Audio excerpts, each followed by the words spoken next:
Alright, we're up and running over on Twitch.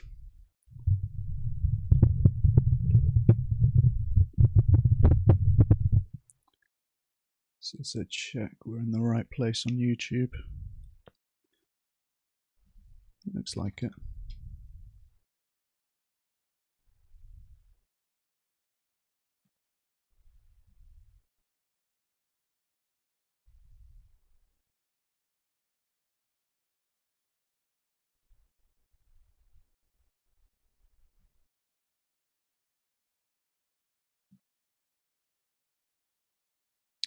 We've got the debate starting in half an hour, guys.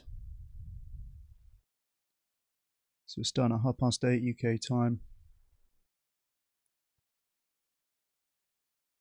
And I've been doing a little bit of prepping today. Had a really good dummy debate earlier on with the militant vegan. So that was quite funny, hearing her arguing the meathead position.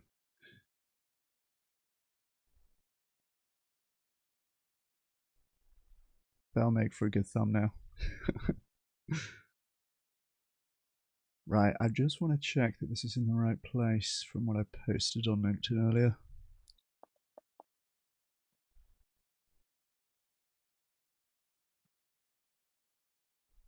That'll make for a good thumbnail. Whoop, there we go, we're good. Now let's spam the link into a few Discords.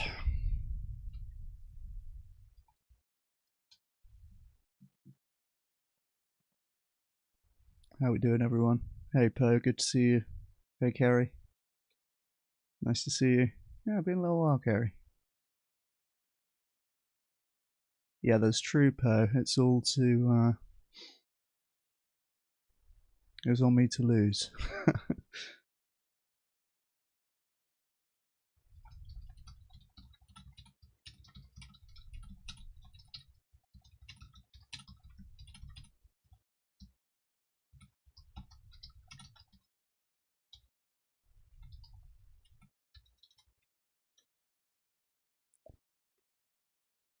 We should have a good number of people in here when it's getting towards start time.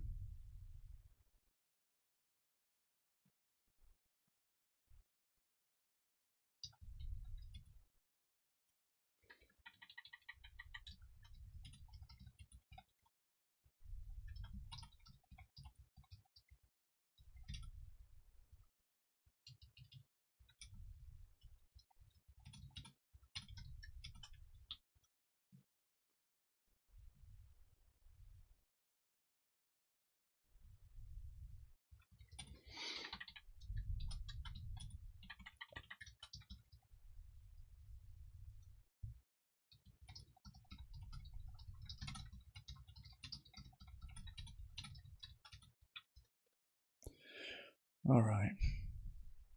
Let me message the guy as well, just to let him know that I'll be live already when he joins. Let me go ahead and mute Discord also. There he is.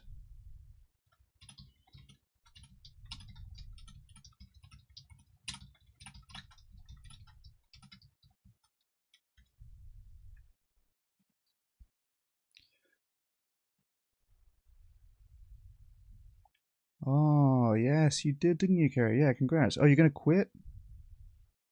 You're going to quit so that you can spend all your time watching YouTube? That sounds based.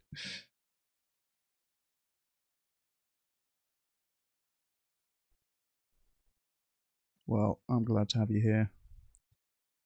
This is going to be my 4th debate, 2nd live debate. Although, I guess in a sense all debates are live from my perspective.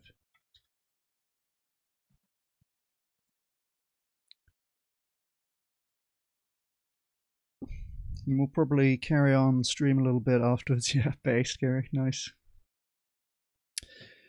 We're starting out with a little bit of Fast Action Network. This is action.thehumaneleague.org.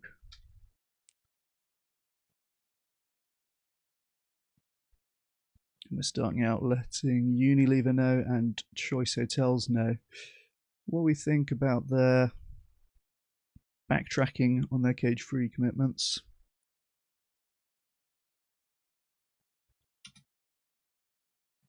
And we ain't impressed.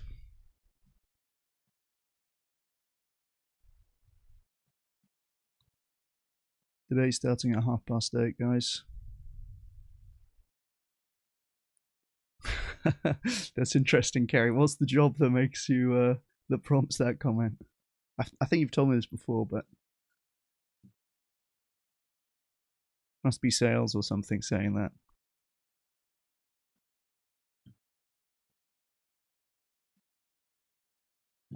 And this is a Unilever brand, is it? Yeah. Fuck them. You know, we need some kind of campaign against the people who backed out of the Better Chicken commitment, which is KFC, Wagamama, Nando's, and Burger King in the UK. Very cowardly stuff. They came up with some bullshit welfare washing campaign to take its place. We've completed Fast Action Network, lads, once again. Property management, okay. Well, that doesn't sound too sleazy. Although, yeah, if you ask most people, estate agents are up there, I guess. Hey, everything and anything. Yes, it is going to be. We've got the debate starting in 25 minutes. We're just doing a little bit of posting. We be posting.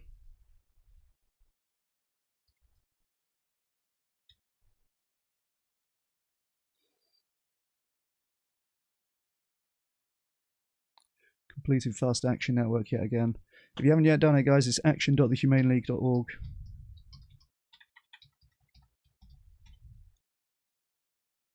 And there's a good feed there, makes it very easy for you to do very impactful advocacy.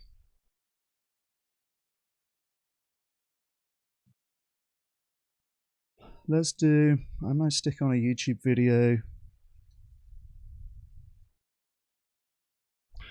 Nice. Well, good to have you here, anything.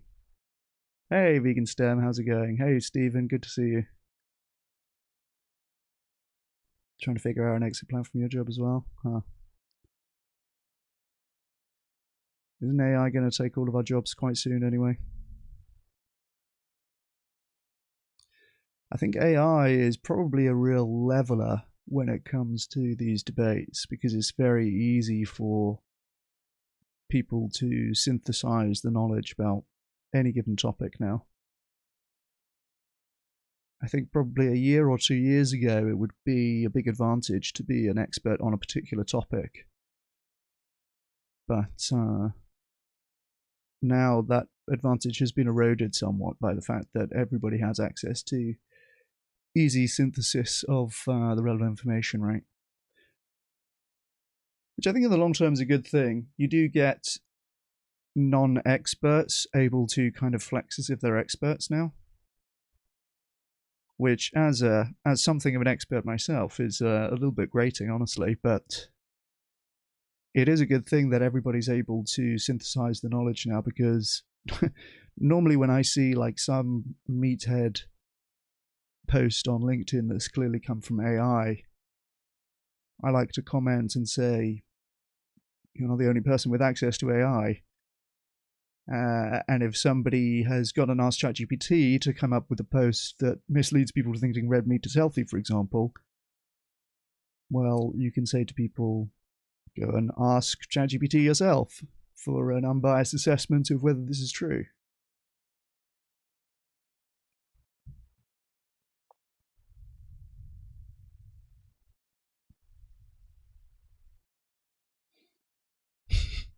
Hey, Johnny, good to have you here. Yeah, I can have my job, yeah, based vegan STEM. But aren't you quite a baller, though? I think we'll miss that. We'll miss that.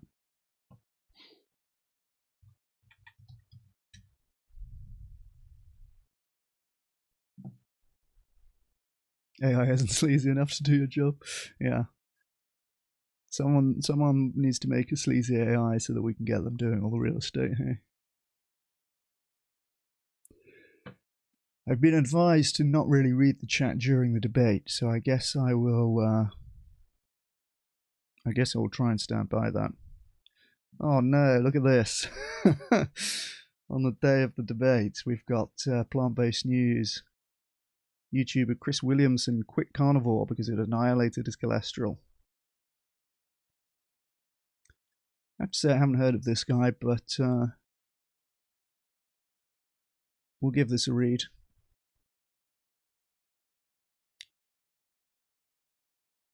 Haven't a lot of the carnivore YouTubers quit already? Someone told me that Paul Saladino quit carnivore. I think some of the Petersons are looking at quitting, is that right? Jordan Peterson's tribe.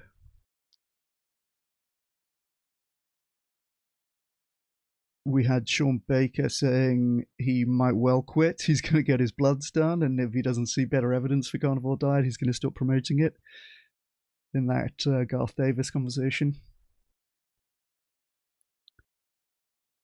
I suppose the thing is, for some of these people, it's easy to get audience captured, where you kind of have to say what you know that your existing audience wants to hear, and if you change the record too dramatically, you lose your audience, you lose a ton of money, basically, which nobody wants to take that deal. True, Oppenheimer, yeah, we're getting up there now, eh? We're at the record high of 2 viewers over on Twitch. I think I'm probably going to nuke Restream pretty soon. Someone said that Twitch was good discoverability, but there you go. YouTuber Chris Williamson has revealed that he tried the carnivore diet but quit after it annihilated his cholesterol. It's very like carnivore coded way of saying that, even, hey? Surely it spiked his cholesterol, if anything. Williamson recently uploaded a 90-minute Q&A video to celebrate reaching 4.1 million subscribers. He touched on... It's a strange milestone. He touched on his sobriety, ongoing health issues, and what he perceives to be the various benefits and drawbacks of the carnivore diet. One of Williamson's subscribers wrote in to ask, have you ever tried the carnivore diet? In the video, Williamson confirmed that he did a version of the carnivore diet focused on meat and fruit for more than 6 months between 2024 and 2025.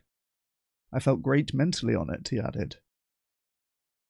He added that he first tried the diet after becoming unwell from mold exposure and Lyme disease and experiencing brain fog.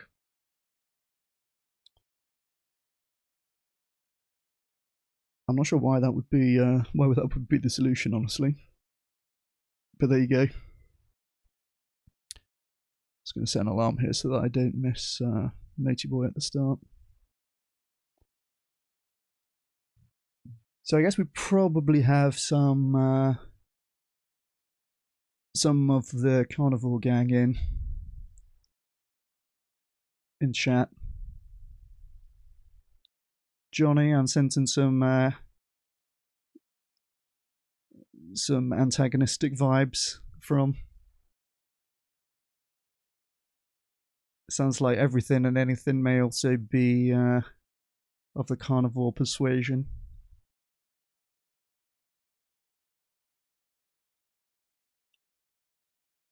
I think we've got some of Matt's buddies from the military in chat. Welcome, welcome.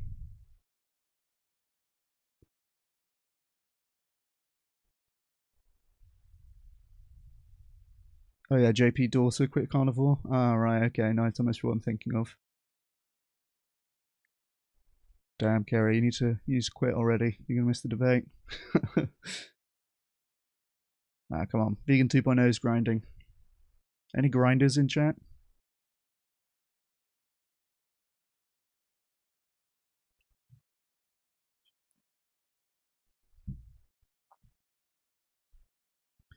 I felt mentally good, but it annihilated my cholesterol, Williamson said.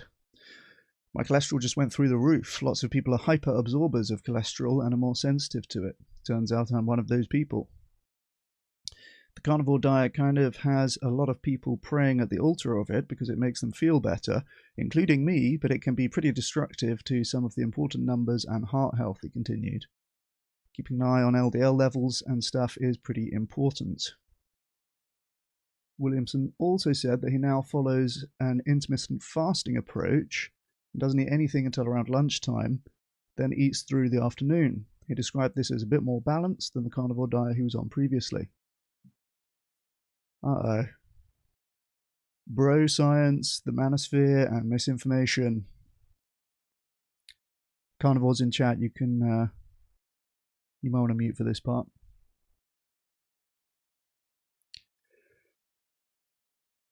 Williamson is a former reality TV star, YouTuber, and the host of the Modern Wisdom podcast. Some describe Williamson's content as bro science. Like so many of his mostly male podcasting peers, Williamson has platformed a series of controversial guests. These include Andrew Huberman, David Goggins, and conservative figures like Jordan Peterson, Douglas Murray, and Louise Perry.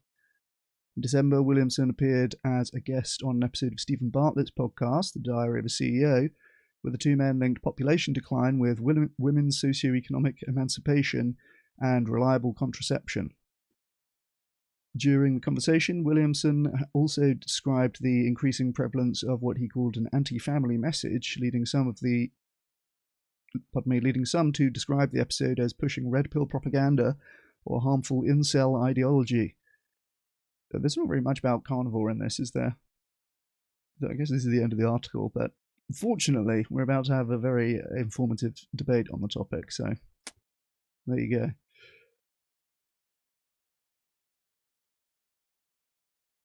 Some commentators view the Diary of a CEO as a Trojan horse for the Manosphere, as reported by Grazia.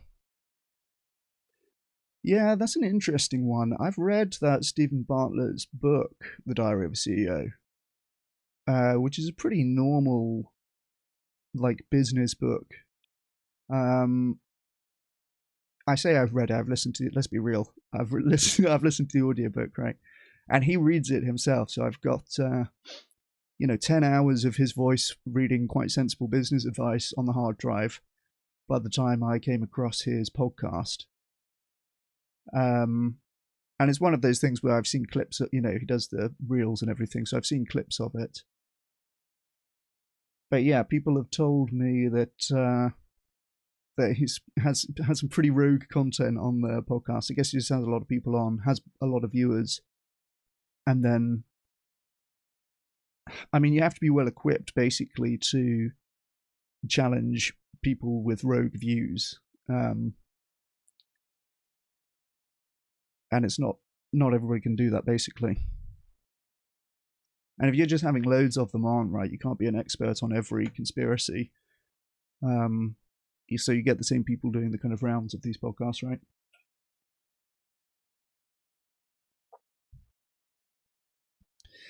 "2024 BBC investigation found that Bartlett's show amplifies harmful health misinformation. Over a year and a half, the show platformed anti-science conspiracy theories about vaccines, autism, and polycystic ovarian syndrome, and also perpetuated the myth that the keto diet is preferable to toxic evidence-based medicine as a cancer treatment, which has been widely debunked." Yeah, some of this misinformation is very upsetting, because I feel that what happens is people fall in with the wrong crowd, right? It's like these people have become friends with the naughty boys at school who your mum doesn't want you to be friends with. And they fall in with the wrong crowd, and it gets to be part of their social identity, and all of their mates are doing carnivore diet, and all of their mates think that vaccines are cucked, and that you don't need to take medicine for cancer treatment, and that becomes like what you go along with, right? It becomes a function of your social environment more than a reflection of any kind of analysis of the evidence. But it's a shame, because you get people who fall into that wrong crowd, but then they're, ostensibly adult men who will uncritically believe what they're told by that crowd, and they're ripe for things like carnivore diet. And I mean, it irritates me in particular because a friend of mine has gone down this path, and he's saying, well, I get all of these reels on Instagram, and, you know, seed oils are bad and all this kind of stuff. And there's, you know, that stuff that you're seeing in your algo becomes very compelling and a part of your worldview, regardless of actual evidence on the topic. And yeah, this is my good buddy who I was at uni with, and for a long time he was like, yeah, I'm just doing the steak and eggs diet and stuff like this. I'm like, bro, you're gonna fucking give yourself a heart attack. It's fucked up. Like, this is my mate. This is my good mate. I lived with him, very good mate of mine. And I feel like he's fallen in with the wrong crowd, right? Now he's gonna fucking give himself a heart attack. And I said to him recently, look, don't believe me, right? Because obviously I'm a vegan. He knows that. He knows that I'm going to have a certain view on these topics and so on. So I said, don't take my word for it. Go and ask ChatGPT, which is something that you can do now, right? This is why it's good that everybody has access to this kind of evidence synthesis. So I said, go and ask ChatGPT. Don't have to take my word for it. And he did just that, and he comes back on the WhatsApp and says, what the fuck? This is all bullshit. The carnivore stuff's all bullshit. Why are these people so confident about it? Why is everyone so confident that seed oils are bad and that red meat's like a healthy thing to eat? Evidently he's gone and spoken to ChatGPT and has given him quite a sensible answer of like, seed oils are fine. Yes, red meat gives you heart disease. Probably shouldn't follow a steak and eggs only diet. And yeah, it's a good thing that that evidence can be quickly and accurately synthesized now by LLMs. Now, they can have problems, right? And they can hallucinate and they can get things wrong, certainly. But for the most part, we've moved a lot closer to people being able to access the truth if they care to look for it. We've also moved a lot closer to people being able to synthesize convincing lies, right? But you can just go and ask ChatGPT or any of these other models, like, give me an unbiased assessment of whether a plant-based or an animal-based diet is healthier. And it will do that. It is not going to have an ideology. It's not going to have, you know, audience capture or supplements that it's trying to sell you or anything else. So I think it's a good thing that that we're now in a world where that can happen.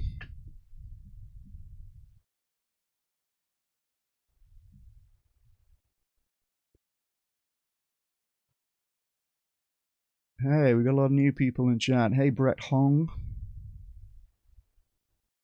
Hey, Rebecca, good to see you. Nah, that's a level fucking 300 vegan argument, Rebecca. I'm not worried about that coming up.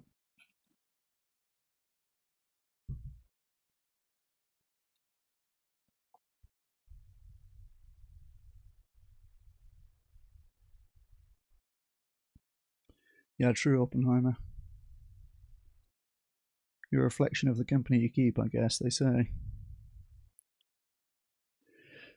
So, yeah, I mean, that's where I'm at with the guy who I'm debating this evening. Like, I don't think...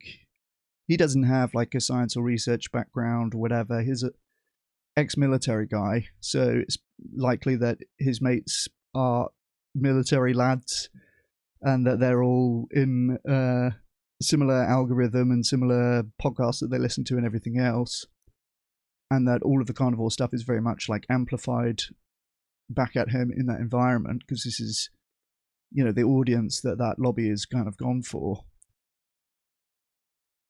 And make no mistake, there's meat industry lobbies who are putting out the carnivore thing, right? This was never the thing 5 years ago. and they're putting it out, and they know that the target for this is going to be young men, basically. And it's pretty fucking evil, if you ask me, because they are knowingly increasing the chances of these young men getting heart disease and cancer as a way of selling more meat. Again, not entirely surprising, right? We've seen the tobacco industry doing this kind of thing in the past. But yeah, it's pretty fucking evil if that's your profession. And I think that the fella that I'm debating is, you know, in a sense, a victim of that misinformation. And I hope that, well, I hope that he's done a bit of research for this debate and actually kind of done some thinking about it before he arrives. And revise some of his views. I think, yeah, we'll see. We'll see. Maybe that's optimistic.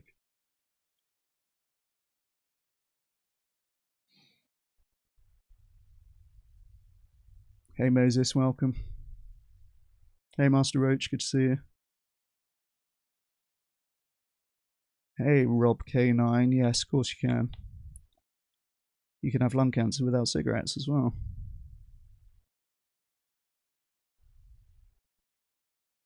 Hey Tone, good to see you. Hey Sanu, nice to see you.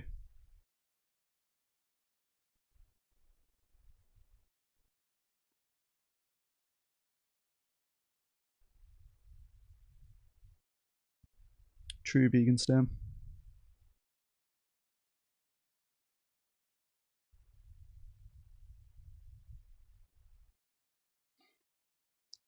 Well, Stephen, I hope that what I'm going to say is going to persuade you.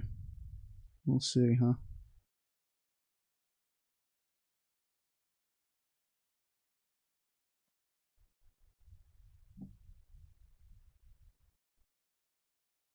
Cholesterol's a joke, yeah. The heart attack, the punchline is a heart attack.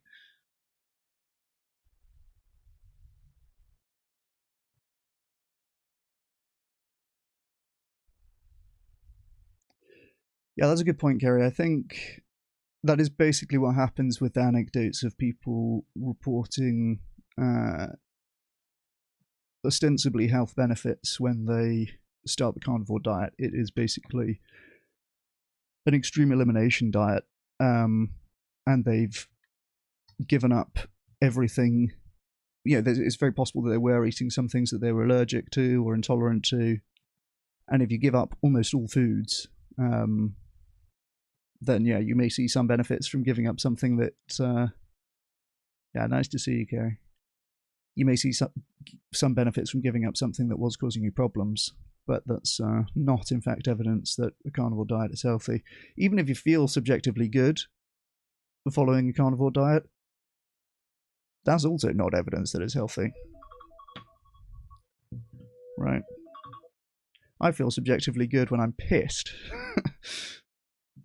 I feel subjectively good after fucking half a bottle of vodka, but probably not the healthiest thing in the world.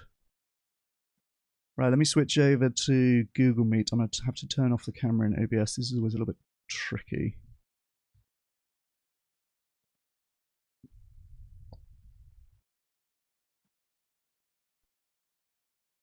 Here we go.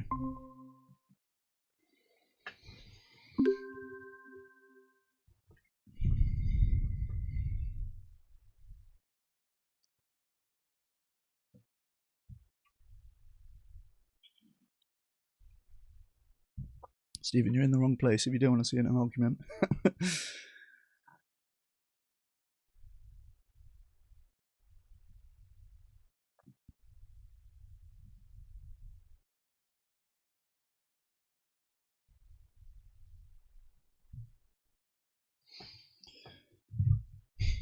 I've got some slides that I'm going to do, but I'll try and do them quite quickly because I only told Matt that I'd be doing slides yesterday. Okay, he's just sent me a couple of things that he's going to reference as well, but that's fine.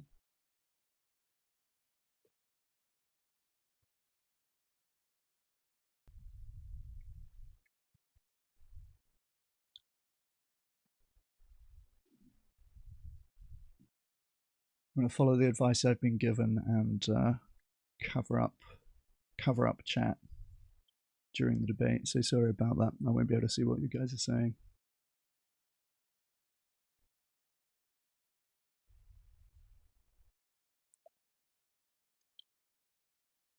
And we'll be kicking off any minute. Don't forget to like the stream, guys. Drop a like, subscribe if you haven't already.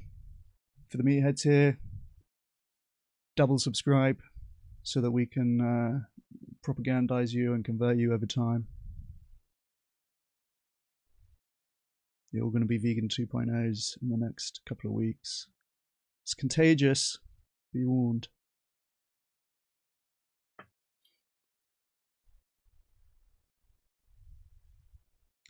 And spam the stream out, you know. Tell your friends, tell your mother. We've got 25 people here, nice. And we're back down to our regular 1 on Twitch.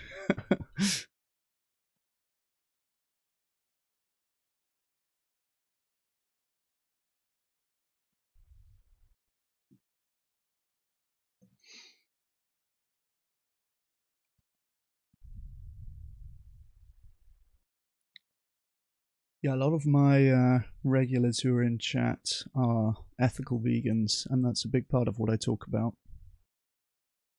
But we're pretty much going to stick to health in this debate, at Matt's request, so I don't think there's going to be too much, you know, this is not a name the trait kind of debate or anything like that.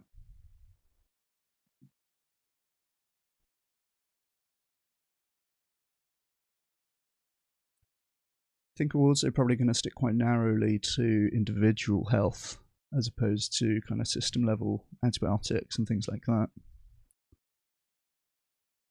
I'll upload the dummy debate that I did with Militant Vegan. That'll be quite funny. Yeah, she's a queen for helping me out.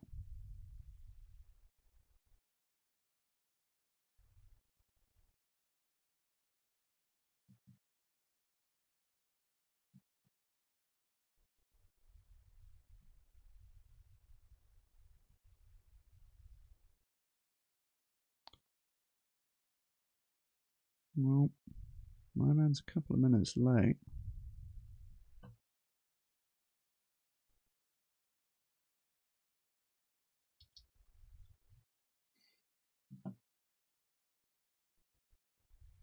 Thought we'd be getting military precision on the timings.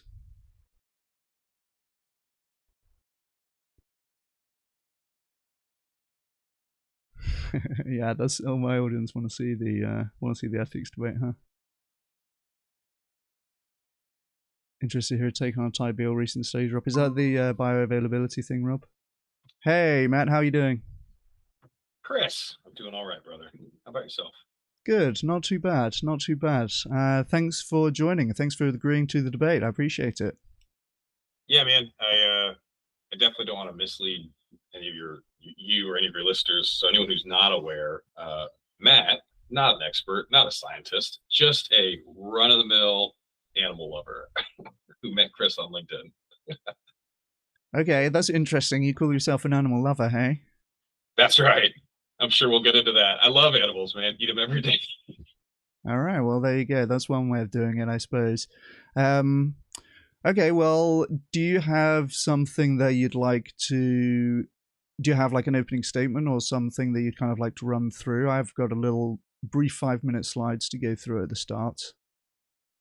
I'm happy to let you go first if you'd like. I can kind of try to match your tone or what you're going through. But if you'd like me to go first, I'm happy to as well. I don't have anything long. Maybe just maybe kind of a minute introduction on me and why I've adopted the lifestyle I do. Yeah, you know what? Actually, let's do that. Let's like hear a bit about you and your background before we get into the debate. Yeah, want to say a few words? Sure. Yeah.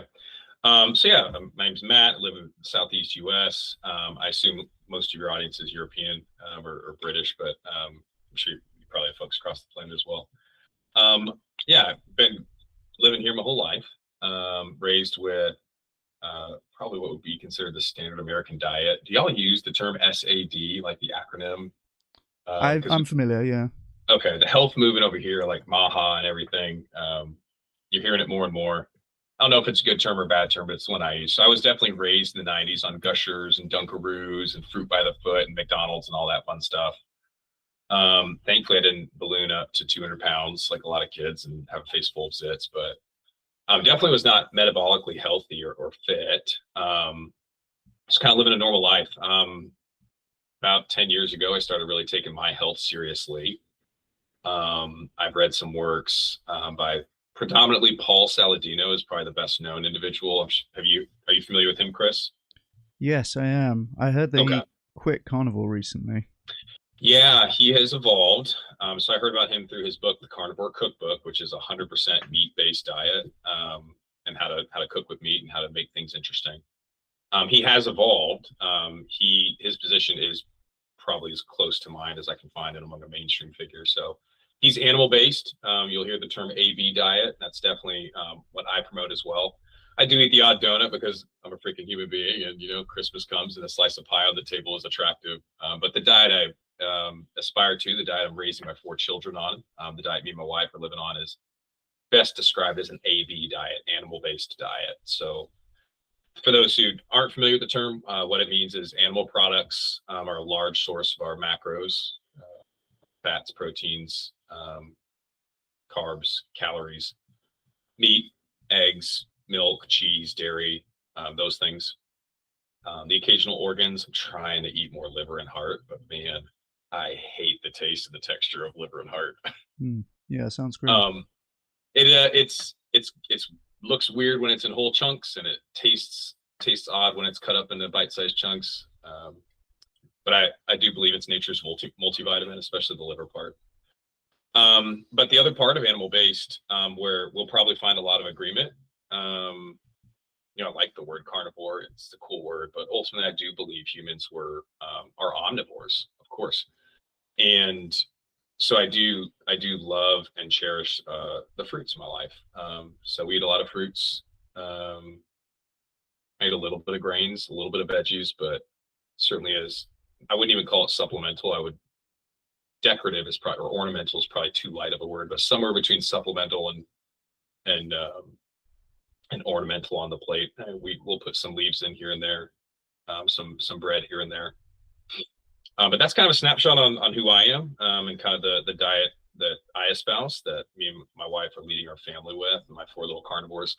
So yeah, last caveat: if one of them barges in that door because they find the key somehow, all bets are off, and you might get 2 animal-based folks on this call, not just one. But I told the kids, hey, can you give Dad an hour or so, because it would mean a All lot. right. No double teaming. Okay. Okay, nice. Well, do you want to, if you have kind of something more than that, like prepared to say as a case for animal-based diet, do you want to go straight into that, and then I can give my piece? Sure. And I tried to make a few notes, but again, I'll just reiterate. And I think I was honest with you about this. I think I'm not deceiving anyone on my LinkedIn profile. Not a scientist, not a nutritionist, just someone who's read a lot of books, who's found a position that I think I can defend fully, even if we have a lot of disagreement on it. I think I can give a good, fair assessment of it. You mentioned that it's hard to get some folks on the show who have my position, so I was happy to be one of those folks. I'm certainly not the best of them, but I'm a sincere one. And if I attack your position, I promise I won't attack you and like throw dumb names and stuff, because that's not my style. But yeah, so like I said, I guess the basic premise is that certainly nutrition is more important than just calorie count. I know bioavailability. I think I heard you mention that word right when I logged on. That's a huge part of my position, is not just can we eat things with the most nutrients in them, but how many nutrients are actually being absorbed, right? I would rather have 10 micrograms of vitamin D fully absorbed than 100 grams absorbed at 10%, because that means it's the same outcome, 10% absorption or 10 grams absorption, but there's a lot of filler. Like why eat filler, right? So I always seek what is the most nutrient dense bioavailable food that I can find for myself and for my children. I do believe that there's some interesting gut science, whether you come at it from an evolutionary perspective, or you come at it from an intelligent design perspective, and I'm on that side. I do believe in God. I think either way, though, I think personally, I've found the case very compelling for how ruminants and what you could call polygastric, but that's not really a term. It's a term I like because it sounds better as opposed to monogastric aminals. I think how ruminants can naturally contain cellulase and herbivores naturally contain cellulase enzymes in their digestive tract, and humans do not. I think speaks broadly to why they thrive on grass and grain and vegetable diets as herbivores, and we do not as humans. There's a book I love quoting, but it's actually a shame for me to quote it because I've never read it. But there's a dentist named Weston Price who traveled the world in the 1910s, 1920s. Are you familiar with Dr. Weston Price, Chris? No, I'm not. He had a really interesting slice of history in the window shut, but he traveled the world right at the beginning of commercial aviation. So he was a dentist. He studied jaws and bone structure and teeth, primarily, not whole human physiology.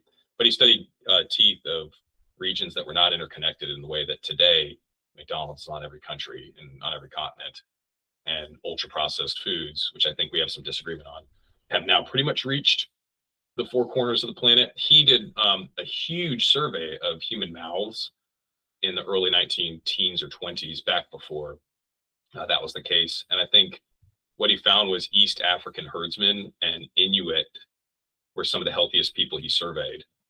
And one of the similarities between those groups is that they had a 90% plus meat diet, especially Inuit, because you can't grow things in the cold, right? You have to, you're either dead or a carnivore if you live, up in the polar regions of the world, Siberia, Alaska, Yukon territory.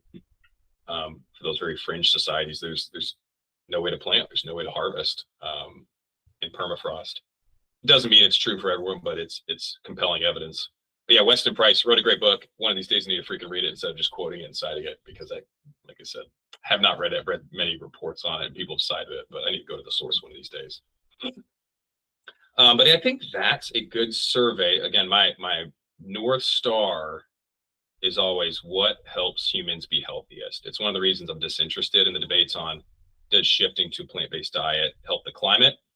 That may be true, that may be false. I'm happy to let you lead in that conversation, but it's disinteresting to me. I think I have my answer. My answer is I think it's better for the planet than worse, but I think if I'm wrong on that, I don't change my nutritional stance.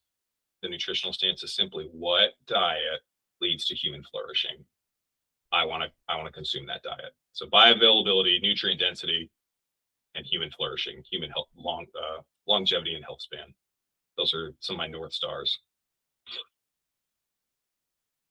Okay, nice. Well, yeah, thanks for sharing that, and thanks for sharing. I was looking a little bit at your background, and I appreciate that you are coming to this not, as a non-scientist, and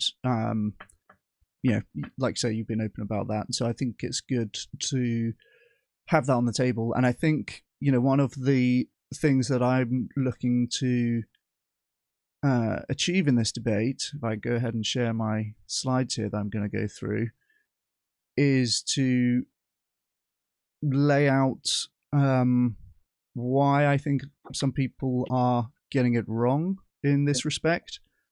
And ultimately, I think that a lot of this is quite understandable why one would get it wrong, because there are some things which feel quite intuitive but are nevertheless incorrect. Pardon me, if I can work out my slides here. Okay, good. Things that feel quite intuitive but nevertheless incorrect, right? So, for example, looking at what kind of diets humans, goodness me, humans were eating throughout evolution and stuff like that, I think is going to lead some people astray, even though it can be quite intuitive that would equate to a healthy diet, right? That's a lot of people feel that makes sense on some level. So this is the hierarchy of evidence. Are you familiar with this? You've seen this kind of thing before? I'd never heard of it till you sent it to me. So again, we're a bit outside my domain of expertise. So yeah, I saw this for the first time a month ago on LinkedIn. Okay, nice. Oh yeah, okay, yeah, I had a version of this, I guess, and it's good. It's a good place for us to start this debate, I think, because it's going to tell us like what matters when we're trying to answer the question as to what kind of diet supports human flourishing as we're framing it, and what doesn't. So this is the hierarchy of evidence. You've got basically weaker evidence at the bottom and stronger evidence towards the top. And I'll kind of explain each of these as we go through rather than at the start.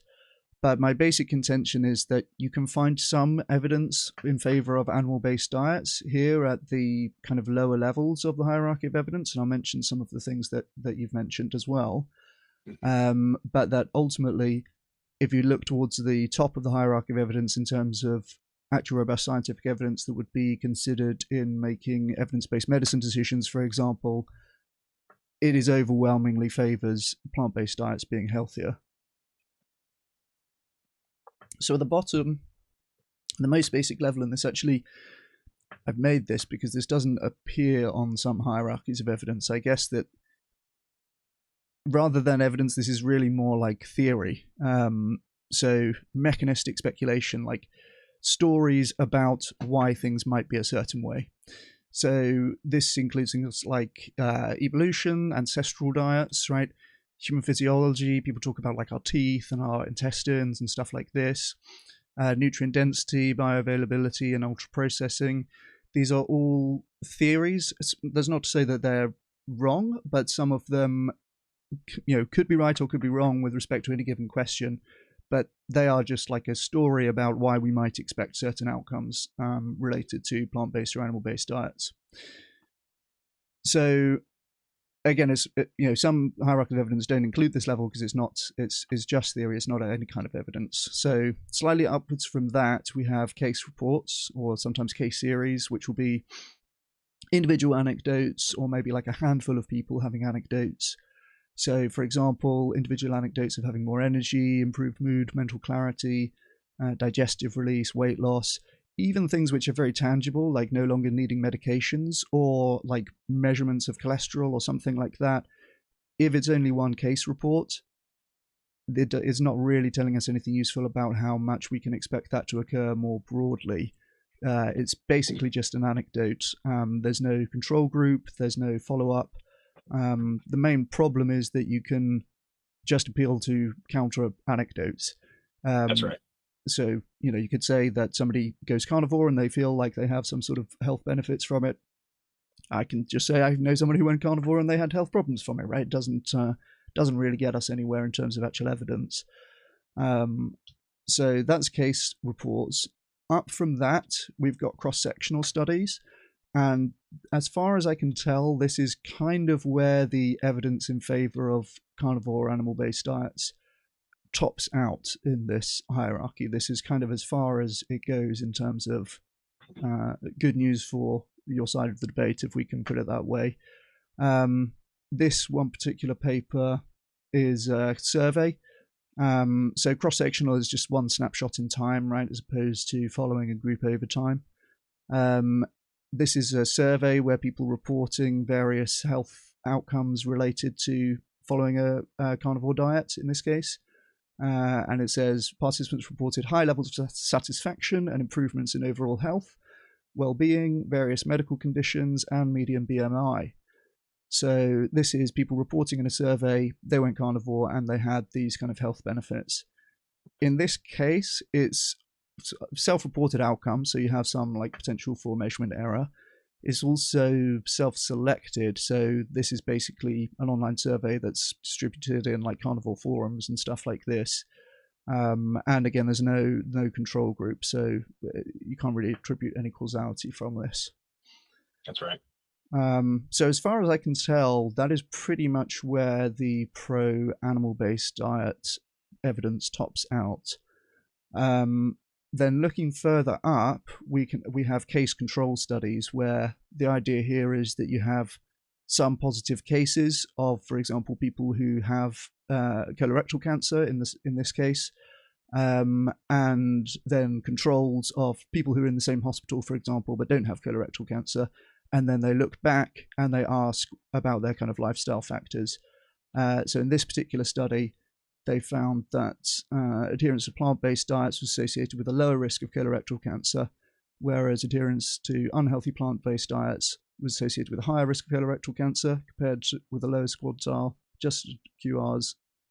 Well, I'm not going to read all of this, but basically you have some sort of controls here, right? You have some people who do have colorectal cancer, you have some people who don't, and then you ask them retrospectively what kind of diet they're following and so on. Now, this is a little bit stronger because you do have some, like a control group to compare to, but it also is still relying on people remembering retrospectively what they were eating, and so, you know, there's some kind of problems with are they going to remember that and so on.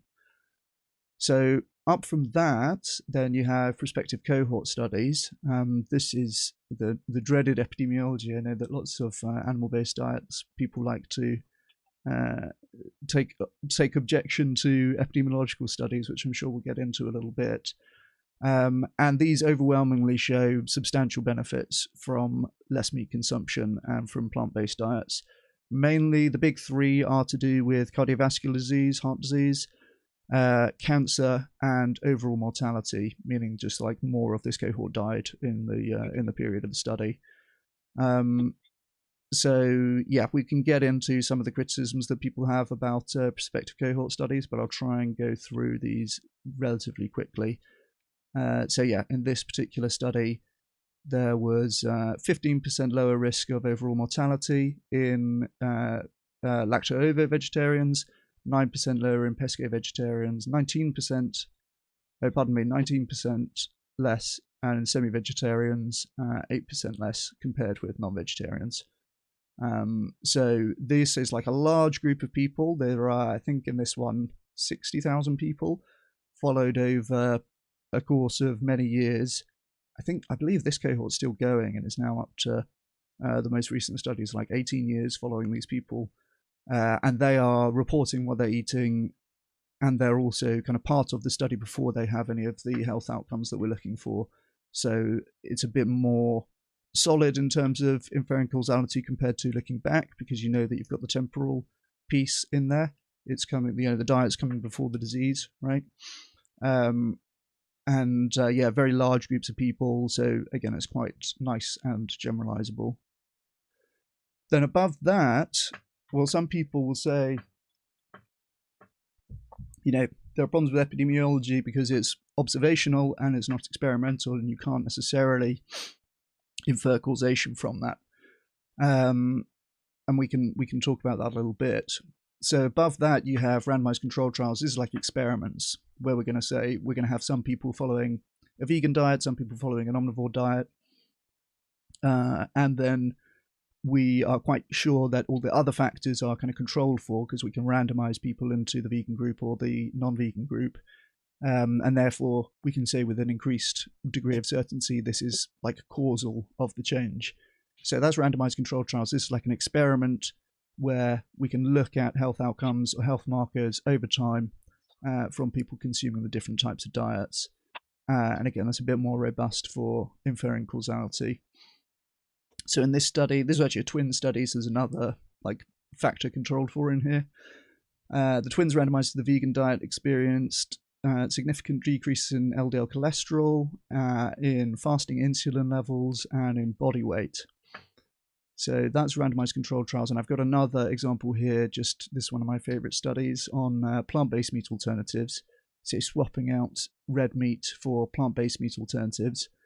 And again, we've got significant reductions in LDL cholesterol and also in TMAO, which is another marker for heart disease.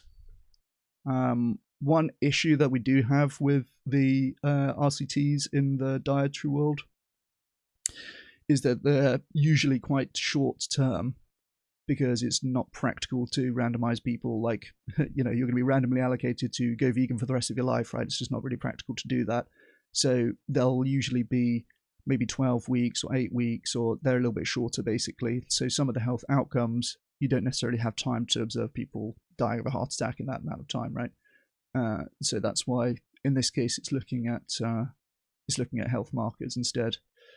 And then right at the very top, you have systematic reviews and meta-analysis. So this is where basically it encompasses the levels below. So you can have systematic reviews of randomized control trials, where they'll gather, search in a systematic way for randomized control trials that have happened on this particular topic, and then aggregate them in the case of a meta-analysis, where they can say, there's been 20 different studies on this topic, right? And overall, across cohorts, they've shown this. They can also do that with cohort studies in epidemiology as well. So this is like the strongest form of evidence at the top of the hierarchy. And this particular review shows plant-based diets associated with 18% lower risk of type 2 diabetes, 10% lower risk of cardiovascular disease, 12% lower risk of cancer, and 16% lower risk of overall mortality. And I think this is the last one that I have in here. I'm going to have to zoom in on this a little bit. So this is goodness me. This is a systematic review of. That's zoomed in. Yeah, that's pretty zoomed in. This is a systematic review of swapping out meat for plant-based meat again. And here we're seeing consistent reductions in LDL cholesterol, in total cholesterol, and also in body weight. So I have just a couple more. Oh, I guess I have one more. Okay, yes, this is a scoping review that I found. So this is not quite on the level of a systematic review, but this is a review that I found relating to a carnivore diet. And you may have looked at some of this evidence. There's not that much of it. There's only 9 human studies identified to include in the review, and that's kind of all types of studies. And it says that there's very, very small, basically limited quality of evidence, small sample sizes, short study durations, absence of control groups. So this is not just looking at RCTs. It says that the carnivore diet may offer short-term health benefits, but carry substantial risk of nutrient deficiencies, reduced intake of health-promoting phytochemicals, and the development of cardiovascular disease. At this time, long-term adherence to the carnivore diet cannot be recommended. So this is the only review that I could find on the topic of carnivore diet. And it's basically saying there's some evidence, weak evidence of short-term health benefits, but basically you're increasing the risk that you're going to have a heart attack. And that can happen without any immediate symptoms. You can be increasing that risk without feeling worse in any way or anything like that, right? So, yeah, just to summarize, there's some evidence towards the bottom of the hierarchy for animal-based diets, including things like mechanisms, individual case reports, and that one cross-sectional study. But pretty much everything above that in terms of the hierarchy of evidence is overwhelmingly in favor of a plant-based diet being more health promoting. I've got a link here to the slides so that people can check it out. Hopefully this is going to be a useful resource for people. It's tinyurl.com/animal-versus-plant-diet. So if you want to check that out, you can do that.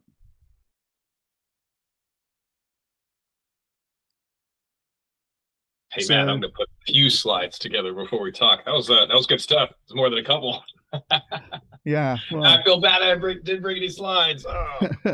That's okay. Well, what do you think of all of that? In terms of the hierarchy of evidence stuff, we're talking about evolution and bioavailability and so on. Mm-hmm. I would be looking for some evidence at those higher levels of, well, really any health benefits from an animal-based diet. Sure. Well, like we discussed, I think in DM, I'm not a big studies guy. I mean, I'll look at studies. I'm happy to review them. Pretty much your entire deck here is about which studies are superior, which are inferior. I think studies are kind of like statistics in the sense that numbers don't lie, but people do. And so it's I think anything can be proved through a properly motivated and properly funded study. I really do. And that might be implicit bias bringing to the conversation. But just like you look at some of the things that I've said and will say as weak evidence, I don't mean to insult, you have a PhD, dude. I have half of a master's degree. You've got your diploma on the back of the wall. I've got board games and a whole lot of books behind me, so I deprioritize the studies because, of course, like over in Europe, y'all might look down your nose at who are some of the factions over there that I might have? So like people like Nigel Farage in the UK or AFD in Germany, right? So the right wing in Europe, I think a lot of them would say the same thing. These studies are all funded by, you know, the the technocrats and the leftists, and in the US it would be big pharma, versus Maha, et cetera. I really do. It's hard for me to say studies are the most important thing in the conversation. I really like starting the conversation from first principles instead, because I don't think any of us would disagree at all about well-established facts of nature. And if we start there and gain agreement there at the upstream, then it really does deprioritize whatever's in the river delta downstream, what's flowing out. So that's where I look at these and say, there's interesting things here. I'm happy to look into them. I would love to look into who funded each of these studies. I think that would be illustrative. And it's the same reason I wouldn't trust a study that was funded by Smithfield and JBS Foods in the US, because they run the largest CAFOs in the country, and I don't trust CAFO meat, consolidated area feeding operation. One of the things I applaud you for, I saw on your website for Bryant Research, is that y'all stand up against animals in cages. I don't do that from a moral perspective. I don't believe animals have rights, etc. But I absolutely do it from a health perspective. I believe free-range, pasture-raised animals are healthier, have less cortisol in their blood, and then the products that we consume from them, their milk, their meat, etc. And animals in cages that are shitting on themselves and on the people on the animals in the cages below them, and never seeing sunlight, eating grain instead of their ancestral diets. I think unhealthy animals, sick animals, lead to sick humans. So it is one of the things I applaud you for. I think some of the kids are now in the background, so apologies for that. But yeah, the studies, I really think that big meat could make any study, could prove any outcome, properly motivated, properly funded. And unfortunately, again, it's a fair stance on mine, but I do think your side could do the same thing. And so that's why I deprioritize the studies, with a preference for first principles instead. Yeah, so maybe I need to, maybe I haven't done a very good job of explaining why the hierarchy of evidence is kind of relevant and laid out in this way. I think what you're calling first principles is basically vibes and intuition and like what makes intuitive sense from your perspective. And I will say, I was chatting a little bit before you joined, and I think that from my perspective, there is a lot of dietary misinformation out there that relies very heavily on vibes about ultra-processed foods and ancestral diets and stuff like this. Mm-hmm. And if you we disagree on seed oils, kind of that same category. Yeah, I would say so. And I mean, I looked into some of these things, and I kind of thought, let's see, what kind of evidence the anti-seed oils people are talking about here. Like, what kind of evidence is there that seed oils are harmful to human health? And unfortunately, there's really not any, as far as I can tell. Again, I think it's like largely vibes. There's a lot of, Instagram influencers or whatever your chosen platform is that talk about these things, and it's easier to interact with than the scientific evidence. But there's a reason that there's a reason that the hierarchy of evidence is set up as it is, because it is just more robust when you design things a certain way. Like, I mean, I could set, if we talk about just kind of like theories or stories as to why things might be the way that they are, I could theorize that it might improve your safety to drive without a seatbelt, because maybe then you'll drive very carefully and you'll be less likely to get into an accident. And so, it kind of makes intuitive sense if I say that it's safer to drive without a seatbelt. But of course it's not. And if you have a randomized controlled trial of people driving with or without seatbelts, and the people driving without seatbelts are more likely to die, then my theory is kind of worthless. So I think that a lot, and I think that there's a lot of, in particular, young men who are targeted by these kind of like vibe based, natural is healthy and processed foods are bad and seed oils are bad and so on. And honestly, it's kind of grim from my perspective, because some of my mates are in the same algorithm as you are, but there's no, they're going to be more likely to die of heart disease and cancer at the end of the day. And I think that is a bad thing. And I don't, you seem like a nice bloke. I don't want that for you. And I certainly don't want that for your kids. Likewise. You're talking about feeding your kids an animal-based diet as well. Like, I would be concerned that you should be trying to engage with some of the more robust scientific literature. And I understand that not everybody, and to be honest, that is why I'm here. That. Yeah, well, I appreciate that. I mean, I understand that not everybody wants to sit around reading studies all day. And great thing about ChatGPT, for example, you can kind of go to ChatGPT now and say, "Hey, give me an unbiased evaluation of whether a plant-based or an animal-based diet is healthier," and it will do that. It doesn't have incentives. You know that I'm a vegan, and maybe you think that I have a certain bias coming into this, and I'm presenting evidence in a certain way, and so on. Which is, maybe you're right to be skeptical about that. If you ask ChatGPT, it doesn't have that bias. It's not trying to sell you supplements or anything like this. And I think it's now much more accessible for people to get a real interpretation of the evidence. And we have reached our first disagreement here, by the way, because I think ChatGPT is only as good as its designers, right? I believe it carries the bias of its programmers. Well, yes, it's certainly true that AI models are have human values in that sense, but it's going to be pretty good on empirical topics where, and it's definitely not trying to sell supplements. You're right about that. Yeah. Well, I mean, perhaps they're bringing in ads and stuff like that, so perhaps that's not given anymore as well. But I think it's a good thing that actual evaluation of scientific evidence has become a lot more accessible than it used to be, because not everybody wants to go and read all of the studies and so on, right? But it's just the case that things like bioavailability, nutrient density, evolution, like ancestral diets, all this stuff, they're kind of just stories about why things might be a certain way.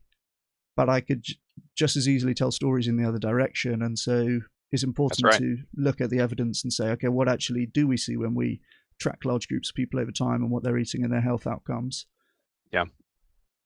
Well, and I realized apparently my microphone was on my monitor, not my headset. So I switched that while you were talking before. So I hope my audio is a little bit better now. I did not realize it probably was kind of bad before. Sorry about that. Nice. No worries. Yeah, sounding good. Awesome. Yeah. So I guess let me make the case for, when I say first principles, and I believe that's turned into I think that term is in itself inflammatory these days. And I regret that. I don't think it should be. But let me give you a brief case for what I would call the upstream, the first principles, and how we should look at this. When you consider what humans can eat, there's really two broad categories. There's animated food, animals, and then there is inanimate food. There's plants. And everything on Earth, whether you believe it was designed by a designer or it evolved to avoid predation through natural selection, everything on Earth has defense properties, defense mechanisms. So animals, animated food, the way they avoid predation is often running away, making loud noises, biting and kicking, calling for help, howling for your pack or baying for the rest of your herd, etc. And so their defense properties are animation, biting, kicking, screaming, running away, the fight or flight. Now, over on the planted food, inanimate food, how do they defend against predation? Right? Because plants don't want to be eaten. Plants want to spread and grow. And, I live in North Carolina. If you want to Google what does North Carolina look like in March? So I'm about to be an unwilling participant in a pine tree orgy that lasts for 3 or 4 weeks in my state, where yellow clouds of pollen float all over the place. That's what plants want to do. They want to mate, just like biological mammals do. They're biological creatures. They want to mate with other trees. They want to spread their seed. They want to grow. And so how do they defend against predation when they can't run away? So plants either were designed with or have evolved to include defense chemicals. One of the things I shared with you a few weeks ago, one of the things I sent to you very late, about probably while you're already live, so I apologize for that because that was uncouth. But plants have defense chemicals. That's not a talking point. That's a fact. So there are phytochemicals, there are myotoxins. 10% of almond trees in the wild are fatal to humans. It's one of the reasons humans ended up cooking things to reduce the toxic load in vegetables, roots, stems, barks, leaves. The things that plants can risk death if they lose have defense chemicals in them. Whereas the things that plants want animals to eat, they're fruits. They want to be consumed. It's not predation. They're actually offering it. Why? Because plants want to spread their seed. And if an animal eats an apple with seeds in it or eats a berry with seeds in it, ingested and then excreted, now those seeds are in a pile of fertilizer somewhere farther from the mother plant, giving the plant the best chance to propagate. It's now in a pile of fertilizer. So plants are incentivizing to have their fruits eaten, and they're disincentivizing to have their essential elements, stems, bark, roots, leaves, because the plant can die when those things are eaten. The carrot plant dies when the carrot is harvested. The apple tree does not die when the apple is harvested. So I'll pause there. Again, not a scientist, just a guy that has looked into this and read it and been fully persuaded by it. What do you think of that, what I would call a first principle of one of the reasons animal products do not contain the toxic load and the defense chemicals that the inanimate foods do contain and must be addressed and ameliorated before they're safe for human consumption? Well, I would just say that if it was the case that plant foods tend to be like more toxic or worse for our health, then we would see evidence that people who consume more plant foods have worse health outcomes. But we don't see that. We see the opposite. That is a great terse response to a bloviating example. Well, so I think this is where the theory is not useless. It can be useful if it aligns with the evidence that we see. Like, I was reading a bit about what have I said that's theory? Can you be just a little bit more clear? I think I gave 3 propositions. I divided plants in half, fruit products and vegetable products, and I kept animals as a whole. So I'm curious. I thought I was just speaking scientifically. I sent you a WHO article, and I don't think they're a pro-meat organization that listed dozens of toxins in plants. So I'm curious. I thought I was presenting like established facts that we could argue from, but I think you're perhaps well, disagreeing with what I believe are facts themselves. well, I don't need to disagree with any of it. So it's like your theory is that because we have all this stuff about plants need to defend themselves, and therefore they have toxins, and that's the way that they can do it, and animals run away, right? It's all building towards a theory of why plants would be less healthy to consume, and animals, because they can run away, they don't need to have toxic things, right? The theory would be then that therefore animal foods are healthier than plant foods. And I'm telling you that is a useful theory if it was explaining some evidence that we saw that people who consume more animals and less plants have worse health outcomes. But if the evidence is opposite to that, then it's like my theory about not wearing a seatbelt making you safer. It's just, oh, well, that doesn't actually line up with what the evidence suggests. So I guess that theory was wrong. Again, though, Chris, I don't think I presented a theory yet. So I guess let me ask directly: Do you think there are defense chemicals and natural toxins in animal products? In some animal products, sure, but Okay.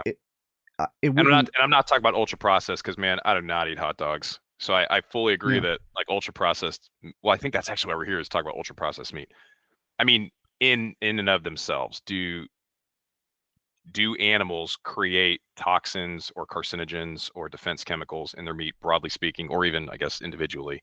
I'm not aware if they do, but I'm wondering if what your answer to that is. Well, consuming more animal foods makes you more likely to get cancer. So I don't know if you would frame that exactly as they produce carcinogens as a defense mechanism, or it doesn't really matter. Like exact, but well, we could have a discussion about why that might be, but it just is the case that consuming more red meat, in particular, is going to increase your risk of getting colorectal cancer.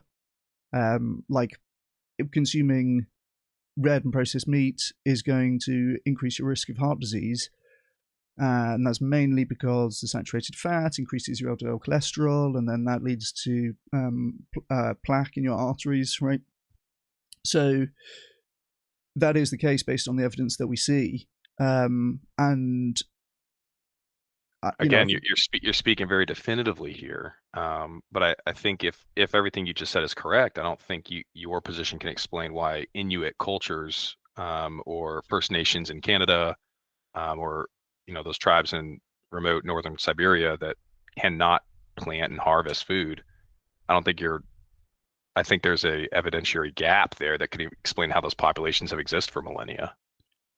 They can't eat plants. They can only eat animal products, seal, beef, etc. Well, I'm not saying you're going to instantly die if you eat red meat. Like clearly not, right? There can be populations that eat almost exclusively animal products, like Inuits and so on. Mm-hmm. But they may also be at higher risk of heart disease and colorectal cancer. Like those aren't mutually exclusive. There's almost no instance of heart disease or heart attacks in Inuit culture. The regions that have not been reached by ultra processed foods yet, it doesn't exist. It almost never occurred in the U.S. under folks under the age of 80 until the 1950s. Yeah, I'm not sure how true that is. I know that like Inuits, for example, are eating a lot of fish as opposed to red meat in any case. But broadly, when we look at population level studies, like I mean, okay, let's take this back a bit. Sure. This is what happens when a first principles guy and a studies guy have a debate, because the studies guy says your first principles are disinteresting to me, and the first principles guy says your studies are disinteresting to me. Yeah, I mean, the problem is, I don't know how else to say this. The evidence suggests that if you're consuming more plants and less animals, you're going to lower your risk of heart disease, cancer, and overall mortality. Like, some evidence does suggest that. I don't disagree, because I believe you can make a study prove anything if properly motivated and properly funded. You and I both know that big meat production companies, like in the US, we have Smithfield, JBS. I'm not sure if those are also the big names in Europe or not. Hopefully not, because I think they're awful companies. But they also produce studies, right? Big tobacco companies also produce studies saying no long-term negative effects. If you ran a study every day for 365 days at 12 o'clock in the afternoon, and your study was, does the moon exist? And you got 100 telescopes and you pointed them up at the sky. After your study was complete, you would say we have over 250,000 data points proving the moon does not exist. Right? Right. Yeah, I mean, we can get into like specific criticisms of the evidence that exists, and there are valid conversations that you can have around that and say, well, there's limitations in this way or that way. I would say the funding alone, in any case, is not going to be proof that a study is biased or that a study is wrong. Now, it might be an indication that you want to have a little look more at the details of it if the conclusions very closely line up with what the funder of the study would have wanted the study to say. But you're going to need to actually do some more work to look at why the study is invalid, right? What have they done wrong that led to the incorrect conclusion? But what would you need to see to convince you off the position of eating a ton of red meat and feeding it to your family, given that there's a bunch of, which I don't think you're denying, that there's a bunch of evidence that increases your risk of getting heart disease and colorectal cancer and dying young? Like, does that not concern you that this is the diet that your kids are eating? The question as asked, no, it doesn't concern me. Like I said, I think any study, anyone could make a study to prove anything. And so when I see studies that contradict the lifestyle I've adopted, I think it's interesting. I'm always looking to learn. And again, I'm willing to be wrong on anything, as long as I'm still following my North Star. My North Star is I want to live a long and healthy life. I want to live to be 100 years old. And so I'm willing to be wrong on anything else. I'm not willing to be wrong on that. I know for a fact that's what I want, right? And so everything else either falls in line with that or is discarded. So I guess you're asking me to argue against myself. That's a good question. I should ask you the same one at some point in this conversation. What would I need to see? I would need to see a proper plan for how the known and proven and unavoidable toxic load of plants is addressed in the preparation process to prepare vegetables, specifically vegetable plants for human consumption, and how those toxins are addressed and eliminated. And even then, we're now only on what I would view as a even playing field, because then once toxins are addressed, the second question is what food has a higher nutrient density and a higher bioavailability, because that's all I care for. I want food with high nutrient density, high bioavailability. I don't care if it's got 1,000 grams of protein if I can't absorb any of it. I'd rather have 10 grams of protein that I can. So I mean, that's what I would need to see is how much processing is required, I guess. And the third thing is humans don't have the cellulase enzyme. Humans cannot digest cellulose. And so most plants' nutrients are locked away in cellulose prisons. Herbivores can unlock them because they have the cellulase enzyme. So herbivores have the key to unlock it. We do not. Monogastric animals do not have cellulase. I think some chimps do, maybe bonobos. And they are observed eating grasses and plants and thriving. But mammals without cellulase cannot, no matter what studies prove it or don't prove it, you cannot digest cellulose without the cellulase enzyme. And so that automatically removes any nutrients that are enshrined within cellulose. It removes them from the consideration. That's why animal products win 100 times out of 100, is because the bioavailability and the digestibility and the receptibility of the many nutrients that come in them. So again, it would be two steps for me to flip.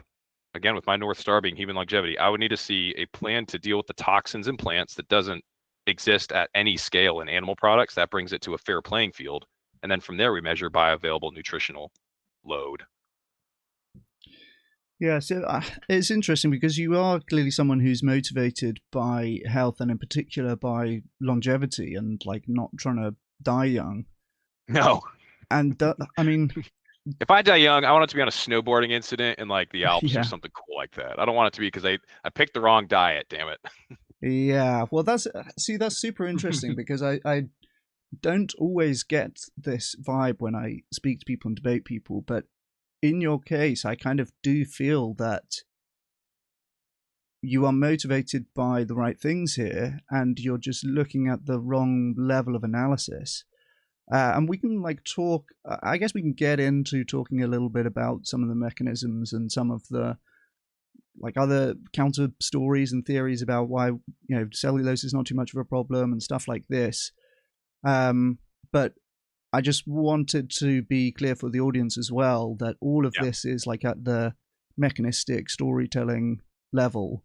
And there's I not. definitely agree with mechanistic, and just I will reject label storytelling.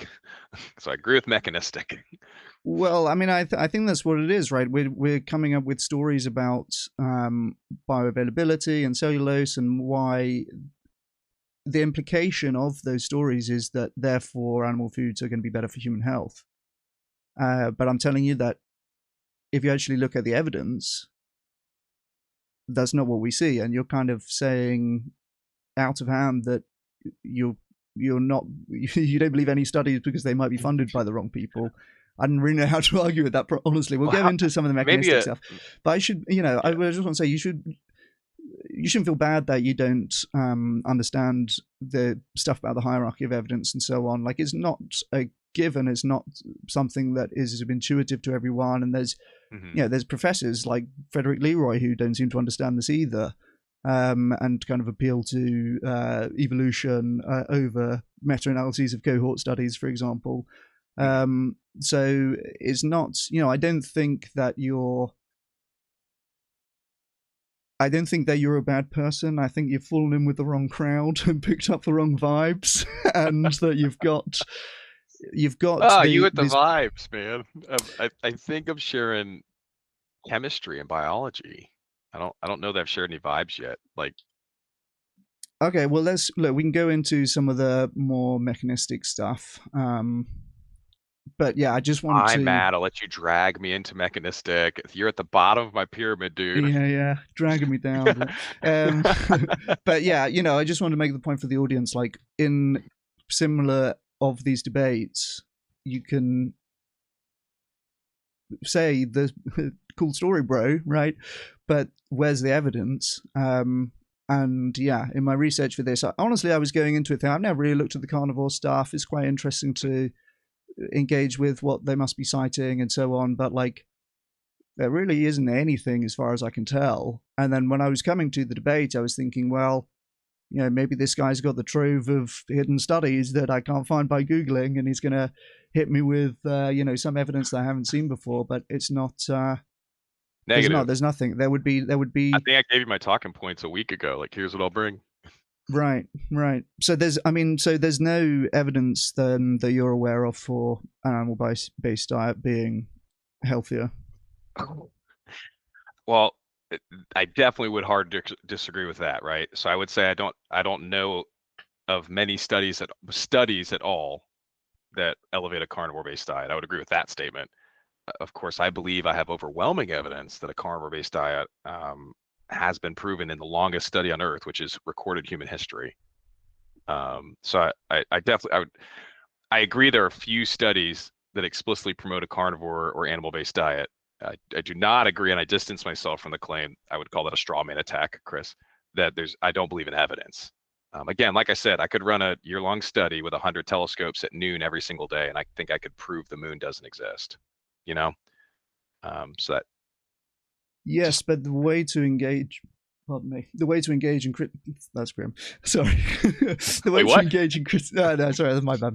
The way to engage and criticize that would be like, okay, let's go to the methods section of this study and see how he's describing how the telescopes were set up, and look, it's during the daytime, and we might think that this is some sort of confounding factor, and so on. Like, you can engage with the methods and say, this is what the methods are getting wrong, and this is why the results don't hold up as a result of that.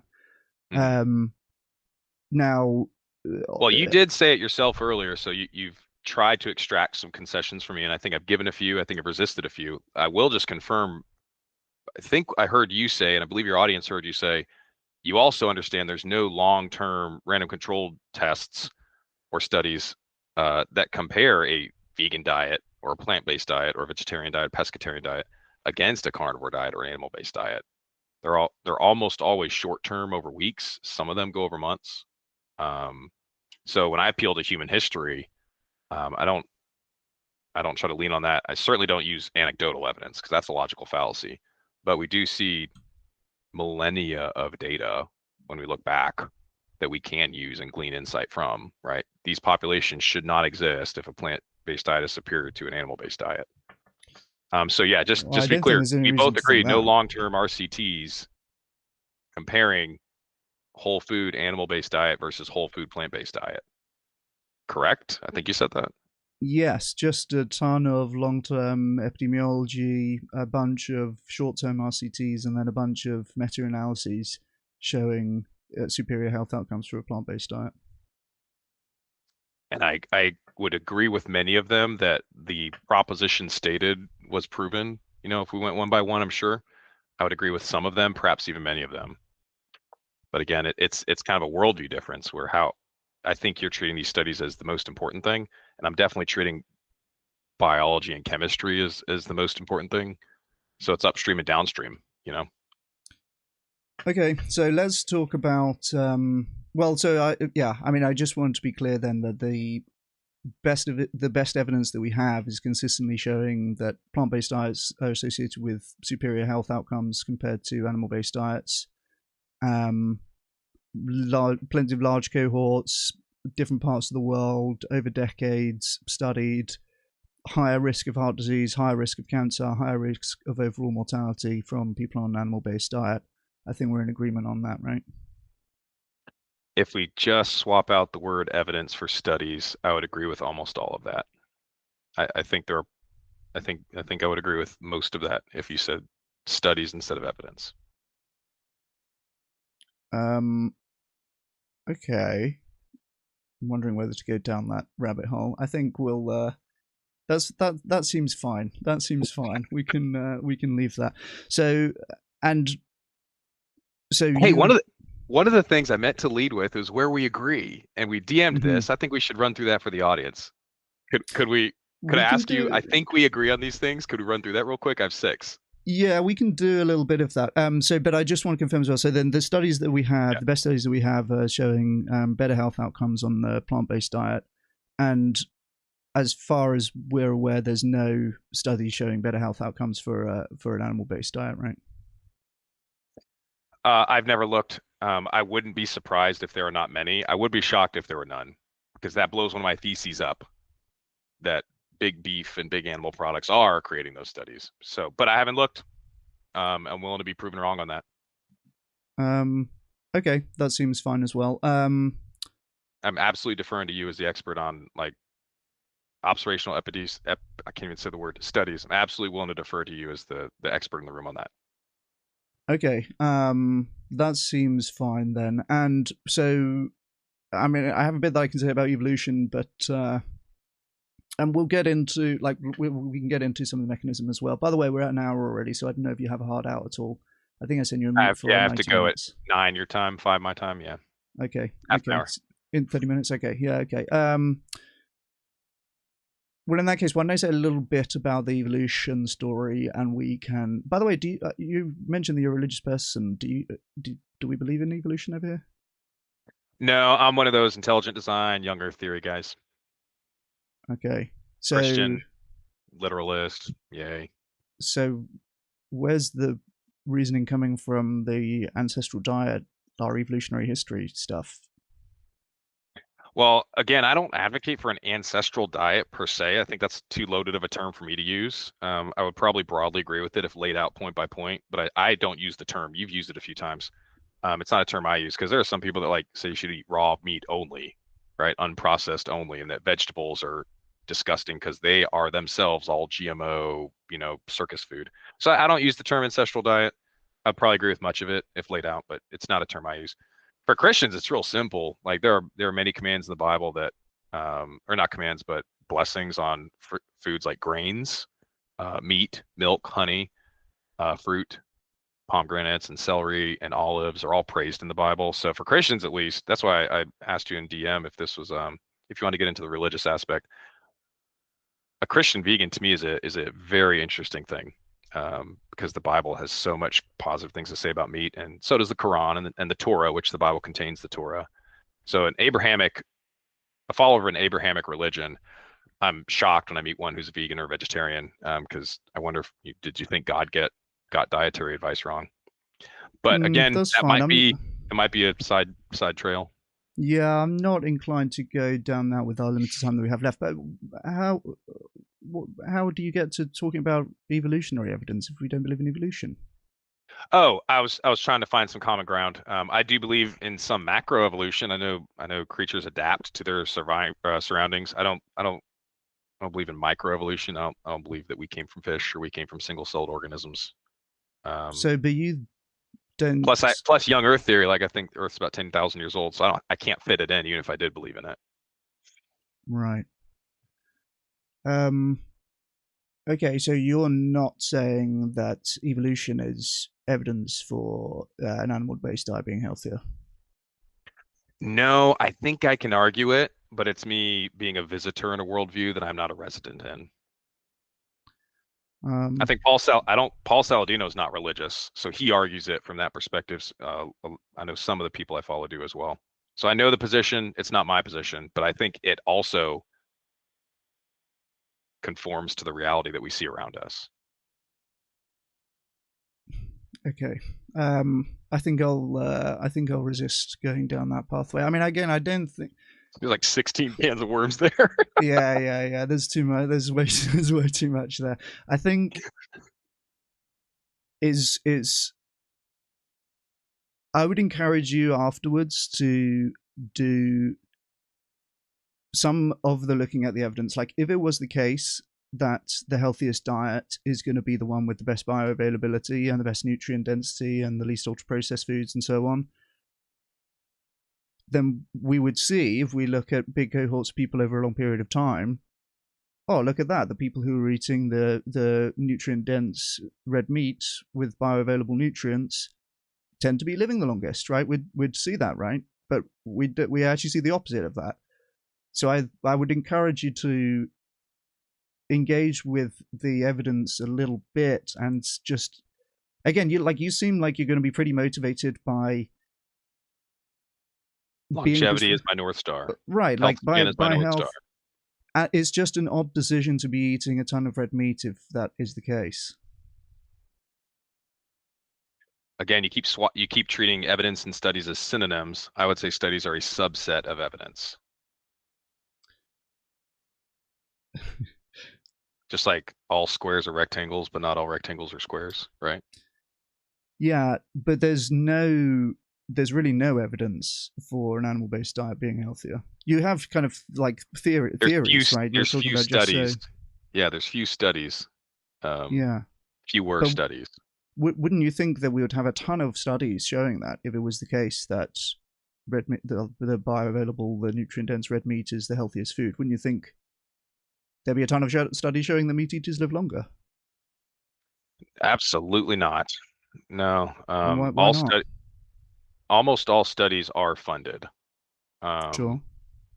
And so there's no reason to fund a study proving the moon exists.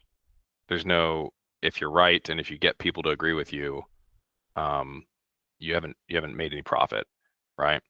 So there's no agenda, there's no profit-driven agenda there. So there's a reason that there's so many rich Americans that have ruined the world. And so I apologize on behalf of Americans to the rest of the world. I think we have a largely international audience here. I'm sorry for people like Bill Gates and et cetera. Yeah, I'm highly invested in buying up all the farmland and highly interested in eugenics. I won't say if he's invested in eugenics or not, but he's highly interested in population control and reducing human imprint on the planet and a plant-based diet. He does not talk often about human thriving or longevity or human health. And I think he's putting his money where his mouth is. And I think a lot of these studies are funded by individuals like that. You don't need a study to prove the moon exists. You don't need a study to prove that plants carry a much higher toxic load than, that vegetables carry a much higher toxic load than animal products do, which is near zero. You don't need studies to prove that because you just have biology and chemistry. You don't need studies to prove gravity exists or the moon exists. The thing is, the statements that you're saying, like plants carry a toxic load, presumably you think that's relevant because you're making the inference that they're unhealthy to eat, right? That is correct as you could be. I do believe humans should not eat toxins. But doesn't it concern you that the people who are eating more plants are living longer? You think that's not true? There are some studies that have shown results similar to what you just said, yes. But doesn't that concern you? It does not. In my brain, there's a spectrum of bad diets to healthy diets. And I think a full vegetarian diet, like a Brian Johnson extremist. You're familiar with Brian Johnson? Trying to live forever? Oh, okay. Well, he's plant-based only. He takes like 100 supplements a day. He's got like 6 wearables always on him. Like he's trying to live forever. I think you might actually appreciate following him. He's a vegetarian or perhaps a vegan, I forget. He's trying to live forever. He looks like a vampire. He does not ever go in the sun. But I think he's very focused on health, which I applaud to no end. I do think a vegetarian diet is far superior. And the reason I've led with my story, I think a vegetarian diet is far superior to a standard American diet or a diet full of UPF. And so in my mind, the spectrum is the worst thing you can do is eat fake food. Better thing you can do is eat whole food, plants. Best thing you can do is eat a whole food omnivore diet with a strong prejudice for animal products. So I think a lot of the studies where they fall short, is they compare people who are eating trash, like McDonald's meat and hot dogs full of, binders and emulsifiers and stabilizers and preservatives and dyes. They compare that to eating a vegetarian diet. I would expect to see the vegetarians versus the standard UPF diet. I would expect the vegetarians and the vegans to have better outcomes when you compare those two. But again, we don't have long-term RCTs comparing whole foods or even better, whole animal products or even better grass-fed, grass-finished the way animal products should be. We don't have any RCTs, or many at least, because those are all small family farms. There's no such thing as a big grass-fed, grass-finished beef, big pasture-raised ruminant. It doesn't exist definitionally. And so, yeah, there's a lot of studies with the plant agenda. There's a lot of studies with the big beef and big CAFO agenda that are funded. And there's not a lot of studies done by farmers who are trying to do calving season right now. I don't have time for that. So yeah, that's the spectrum in my mind. I would agree wholeheartedly. Here's a concession for your audience. Vegetarianism, veganism, far better than the standard American diet, far better than processed food. That's better. That's superior because it's whole food.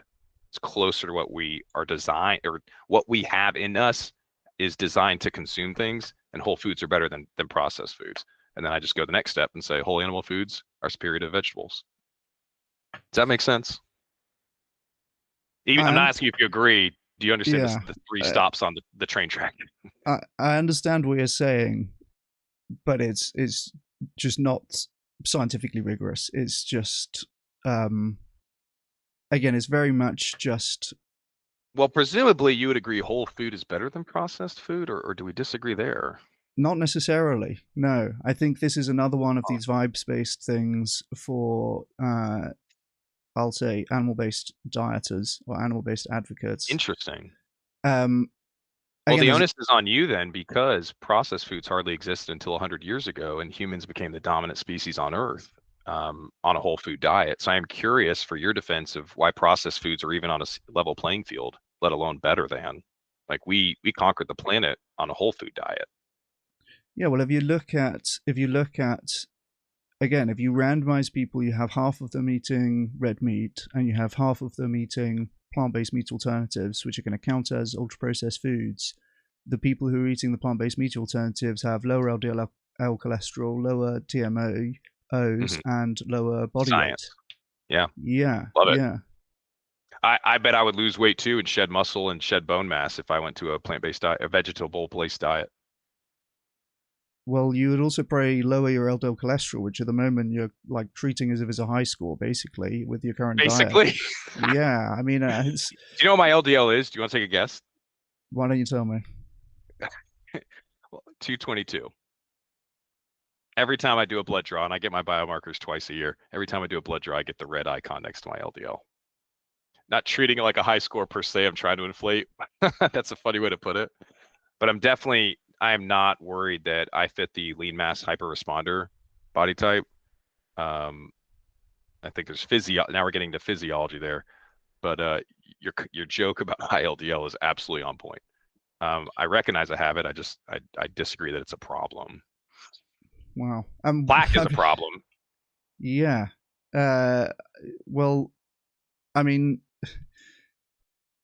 there's so much evidence that LDL cholesterol is a problem, but I fear that if I start talking about the evidence, it's science and it's corrupt and it's Bill Gates funded, and like, I don't know how you can live your life without considering scientific evidence. Like we did it for over 10,000 years of recorded human history. We did it without studies. Yeah, and we spent most of that time naked, dying at 30 with rotting teeth. Like, this is not a way to optimize the human experience. If you're gonna like reject modern medicine and stuff like this, like, I don't know, Chris, that vaccines you gotta are refine cucked that, and man. fucking You just said 3 cancer fake things in a treatment row, is dude. cucked.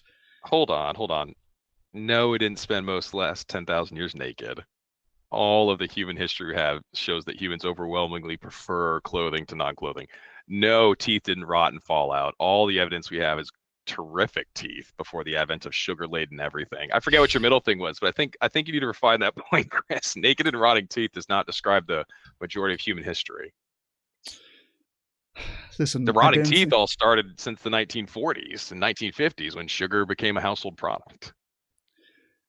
Listen, there's gonna be people living longer than they were when we were knocking around, well, up to 10,000 years ago on your view. Let's say recorded human history. Recorded human history, sure. People are living longer now because we have access to modern medicines, we have access to science-based dietary guidance. But how did we even live long enough to propagate at age 16, 18, 20 without processed foods? How do we dominate the planet as a species on a whole food only diet for millennia? Was it a cosmic joke or an accident? You can have factors in your biology that make you live long enough to reproduce and become disadvantageous in your older age. Like, you've got there, you've reproduced, you've passed along your genes for better or worse, and you've getting to the stage where you're going to be worse. You're going to be wanting to look at health outcomes in terms of what are going to be the likely things to kill you now. Mm-hmm. And overconsumption of red processed meat is certainly going to be one of them. But humans ate red meat for millennia, and heart disease and heart attacks almost did not exist until the 1950s. When Eisenhower had a heart attack at age 50, Americans were shocked because a man so young got a heart attack. It almost did not exist. Inuit do not suffer heart attacks. East African herdsmen do not suffer heart attacks. It doesn't happen. It is the advent of ultra-processed food, standard American diet, sugar and dyes and everything, high carbs, that has led to these catastrophes of everyone's got diabetes, 2-year-olds are obese, and insulin resistant, teeth are rotting out. It is not due to eating plants or eating meat. Yeah, I mean, I don't know what to tell you. You're just wrong. Like, there's the scientific evidence is very I'm not clear. wrong about heart disease barely existed before 1950. We don't need studies to prove that. We just need the history books. It could well be the case that people are not living long enough. They're dying of other causes because we didn't have as much medicine that prolonged their life long enough to get heart attacks, right? Maybe. But now we do. And the biggest killer. Well, not really. I mean, well, you changed what you said, Chris. Well, how did I change what I said? You said red meat leads to higher incidence of heart attacks and heart disease, that. And it barely existed prior to 1950 in humanity. I don't know about other species. Well, those two things could both be true, right? It could be the case that for other interventions like modern medicine, we're now able to live long enough to get heart attacks, whereas before we're dying from like predation in caveman times or something like that, right? Like before we have antibiotics, people are just dying from everyday infections that now are trivial. Sure. Now we have these medicines, we're living long enough, we're living into our 70s and 80s. You're calling it a coincidence, right? That's what you're saying. It's most likely a coincidence in the scientific term. Well, I don't know about that, but I'm just saying that we've solved for other causes of death. You and I live in the year 2026. We are going to probably live. I'll probably live into my 80s or longer. And I'm aiming for centenarian. I would really put down the red meat then if I were you, because you are gonna be increasing your risk of heart attack and cancer. I mean that like. Nobody is going to tell you otherwise, apart from fucking Sean Baker. Like, seriously, there's not, and you know, this guy even says as well. Like, we were listening to him on debate the other day saying, I actually might stop advocating for carnivore diet unless I start seeing some better evidence for it, and that there really is no evidence to support the health benefits of carnivore diet in the long term. So, I mean, you mean just studies? Sure. Studies are one form of evidence. You can't disagree with that, Chris. Studies and evidence aren't synonyms. Evidence is a category. Studies are a subset of that category. Just like history, biology, chemistry, studies, these are all forms of evidence. You have to recognize that, dude. Yeah, I understand what you're saying, but you're kind of implying that these things are on the same level. Like they're just not. I'm not saying which is superior to which, but I'm saying they are each subsets of a category. The category is evidence. Studies are a subset of that category. I'm not saying studies are better than history or worse. I'm not saying chemistry is better than biology or worse. Well, but I they are don't think subsets of the category.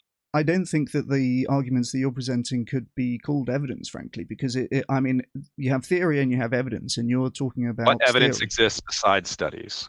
So you've made it clear studies are evidence. Check. What else is there besides studies in your world that counts as evidence? Well, I'm saying that evidence is like empirical observations of some facts. Observations. Aha. Okay. Are And all observations studies, or can those be two different things? yeah, of course, you could have some. Of course, yes, of course. I grant that you can have some things that could be called evidence which are not written in scientific studies. Of course. Okay. But the thing that I'm distinguishing between is evidence and theory. And theory is like a story about why things might be a certain way, but without any empirical observations, right? So like the seatbelt example that I gave, I could have a theory that it's safer to drive without a seatbelt because maybe you're going to drive more carefully and be less likely to get into an accident. Mm-hmm. That's a theory, that's not evidence. Sure. Right? Yeah. And so I'm saying the same thing for your arguments about bioavailability and about nutrient density and about ultra processing and about evolution. These are all theories, they're stories. They're not empirical observations of anything, they're not evidence. So Chris, yes or no? Plants carry a toxin load.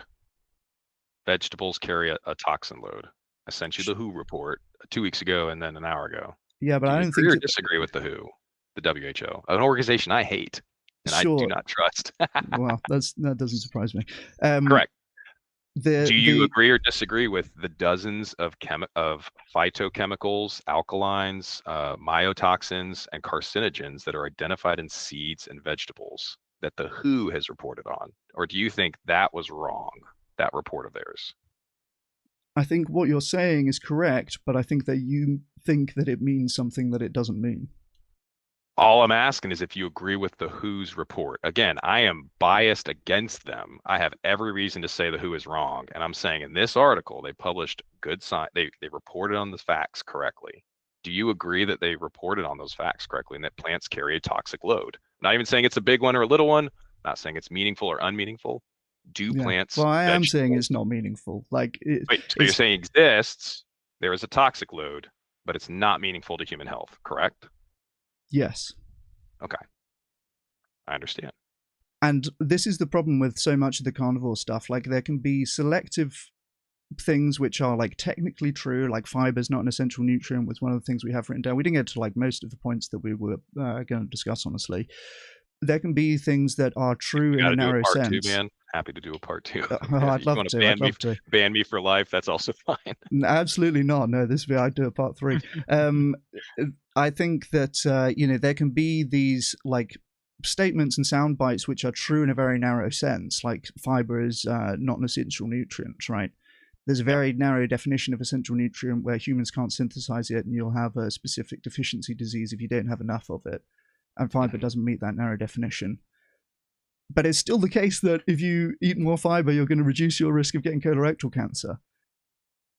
That's not in contrast with the fact with the statement fiber is not an essential nutrient. So there are these like very narrow, deliberately misleading statements that people will make. And look, I'm not saying that you're being deliberately misleading. Honestly, I think that you've probably been misled. And I don't mean that in a patronizing way. I prefer that insult over the other one. I'm definitely not trying to mislead anyone out of ill intent.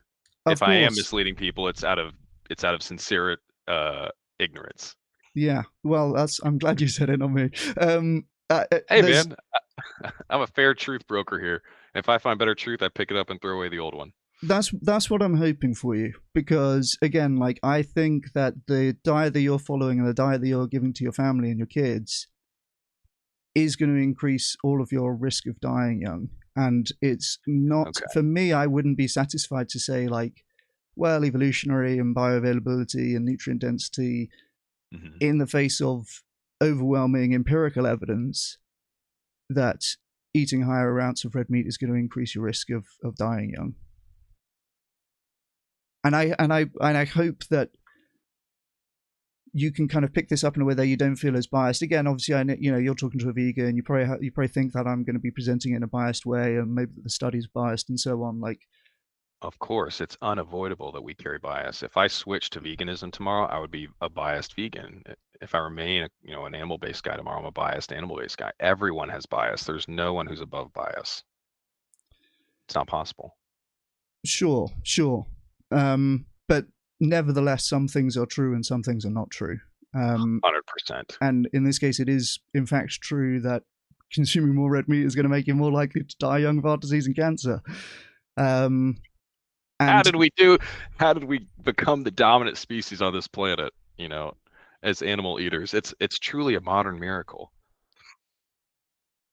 It's just not the dunk that you think it is saying that. Like, these things are just not going to trump empirical evidence. Like, there would be some evidence, right?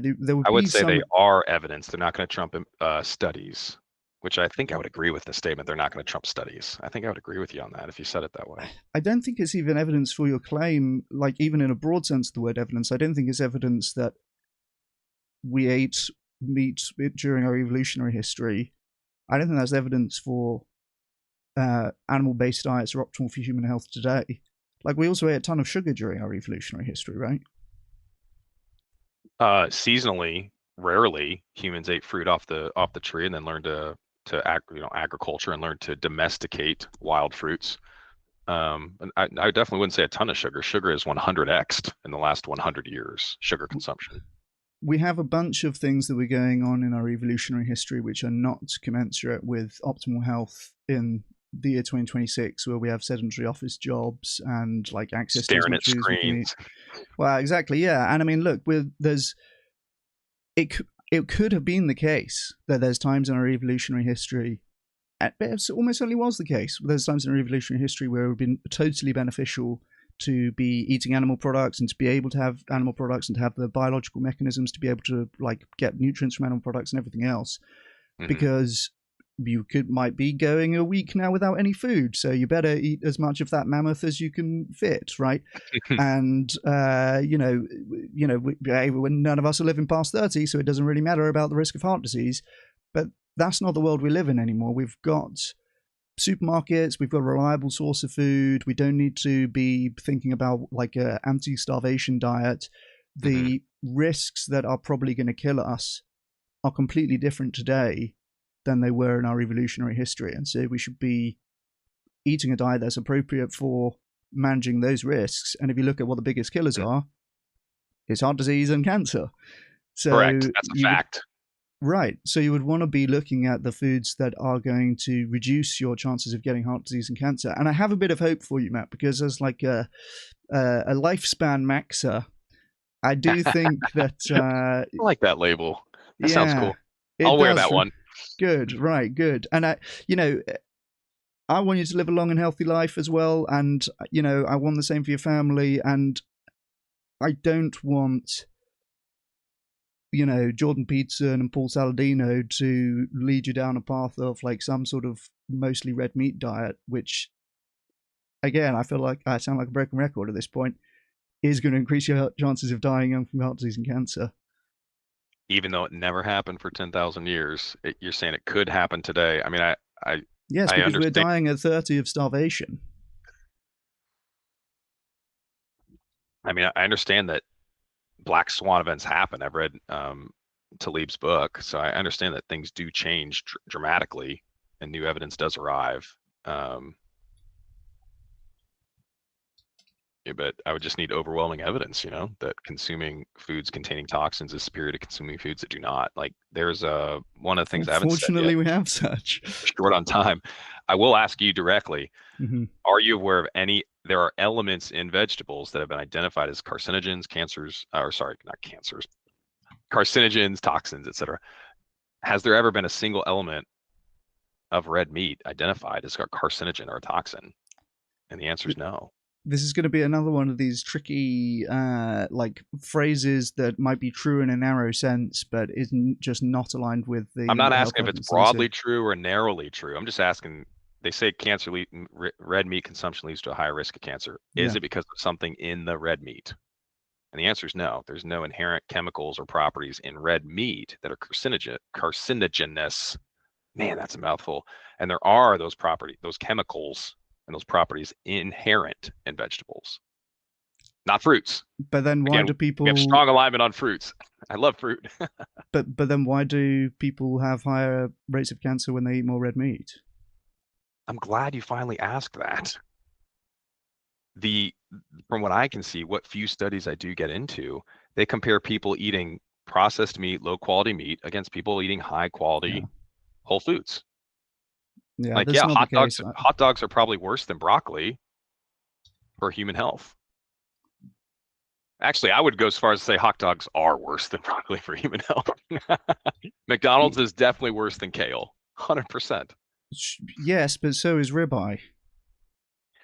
But it's not inherent to the food, so it has to be behavioral. It's not inherent in the food itself, whereas it's inherent in seeds, stems, leaves, bark, roots. I don't know what you mean by inherent, but people who are eating more red meat are more likely It's to get genetic. cancer. That's what the It is inherent. There are chemicals in vegetables that cannot be removed. Sorry, naturally. They can be removed unnaturally through processing. There are inherent chemicals and inherent properties in vegetables that are toxic and carcinogenous, and there are not in red meat. But then we should milk. see people eating more vegetables getting more cancer. And we don't see that. We see the opposite. It's not vegetables are causing it. The ultra processed foods are greatly amplifying it.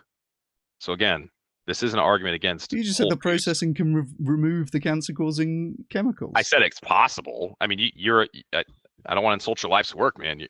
I'm sure it's possible. I know cooking reduces toxic load. So what's processing, but more and more clever and more technologically advanced forms of cooking. But there's never been a single carcinogenic element or toxic element identified inherent in red meat the way it is in vegetables. I keep saying plants, I mean to say vegetables. And so it has to be behavioral. That there's no other way around it until someone identifies something toxic or carcinogenous in red meat. And they've been looking for decades. There's billions of dollars hunting those down. They can't find it yet. Call it element X, call it chemical X, whatever you want to call it. It hasn't been identified. And the WHO has listed dozens of them identified in vegetables. I don't know what the thing is in what the particular chemical is in cigarettes that causes you cancer. And yet it's arsenic. Cigarettes will cause you cancer. Yeah, it's okay, arsenic. Sure. But I mean, even if nobody knew that, we could look at data and go, hey, people smoking seem to get cancer more frequently, don't they? And it wouldn't be an argument to say, well, what's the specific chemical in cigarette? Like, say that was impossible to find, or like it's a variety of things, or whatever it may be. Like, it would nevertheless be true that correct, people smoking more cigarettes are more likely to get cancer, right? So it doesn't really matter that you can point to. Studies didn't prove or didn't create the cancer, and it wasn't that humans cannot understand the cancer exists without studies. The studies reflect reality. Unless they're cucked. So Bill Gates funded studies, right? Or funded by Marlboro, like the many studies that tobacco companies funded. Right. So the studies do not make reality. They reflect reality, or they reflect bias and unreality and outright propaganda, whatever. They reflect. They don't create. So it's the fact that arsenic is always bad for humans to ingest. There's arsenic in cigarettes. We don't need studies to prove arsenic is bad for humans. We have biology that informs us there. But if there was some component, pardon me, if there was some component in, for example, vegetables that we think, hey, this is a cancer-causing chemical, that's just not relevant unless we see evidence that consuming those vegetables increases your incidence of cancer, right? If we're talking about reality and long-term RCTs, I think I could agree with what you just said. I guess I could with great trepidation agree that if it was proven that eating certain carcinogens did not lead to higher cancer incidences, I guess I would be very hesitantly okay with consuming carcinogens. I guess I'm coming at this from a position of it's impossible to consume a high level of toxins without being intoxified. It's impossible to regularly consume carcinogens without generating cancers. Maybe I'm wrong about that. But again, at best, then what you've done is you've brought plants up to equal playing field with red meat. And I don't see that's a big gap to say it's okay to eat carcinogens at a low level or toxins at a low level. It's fine. I'm very hesitant, and that's the most diplomatic term I can use to describe how I feel about eating toxins or eating known carcinogens. Don't you think that it's I don't know if they were known carcinogens. You keep saying if like you don't believe the WHO. I just have to bring that up. You say it like you don't believe them. And that's fine. Well, I don't believe most of what they say too. Don't believe the WHO. Look, I'm sure that whatever I haven't looked at that source that you've sent me, frankly. I'm sure that what they've said in there is narrowly true, but the relevant question is, does eating vegetables give you cancer? Right? I don't think so. How not? Why are you concerned about consuming carcinogens if they don't give you cancer? Because Chris, a very important virtue of me is that I don't want to consume carcinogens or toxins. Like that's a very important virtue of my diet and just worldview in general. I don't like drinking motor oil. But why not if you don't think there's any negative health effects? Well, I don't think eating a stick of carrot or eating a head of broccoli or eating a handful of grapes, I don't think you're going to get cancer from that. I do think increasing your toxic load, increasing the amount of carcinogens and phytochemicals and alkaloids, the other dozens of things listed in that WHO article that are proven, known, they're beyond debate. We don't need a debate if there are toxins in plants. I think the more you eat them, the more you're courting with disaster. And I think it's one of the reasons that pure vegans, vegetarians, and I always get them confused. So forgive me. I forget one allows like eggs and dairy and one does not. I think it's why you can measure things like bone mass, muscle strength, neuroreceptivity, firing in the brain. One of the things vegans and vegetarians get to avoid because they don't eat a lot of processed grains is I do believe, have lower incidences of diabetes. I think that's been provably true because they're not eating all the processed junk. So that's one thing. If diabetes is your main enemy and you want to do whatever it takes to avoid diabetes, plant-based diet, not a bad way to go because diabetes is in effect it's generated from a high carb intake, especially simple carbohydrates, far worse than complex carbohydrates. What if you want to avoid heart disease and cancer? Say what? Oh, eat a lot of red meat, drink a lot of water, get a lot of sunlight, grounding. Sunlight as well. That's right. Yeah. I know Brits struggle to get the amount of sun that y'all need, that your bodies were designed for and evolved for, but it's still possible. Do you believe in sun cream, apropos of nothing? Sunscreen in the US. Yeah, sun cream. I put it on my 1 and 2-year-olds. I'm not sure I should, but I don't wear it. Okay. I'm glad you're putting on your kids at least. Don't worry, I'll stop when they're 3 or 4. Wow. I mean, surely you don't wear it in the cloudy, gray island that you live on. I do when it's sunny. I mean, there's yeah. If I lived in a mountain or at high latitudes where the atmosphere is thinner, I might consider wearing it more often for like long-term exposure. But yeah, I guess puts ancestral adaptation. I definitely believe that our bodies are unconscious during the night and conscious during the day, and I believe in the circadian rhythm. I think these are, yeah. But again, I think it's beyond the point of this conversation here, and I'm being a bad guest because now we're over on time. Well, no worries. Yeah, I don't want to keep you all day either, but yeah, let your audience know. Matt is an animal-based guy. He loves fruits. He loves animals. He eats both every day. Yeah. I'm not just some meathead Instagram bro because I don't even have Instagram. I'm not on Twitter. If you want to follow me, you got to hit me up on LinkedIn because that's the only social site I'm on. Meatheads. Or I mean, great people like Chris. Yeah. And then you'll see my LinkedIn headline, and you will, throw up a little bit in your mouth. All right. Well, so perhaps we can both kind of give like a bit of a closing statement and then close it out. Sure. You want to go first? Yeah, I guess so. I would just say that the arguments for an animal-based diet being healthier are all to do with stories about why that might be the case. So we can talk about stories about human physiology, we can talk about stories about evolution or cellulose or a bunch of other things that we've heard about, bioavailability, nutrient density. But when we come to actually observing what are the health effects of consuming one type of diet or another, the evidence is overwhelming that a plant-based diet is going to be associated with superior health outcomes. And again, I don't think that. Well, first of all, I don't think there's really been any attempts to refute that.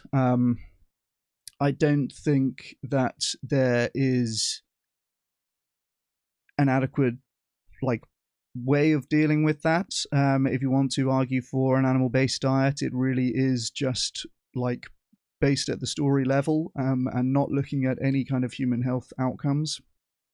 And yeah, I think that it would be a good thing if, again, it's very accessible to do now, and anyone can go and speak to ChatGPT or other Perplexity or whatever your chosen LLM is that is not going to have the biases that you might be worried about in a conversation with another human, and say, look, am I increasing my risk of dying of heart disease and cancer by eating red meat all the time? And it's going to tell you overwhelmingly, yes, you are. I think it's admirable that you're concerned with maximizing your own health and the health of your family, but I think honestly, I'm annoyed with a lot of the influencer culture now that is spreading all of the carnivore stuff, because you have people like my opponent in this debate who are completely led down the garden path of these vibes and looking at evolution and bioavailability or whatever else, and will people who are concerned with improving their own health are now eating loads of red meat. It's mental.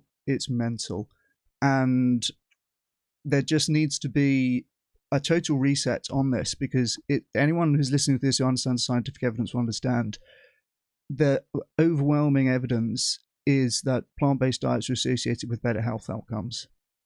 And people can make their own decisions about what to eat and so on, but this is the impact of the meat influencer trend, right? You have people who are various degrees of either paid directly by meat industry to spout their talking points, or who are just recreating that, and is leading to people who are, again, concerned with their own health, which not everybody is, now thinking that it's a good idea to eat loads of steak and red meat all the time and feed the same to their kids.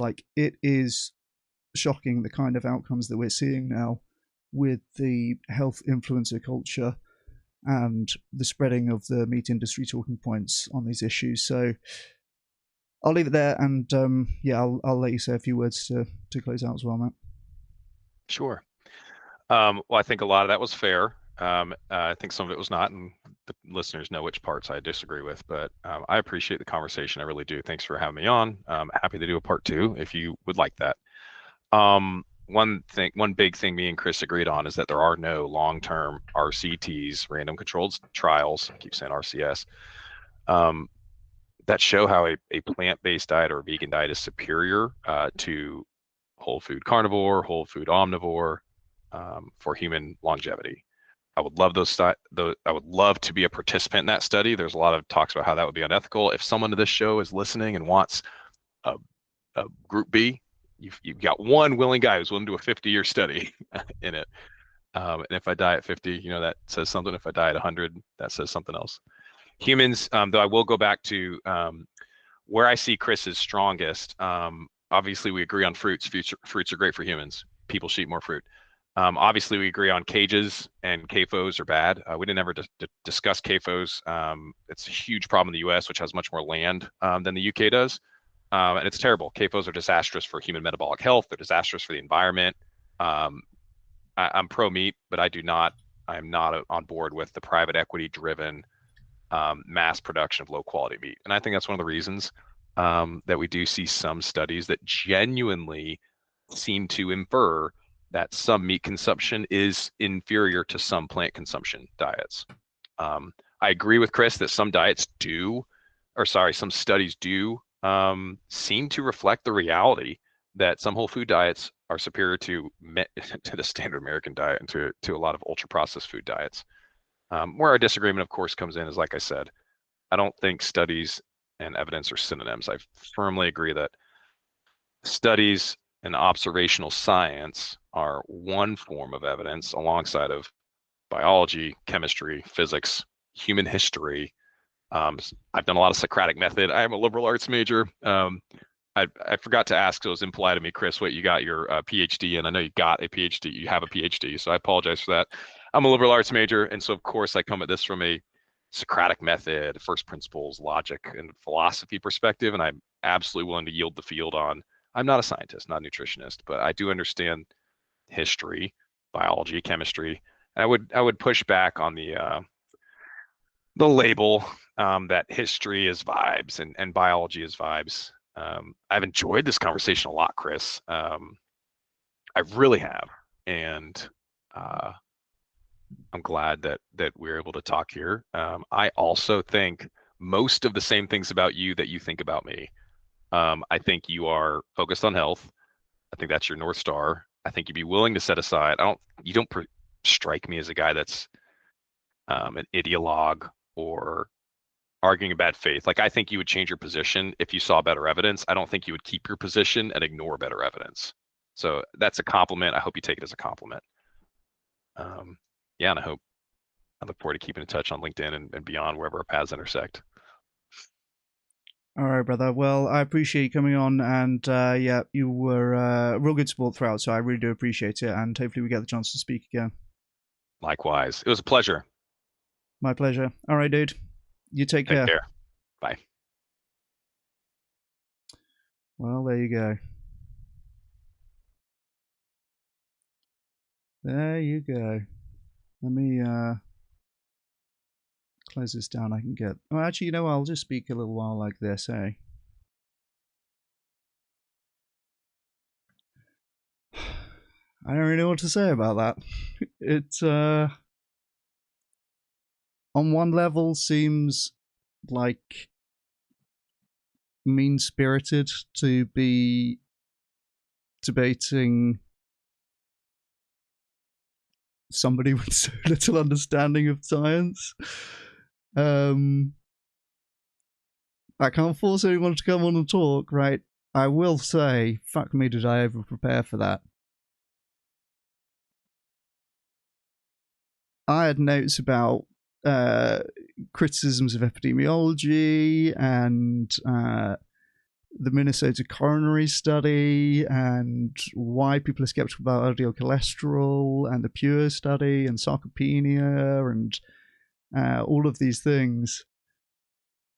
And we never got to any critiques of, again, the overwhelming evidence for better health outcomes associated with a plant-based diet. Quite early on, we were inherently skeptical of studies per se. I mean, I don't know what else I could have. I found myself early on like, well, I've run out of things to say, in one sense. Like, yeah, I appreciate that, guys. VPM, I would be so down for hearing your notes if you want to hop on a VC.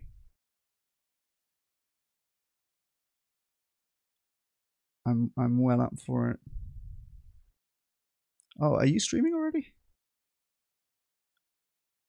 Okay, nice. You're actually in VC already. Can I come in and chat? Let's unmute my Discord quick. I'm well up for it. Hey guys, I just heard myself. That's cringe. Oh, you're here. How's it going? Sorry, one sec. Yeah. Yes. Oh yeah, you got the stream up. Sorry, let me mute the tab. I apologize. Nice. What's up? Good. How do you feel that went? Pretty terribly. First of all, how do you think that went for you? Wait, terribly in what sense? I think very little of what he said or claimed was interacted with, and I think that's a shame. Yeah. Yeah, you should have pulled him up on his claims way more. Yeah. Wow. Okay. So I mean, clearly there's not. I mean, okay. Well, go on. Say more. Sure. So once somebody says, I don't believe in studies, blah, blah, blah, every single claim that they make afterwards should be addressed why this study is okay and that study is not, right? When he said plant-based diets seem to correlate with lower risk of diabetes, where did he get that from? And how he discerns that study from the numerous studies showing increased colorectal cancer with consumption of red meat, right? And it's a straightforward line towards the top when it comes to increased risk of colorectal cancer and red meat. So saying, oh, at some point, if you eat enough red meat, the most amount of red meat, the colorectal risk is going to drop off or something. But that's just like, could be, but we would need evidence for that. But in any case, for instance, when somebody says plants or specific plants have defense chemicals, first of all, I would say, well, what would be the argument there?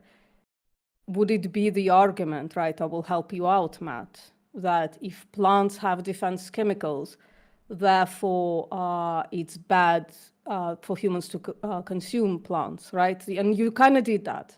Yeah, I feel like I did say that. Yeah, I think you did that in 1 second there. But then I would say, what would be even the evidence for that? I was looking for that in studies. I was looking for that even in the evolutionary history. And how do we discern between which type of evidence you're accepting, Matt, and which type you reject?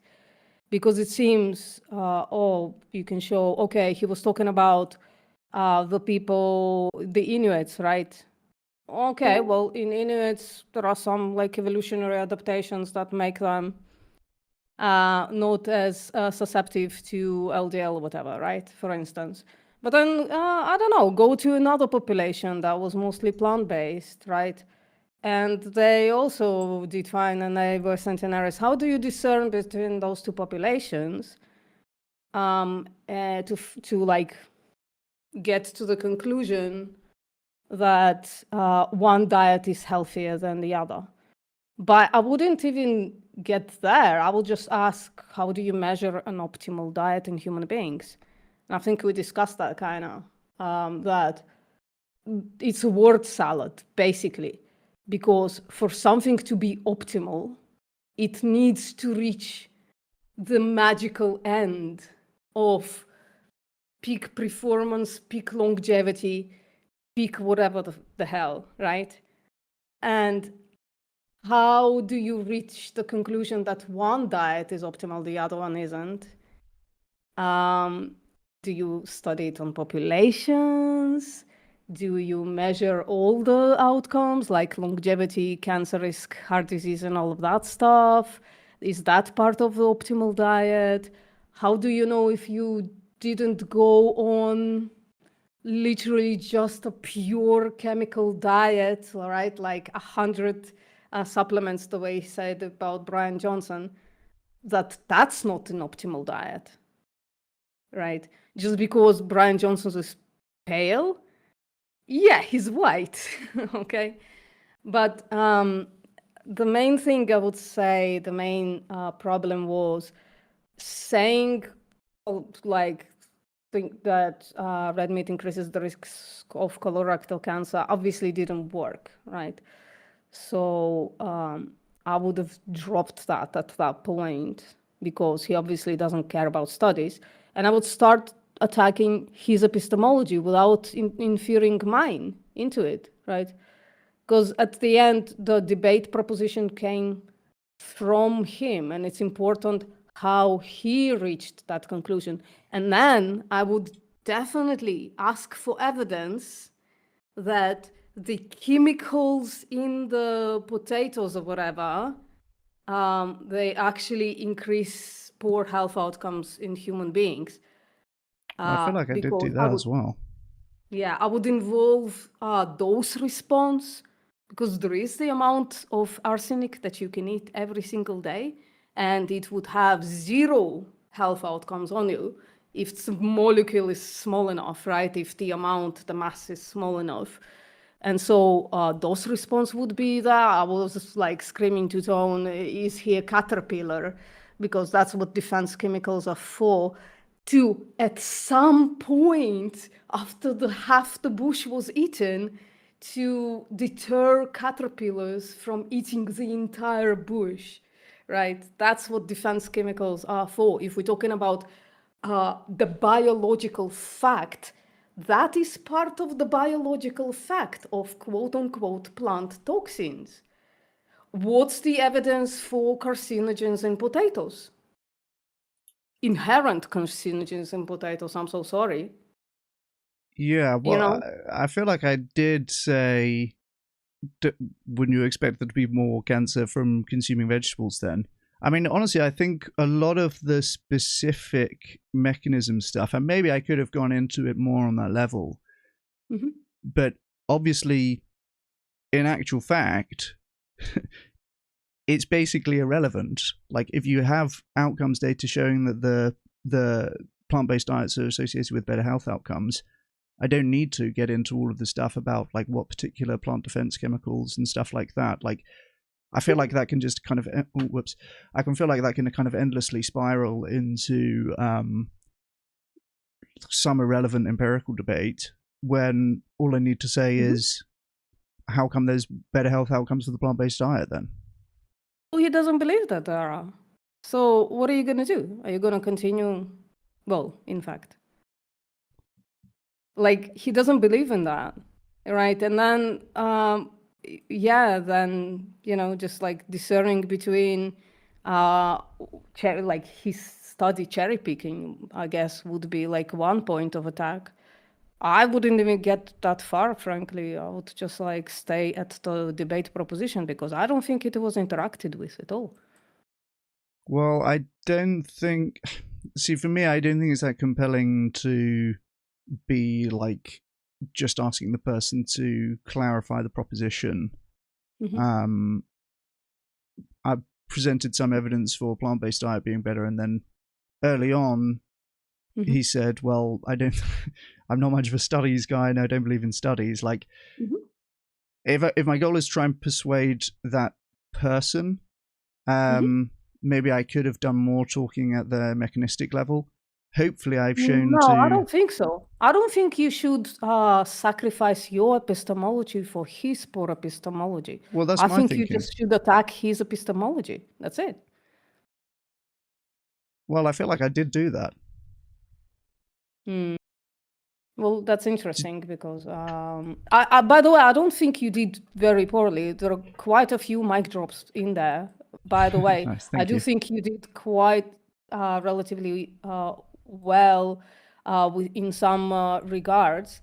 But for instance, like when he was saying, I think I'm providing evidence, Chris, I don't think he understood what you meant by, no, you're not, son. You're not providing evidence for the actual health outcomes. Because I don't think he says, well, it's a biological fact that plants have defense mechanisms, right? And you did say that. I just don't think he understood. And I would have made sure that he understands, you know?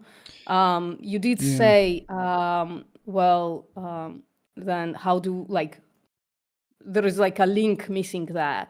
You're extrapolating from this factoid to then think, oh, plants are bad for you, right? So I said in the chat, the sky is blue, therefore the grass is red. So the sky is blue is a fact, right? Let's say it is, right? Whatever, the sky is not really blue, blah, blah. We perceive sky to be blue. But then not only is the grass not red, it's also irrelevant to the sky being blue. And that's why his biological chemical facts were not a good indication of human, like, best human diet or whatever the proposition was there. And just like in general, he made a lot of claims that are absolutely wrong. The Inuit absolutely do have heart disease, like, things like that. Our ancestors absolutely did have tumors and heart disease. If telling, like, for instance, they had atherosclerosis, right, in their veins. That's early stages of heart disease. So the claims that he was making were wrong, and I would have asked for evidence. Okay, there's a couple of empirical. I mean, I think it's probably, or it may well be true that there's heart disease at lower rates in populations before the 1950s and or in Inuit populations. I just don't think What would be the evidence for that? What do you mean? Yeah, What's the evidence for that? Is it a study? How do we discern between that study that shows that the Inuits had lower heart disease and the study that shows that the modern populations have lower heart disease if they eat more plant forward? Yeah, I hear what you're saying. I think I don't know, frankly, whether that's the case or not. But my point in saying to him is like, it's irrelevant, basically. Could I mention something when there's a second? Yeah, go for it. Yeah, I think a lot of times too, he just kept on, from my understanding, the name is confounders, like variables in which you're not controlling for that affect the outcomes of data. And I really like a quote by Dr. Ngannou where he says, like, anytime anybody ever mentions like a confounder, they're making like some type of causal relation. And I think it's always like good to address that.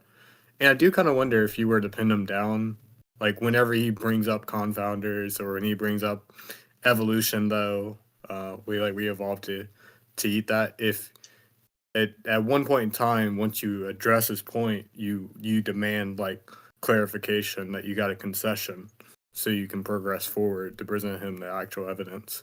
Do you feel like that's a fair thing to do, or at least try that maybe occasionally to see if you can get a concession so you can further? Yeah, like tactically, I do think that that's a thing worth doing, and definitely something where I can be stronger in debate. I think there was a couple of times where I said we agree that, like, the best evidence we have is that it's a high rate of heart disease and cancer and so on. I think I got a couple of decent concessions, and that there's no studies, I guess, if he wants to distinguish between studies and evidence, but I guess they are different things. To support an animal-based diet, which ultimately I think that was the winning moment. When he says he agrees with me, there's lots of studies showing that plant-based diets associated with lower risk of chronic disease, and that there's no studies showing the same for an animal-based diet. Like, for me, that's a win condition, honestly. And a lot of the other stuff, I mean, I did find myself being frustrated. Like, I don't... like, what can you say when someone's like, I don't believe all studies? I guess that's what you're saying, VPN, where it's like, show that that's not the case in other areas, right? No, not necessarily. Or show that he's being inconsistent with his application of it. Yeah. First of all, he's been inconsistent with his application, but then how does he know that he can trust these, you called it story, I would call it insufficient evidence of an unrelated question, right? I don't think, right, I would even like make the claim that I don't think what we ate throughout even millennia is answering the question, what would be the best diet for us? Because it could be that what we've been eating for millennia is a really, really good diet for us, questionably, as you question it as well. But I would say, well, that doesn't dispute the fact that there could be a new diet, 100% chemical diet, that is even better. So the question, what did we eat for millennia, doesn't interact with the question or with the debate proposition, an optimal human diet. Yeah, I feel like I did say that as well in talking about there's very different conditions. We're in sedentary office jobs, and we used to die of starvation and stuff like that, right? Is that not? Yeah, that was one of your mic drops. Fantastic job there. Okay, nice. Yeah, you're basically saying, but you're basically saying we have so many things that have changed since we were on this, even assuming that this is correct, that we used to not have heart disease, we used to not have cancers, we used to, like, I don't know, longevity was dropped really fast from that. I don't know if he's like thinking about longevity, but he's eating like an ancestral diet where people, as you said, died pretty early. Just as a matter of condition. So, like, how would you then know that, they died early because, I don't know, like they were eaten by mammoths? How do you derive from that? Well, if there were no mammoths, then those people would live to 300, as his pipe dream is stating. It's just like a fucked up epistemology altogether that he has. And it's absolutely not your fault that you got bewildered by it. It's bewildering how silly people are sometimes. Yeah. I mean, honestly, before going into this debate, I was low-key a little bit nervous because I felt like Sam Harris, this is going to sound really like conceited. Sam Harris has this thing that he says about if you're Mike Tyson, you don't need to go rolling around with some guy in the parking lot to prove your fighting abilities. And I'd got into a comment argument on LinkedIn, and I'd say, come and debate me, as I like to do. And I kind of realized after the fact, like, this is not like a nutritionist or a scientist or someone with a platform or anything like. It's kind of, there's very little upside in one sense. I said to my wife beforehand, it's like when England play Moldova in the football, and if they win 5-0, everyone says, well, of course they did. It's England versus Moldova, right? So there's very little, but they might draw or they might lose, and then it's terrible. Yeah, Chris, here's the thing, right? You were playing football. He was playing, I think, curling. I'm not sure. Or he was like, I don't know, just like throwing shit at the wall and calling it a game or something. So you were not in the same place, but that doesn't mean that like somebody who's like nutritionally sound can necessarily win, quote unquote, a debate or a public perception even. Against somebody who spent a considerate amount of time listening to hacks talking about nutrition. He, as you said beautifully, he has a good story that is like more convincing to most people, because most people don't know anything about nutrition. This is why I usually, in my outreach and in my whatever debates or whatever, I take the burden of proof. But when someone says, well, science is just like not my jam at all, no way am I going to talk to them about science. That's just like not, they're excluding themselves from the conversation about nutrition then, right? That's interesting then. So, I mean, on one level, I should just said, well, we'll leave it there then, shall we? Oh, I'm sorry. I should have said we probably should do this after you slept or something. I'm so sorry. No. I mean, in the debate, I should have said that. Like, as soon as the guy says, I'm not a big studies guy. Like, dude, I can't tell you how much I over prepared for some of this. I was like, countering the counters from all these different like rogue epidemiological studies that I was doing like practice debates with ChatGPT and stuff like this. Like, it's so yeah, just I mean, it's not too bad because it's like a motivation to learn a lot of the relevant studies and stuff like that. So it's good that I've done that. But you were doing really well as well. I was listening into some of your debate preps. Thank you. Good. I appreciate that. But yeah, so what then do you think the strategy is when somebody off the bat is like, studies are cucked, studies are Bill Gates funded, I only believe in first principles and evolution and Chris, I would have like what's the play there? I would have asked him good night if he would have consumed like dirty water, since humans have been doing it for all of civilization. How did we become the top of civilization drinking Giardia for 10,000 years? And ask him if he drinks Giardia water or if he drinks filtered water. Yeah, that's a really good one. Fuck, I had the evolution reductio. I said sugar. I don't even know if it's really true that we've had a lot of sugar in our evolutionary history. I wish that's such a better example for the evolution one. Yeah, dirty water, yeah. Lack of modern medicine, I said, but again, it's he probably does think vaccines are cucked. So what am I going to say to that? Yeah, you got to find one that like almost no one would bite the bullet on, because we've done a lot of these debates and almost no one actually goes and drinks stream water like our ancestors. They're always drinking filtered water or like RO water or out of the municipal supply. Yeah, they never have an answer for that one, because it's like, it's the same thing he was saying. It's like, well, how do we become top of the food chain, blah, blah, blah, top of civilization, eating red meat? You could just say the same thing with like dirty shit water. Yeah.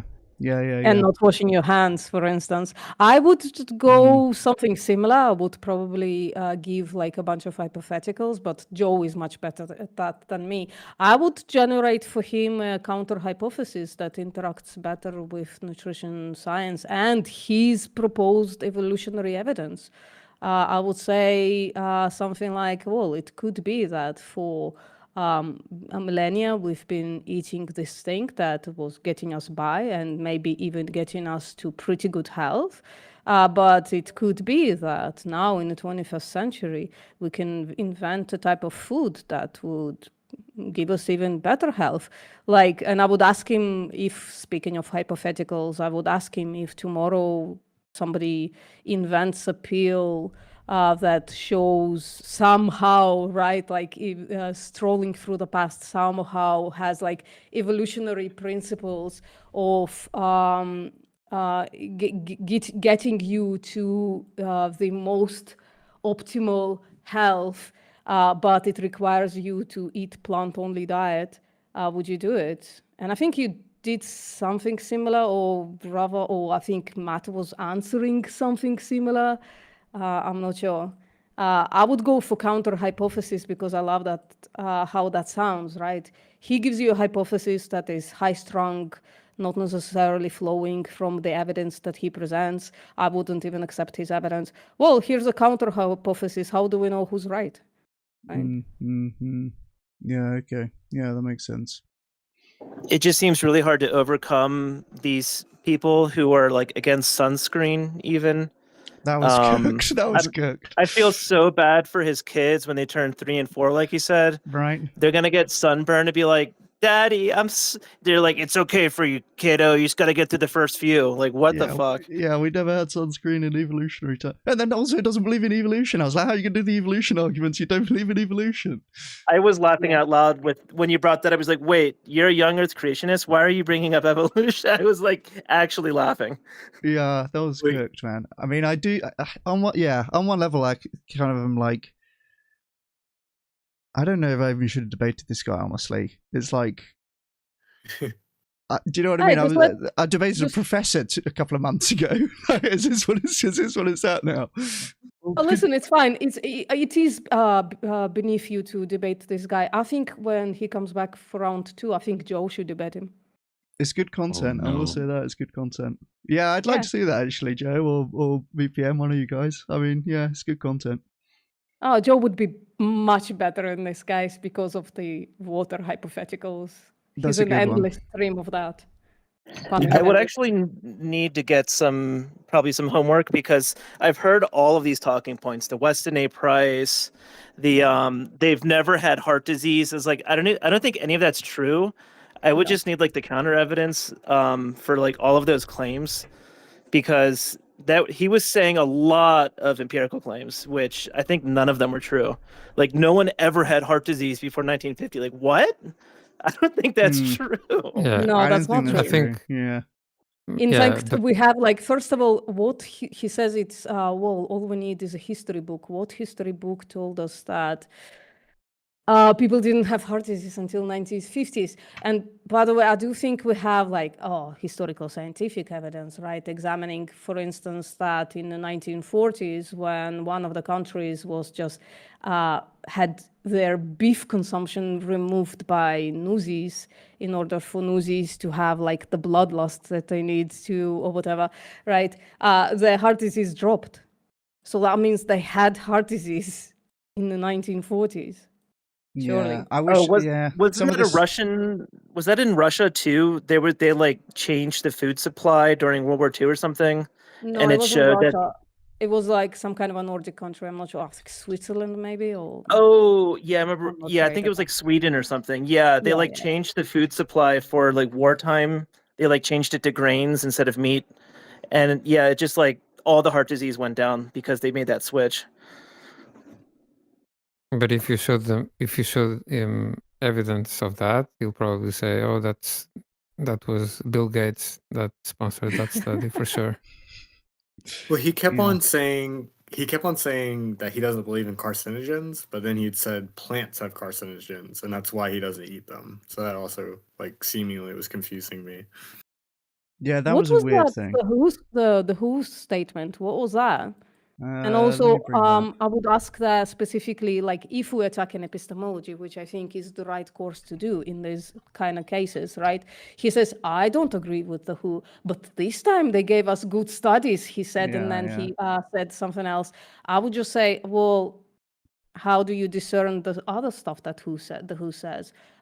With this stuff that you like say is good evidence, how do you discern between the two? And I think it's basically all because it agrees with him, right? Also, I bet this is something me and VPM do a lot, is we just will like open the study up and read it on the fly with them. And 99 times out of 100, it like disagrees with their point. I bet that thing even says like, overall plant-based diets are super healthy. You want to eat your veggies. It probably says that in there. Yeah, I was like, why probably did it say this? Or it probably like absolutely like not part of like even the consideration of how we interact with food or something like that. That's how I was like, oh, please provide evidence for this. What's the evidence for these like plant carcinogens? And like you made a fantastic point, by the way, Chris, when you said, well, why like if that's true, how come plants like don't increase our like cancers, right? You made a good point. I hope you had like a study to back that point up, but he doesn't care about studies, so maybe that point was like really moved specifically for him. But what does he think the Who thing is based on? It's probably based on some kind of study. But I saw you look through it. What was the Who thing? Yeah, key facts. Some natural toxins we formed in food as defense mechanisms of plants through their infestation with toxin-producing mold or through ingestion by animals of toxin-producing microorganisms. Natural toxins cause adverse health effects. Variety of adverse health effects pose a serious health threat to both humans and livestock. Adverse health effects can be acute poisoning ranging from da-da-da. Does it say... Could you post it in the chat, please, Chris? Yeah, let me put the link in chat. Wait, acute poisoning. First of all, acute poisoning, okay, that just means those are the type of plants that we shouldn't eat, right? Natural toxins can be. Yeah, Chris, I did have one thing. When he said, like, do you even have one example of animal that has toxins? I would have been like poison dart frogs, jellyfish. Yeah, and like Yeah, just go down pufferfish in Yeah. in the puffer. There's like certain fish that if you like have a tiny sliver, you just die. It's like, Yeah. these exist too, and they can also swim away. So it's like, there's going to be counterfactuals to that claim as well, because he said there's not a single animal that has toxins or something. He made a very exacting. He made it a very all or nothing statement. Yeah. That's a really good point. I think it's very likely that all this information that he dumped on you today, he just heard from like some guru guy on YouTube or whatever. Like, well, Paul Saladino. Yeah, and Sean Baker's and there all was that definitely stuff. some chirpy in there. And he never actually looked up any of it. Yeah. He has no clue of any of it. He just hears someone else and just parrots it away. Yeah, I think that's basically it. And it's good. I see what you're saying now about like do fight stories with stories. Basically, like I'm trying to say all throughout, this stuff's irrelevant if you look at human health outcomes, right? And I felt that that's all I need to do, and hopefully for some viewers that is compelling. But I mean, because that's what I'm thinking. He would probably, if I said, "Oh, there's poisonous frogs," how about that? He'd probably go, "Oh, yeah, good point, actually." Like, do you know what I mean? That's not actually as scientifically rigorous response as what I said. I think the point of the fighting the stories with stories is just to show how weak their stories are, because you can just make up as equally weak a story, and it's like, oh shit, yeah, I guess my story, I guess that is just a story, because you can just like make up something else that, yeah.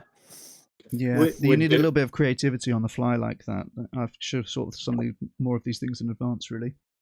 Yeah, that comes with practice. Like I do have debates on my channel where I'm absolutely shit at it, and I think now I'm better at it, you know? So it comes with practice. Well, is that the best story to run in that scenario, or is it to do one with like, well, water is toxic at certain dosages as well, right? Like if you drink both? Oh yeah, you could run both, yeah. Yeah, he kept saying toxic load, and in my brain, because I've heard VPM say it, I've heard Nick say it 100 times, like the dosage makes the poison, the dosage makes the poison.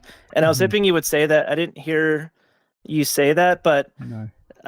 I'm sure he wouldn't have cared anyway, but because there is a toxic load of water. You can drown. Yeah. Well, because you were spot on there, it just didn't help him, right, to understand what you mean. Because you were spot on that this is vibes based, basically, right? That he can't derive the conclusions that he's deriving from the evidence that he's presenting. I would, sorry to say, I would have just clowned on him. Yeah. Is this the level? Is this like, this is the average carnivore understander? Oh, yeah. Yeah. That's where we're at, huh? Well, I think it's definitely better than a slight average. I think the average just doesn't know shit. They're just following what somebody said. Like that was like slightly above average. Shit. I don't know. Well, what made you think that he knows anything? He did quote unquote prepare. He had like the parroting talking points. He had all the chemical names to parrot. Yeah. That's more prepared than a lot of them. But the preparation was just like parroting Saladino and Chafee and stuff. Yeah. I've got to keep telling myself like the redundant prep that I did was useful for my own edification. It's like revising when you don't know what's going to be on the test, right? By the way, another little point about case reports. So case reports are not actually like anecdotes at all. Case reports exist for adverse events, right? So a case report is somebody is doing something and they're doing it to an extreme way, or they have an extreme reaction to that normal thing, and then a case report is written. So it's like, it's sometimes more informative than an actual anecdote, but sometimes less.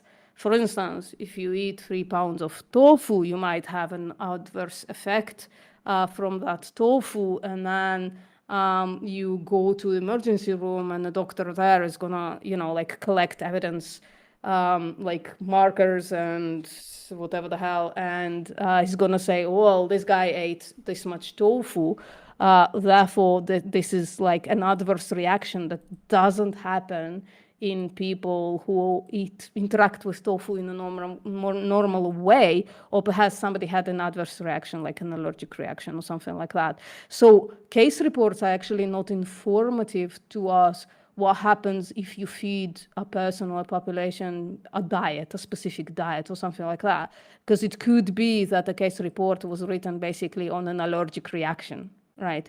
And then like, if somebody goes into emergency room and they're like, having some kind of a like bad reaction, and then like, oh, I just ate like 2 pounds of red meat, right? They say, and the doctor concludes from doing a huge amount of tests that it's not the fact that they ate 2 pounds of red meat, it's the fact that they're actually allergic to red meat, right? So, but we can't conclude from that eating red meat, eating that much of red meat is a good or bad or neutral in any kind of way, because this is not representative of the population. That's why case reports exist. Yeah. So you're saying it's not, well, so, I mean, I'm saying it's an anecdote in the sense of being a one-off, I guess. I wouldn't say that, because anecdotes, you can have many. You can have similar reactions from the same intervention in anecdotes. You can, and by the way, it's not an anecdote because it's actually goes through some scientific rigor, right? Whereas an anecdote doesn't, and it just could be confounded by these millions of things. So I would definitely not call it an anecdote. It's not its purpose. It's not how I would treat that at all. I would, by the way, wouldn't call what Matt was doing as mechanistic. I would say it's an ecological association, and therefore you can't derive causation from it, right?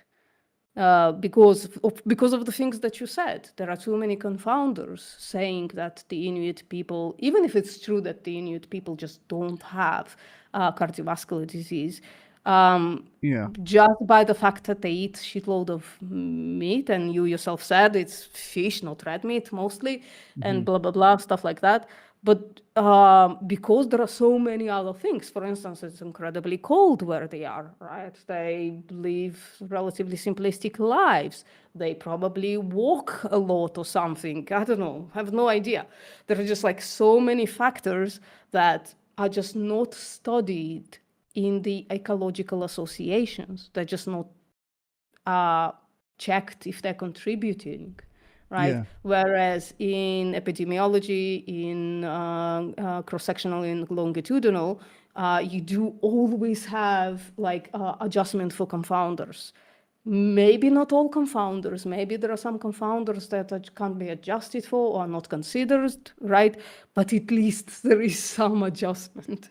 Whereas with a case of ecological associations, there is nothing. Not only is it association, it also could be absolutely, like in this case, like unrelated to the dietary pattern.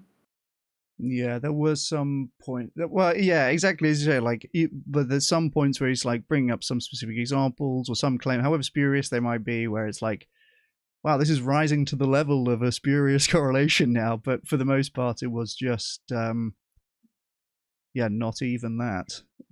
Yeah. Like no. And I know you tried to make that point. I just don't think Matt understood it at all, because he kept repeating, oh, I'm providing evidence, I'm providing chemical evidence, I'm providing biological evidence. Yeah, you're saying the sky is blue. That doesn't mean that the grass is red, right? Yeah. Yeah, there was definitely some. I was just reading through the WHO thing you linked. It literally talks about fish, certain fish that are poisonous. That thing you just linked. Right. Okay. Oh, yeah, it's basically a report saying like, here's things that are poisonous. Try to avoid them. Yeah.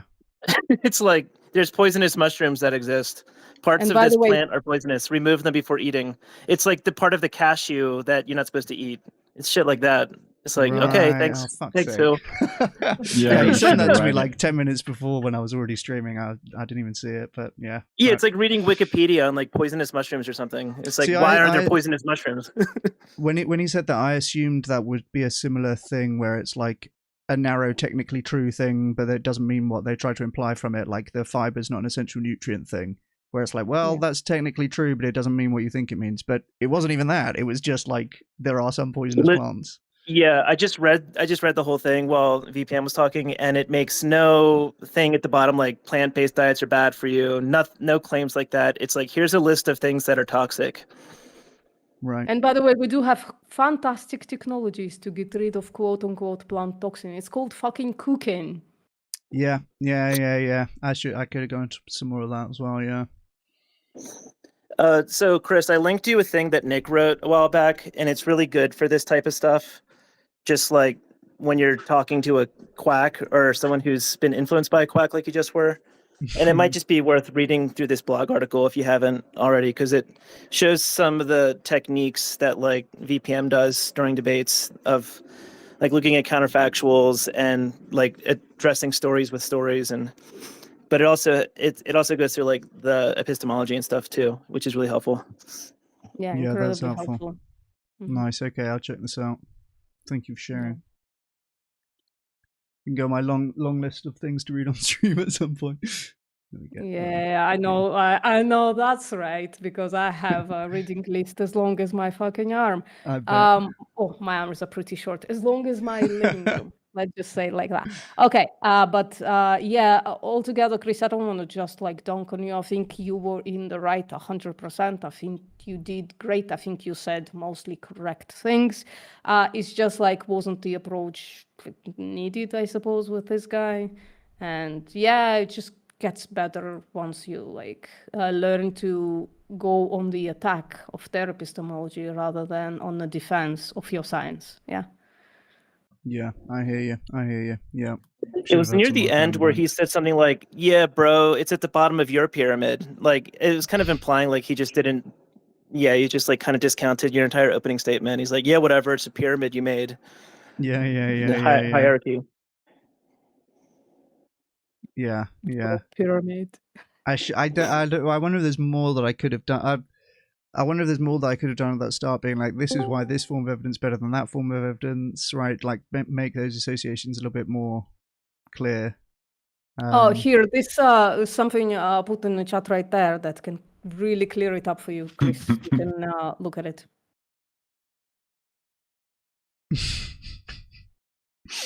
Nice. Yeah. Okay. This is the Carnist hierarchy of evidence, or the Carnivore's hierarchy of evidence, I suppose.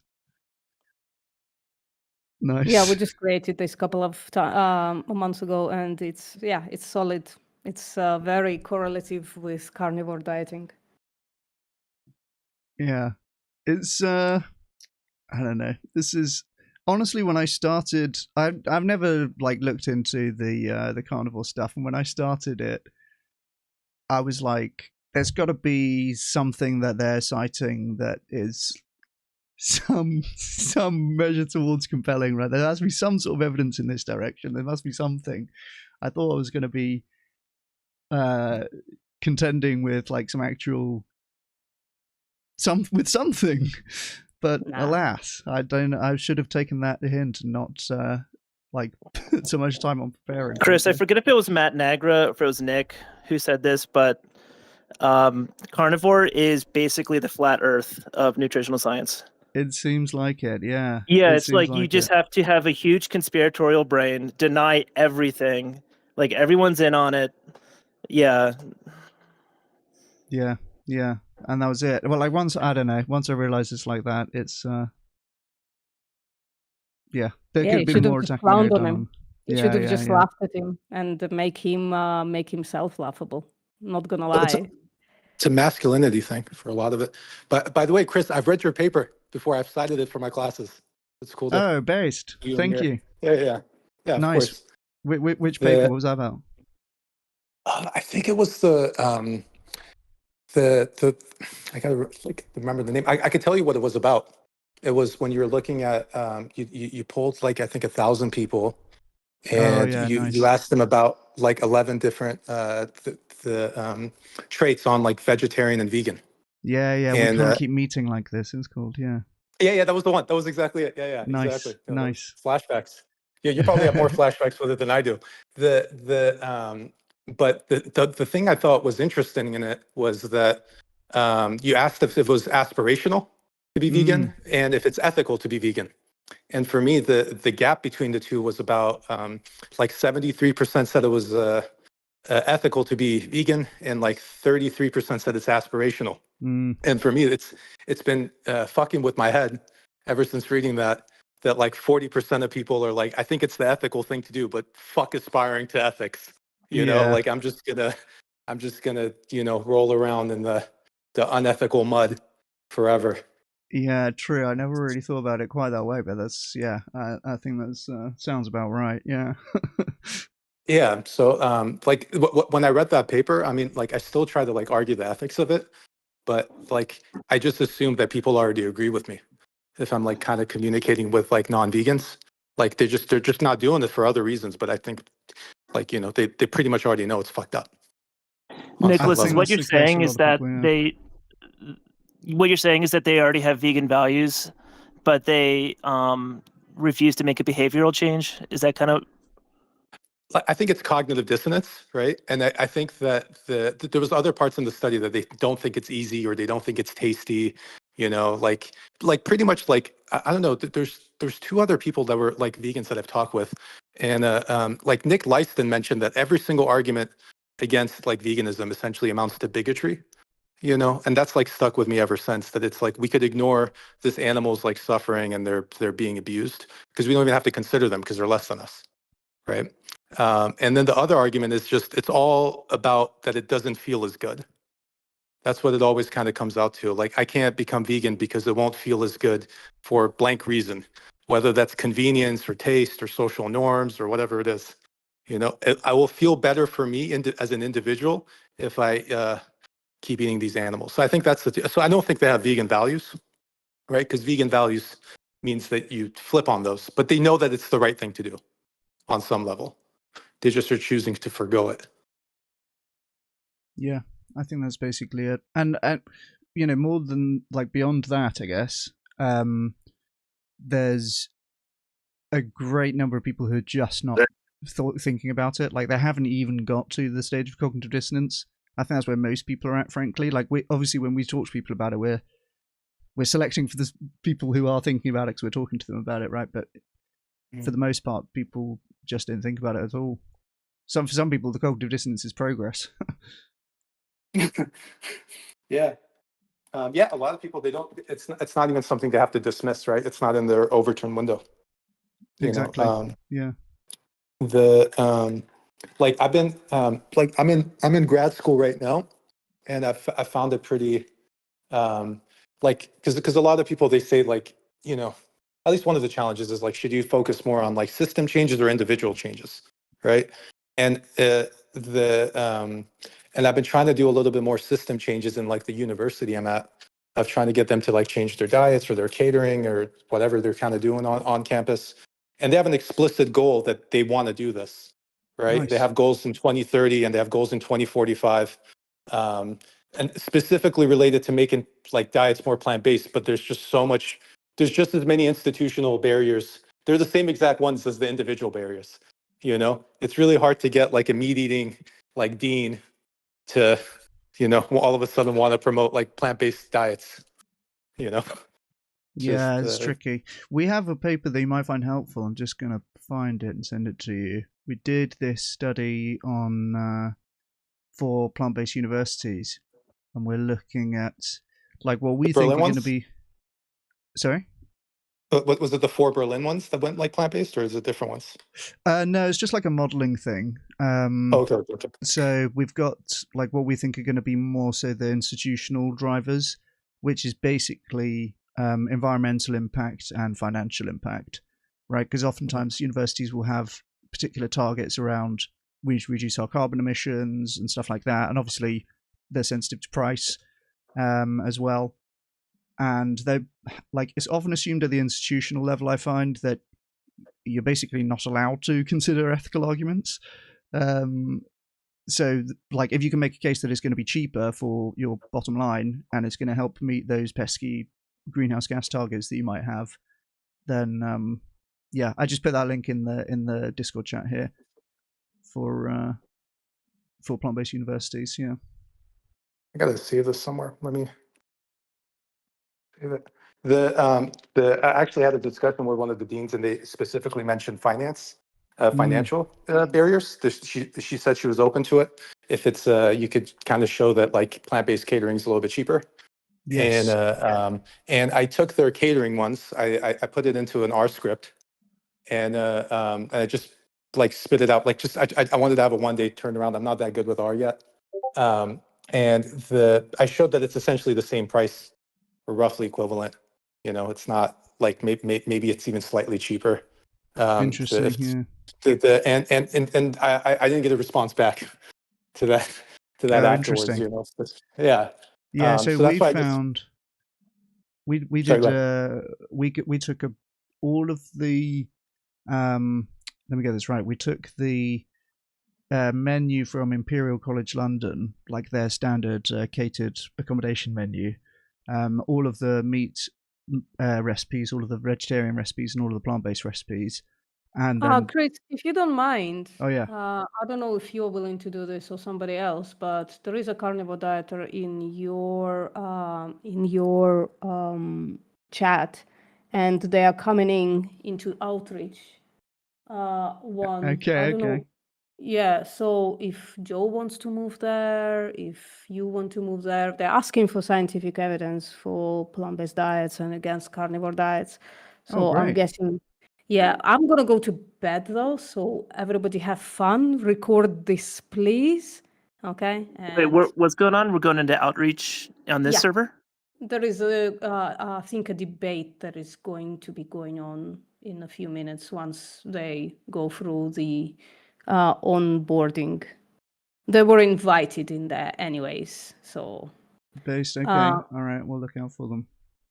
Okay, so yeah, look out if somebody joins outreach, they can wait there. And whoever doesn't have perms in here and wants to see that, Tone, if you could dispense with the perms. Sure, I'm going to my bed shortly as well. Just mod. Well, I appreciate your feedback, VPM. Yeah, no problem. See you later. Can we have them schedule it for another time? Because I have to go back to work as well. It's just gonna be a waste of time. Like I don't know, like because they could find all the information. I'm sure like Chris can like body him. Like a lot of people in here, you could body him post-mortem, but it's just like it would be like talking to a brick wall, though. I feel like. No, maybe they look open-minded. They want scientific evidence, so that's like progress. All right, nice. Well, I'm never that doomered because VPM and I had a discussion with an individual named Kingini recently, and they're vegan now, and they were basically on a carnivore diet like a couple months ago. So, and we just went through a discussion with them, evidence all their claims, and just like debunked it one by one, and they were just like, "Damn, I just got bodied online publicly." Yeah, that just happened like a month ago. Yeah. Anyway, Darkfield, do you have a Discord invite if you want to join? Yeah, but it's going to have to be another time because I think most of us need to step off. But we can definitely schedule something for Chris to present his evidence, for Joe and I to debunk yours. It's going to be a really good time. Good time altogether. Yeah. All right. Good night, people. Thank you. Bye. All right. Take it easy. Good night. I have a question for you, Chris. See you guys. Take it easy, Jake. Nice to see you. Is everyone else leaving too? The room's clearing out. I'll hang out. Oh, okay, for sure. Chris, so I have a question. So I've been for like graduate school, I've been studying public policy, and the thing I was thinking about was potentially going and trying to either get my like PhD after, and trying to kind of work in a similar space that you kind of have been working in with the research you've been doing. I don't know if there's what it kind of looks like or what you would like kind of recommend as far as that goes. The if anything, I mean, like looking back, I mean, you've been at it for a while. Yeah, well, I actually also did my master's in it was called policy research, but it sounds like it's a similar thing, basically. I would say, and then so you're doing that's your master's, and then you're looking at doing a PhD afterwards. Yeah, I was looking at potentially doing a PhD, potentially in political science, but honestly, I think social science research has a lot of overlap. general, depending on where you want to kind of focus in on. It could be, I don't know. I think yours is probably more social psychology, I would assume. Like, what would you say yours right, is? Yeah, that's right. I was in a specialty? psychology department for my PhD. Yeah. But generally, I think like the more quantitative thing, like as quantitative thing as you can deal with. Like I briefly did like the first half of an economics masters, having not done economics in my undergraduate, and then I was like, I better change course because this is going to be too much maths for me to catch up on.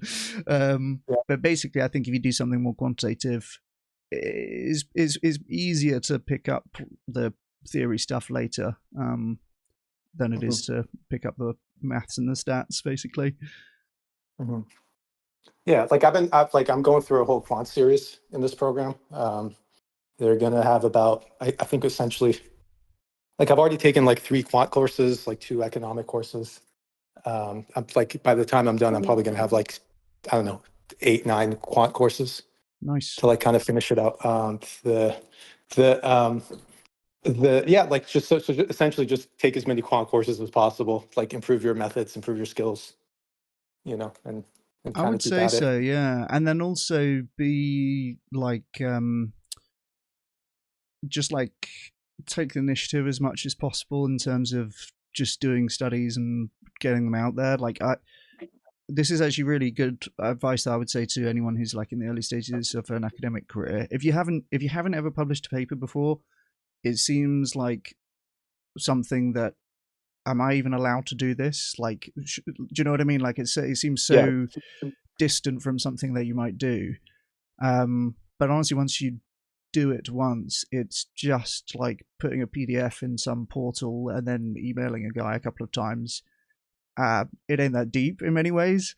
And I think that a lot of it seems to be, it gets, particularly after you publish something and then you get asked to review things, you realize, oh, fuck me, peer reviewers, I thought they were some ultimate arbiter of truth in the universe, but they're not. They're just some arsehole like me who's like super busy and doesn't get paid to do peer review, and like they're just trying to get this next thing off their to-do list. The whole thing is like much more surmountable than one might think.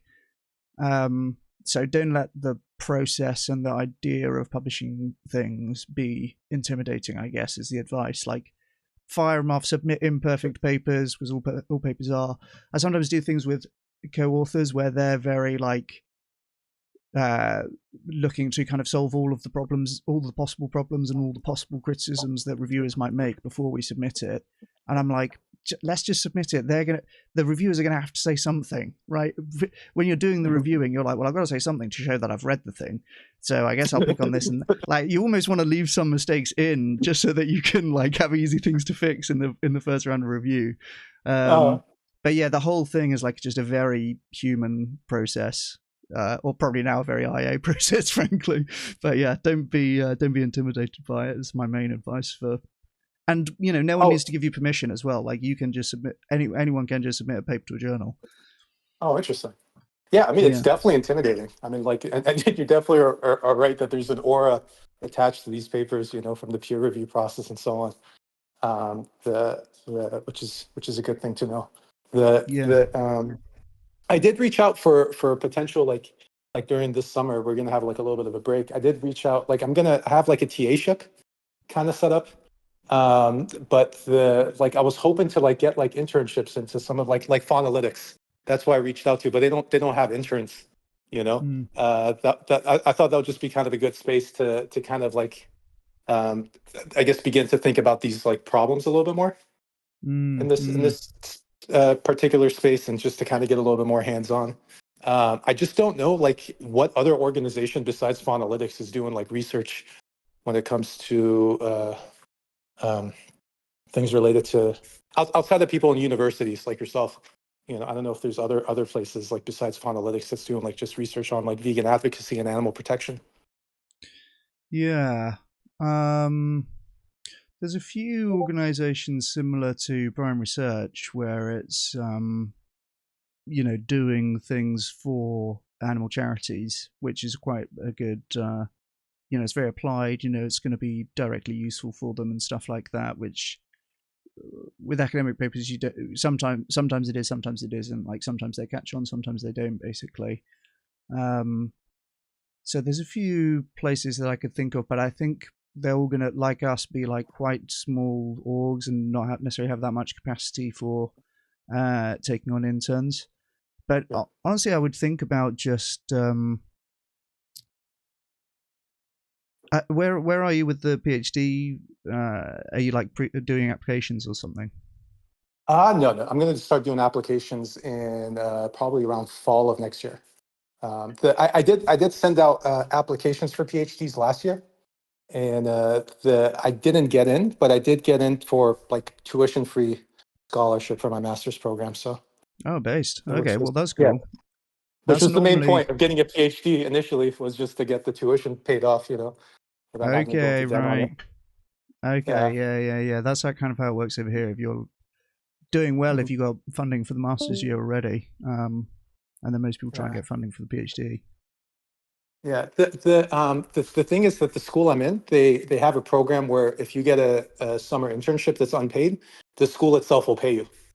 And that's like, I was like, all right, if that's the case, then like I'll just take positions I care about instead of worrying about the money, you know. I did try to like reach out to like Faunalytics about that.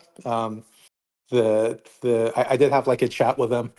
They said like they just don't have a position on it, you know. But it's essentially like free labor. Yeah, that's decent. Yeah, I mean, yeah.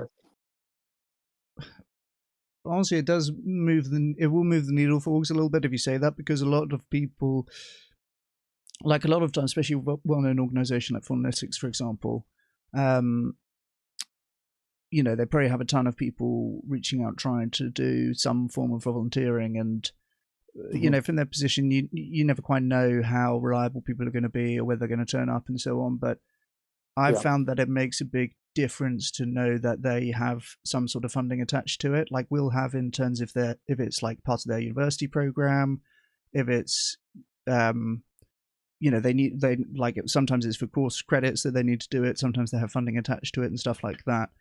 In which case it's a bit more structured, and you know that it like that person's incentives are to do it and to finish it. Whereas if you're like unattached and you say, "Oh, I fancy doing some volunteering," who knows if you get to turn up next week or whatever? Do you know what I mean? Like, yeah, if it's part of a program, it's a bit more like reliably attached to it. Well, yeah, it's a bit more reliable, I guess. It's like I just figured they're just busy. That's just what I figured. They just got lost in the shuffle with the emails. The person I talked to, she seemed pretty chill, but I think the person that would kind of be hiring would be more the director of it. Like I saw their budget; it was around like $1 million or something. But the thing is, like obviously, you know, like that budget's going to be spread like kind of relatively like thin for all the research projects and the relatively small level of staff that it has. That's why these organizations are kind of nimble. And I would personally feel guilty if I was just taking money away from an organization that could be better used elsewhere. So I wouldn't even like consider applying if I didn't, you know, think I could like add something to it, you know. But it was just more the case that like I'm not sure like that this is only going to apply for like the 3 months this summer. I won't really have like free internships, you know, that are going to be like kind of paid for at the same time, you know, kind of thing. As a situation, I could take like the time off, or I could do other things during that time. I did apply to some like other like think tanks, but I don't know. Like I would rather not work at those think tanks. You know. Yeah, fair. Just focus more on like data sets and problems I'm more interested in that are pretty ignored. No, that's fair. So do you say you're on the program where they'll fund your internship, or that's what you're trying to get on? Oh no, I'm on a program that they will fund the internship. Oh, nice. Okay. Oh, okay. Well, that's worth knowing. Yeah. Yeah. So I just don't know like the places to reach out to. But if you know any places, like feel free to like let me know. You could like add me on here or anything. I don't know. Like I would add you, but I'll feel like it'll be too uncomfortable. Add me. I'm not very. I don't really know how to use Discord, honestly. So like, you better add me, otherwise no. Yeah, and I could just, here's my real name, because I'm not as comfortable as you being on Discord with my real name. I don't know how you're pulling it off. Yeah, you know what? I sometimes question that decision, honestly. Well, he's live streaming, by the way. So yeah, true. I'm not doxing you though. I'm not putting up. No, don't worry. Yeah. Like, okay, thank you. Yeah, and it's all good with the live stream. But yeah, that's just the things I was kind of like considering. And I'm not going to say my name out loud. Don't worry. Okay, good. Yeah, better not. Yeah.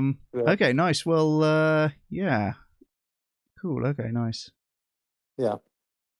If I know you sound pretty tired, Chris, but if it's okay, I did have one more question. If that's okay. Go for it. Yeah, I'm gonna go. I drank a big coffee before doing that debate, which I'm now thinking I didn't need. But there we go. There we go. Yeah, I can chat for a bit.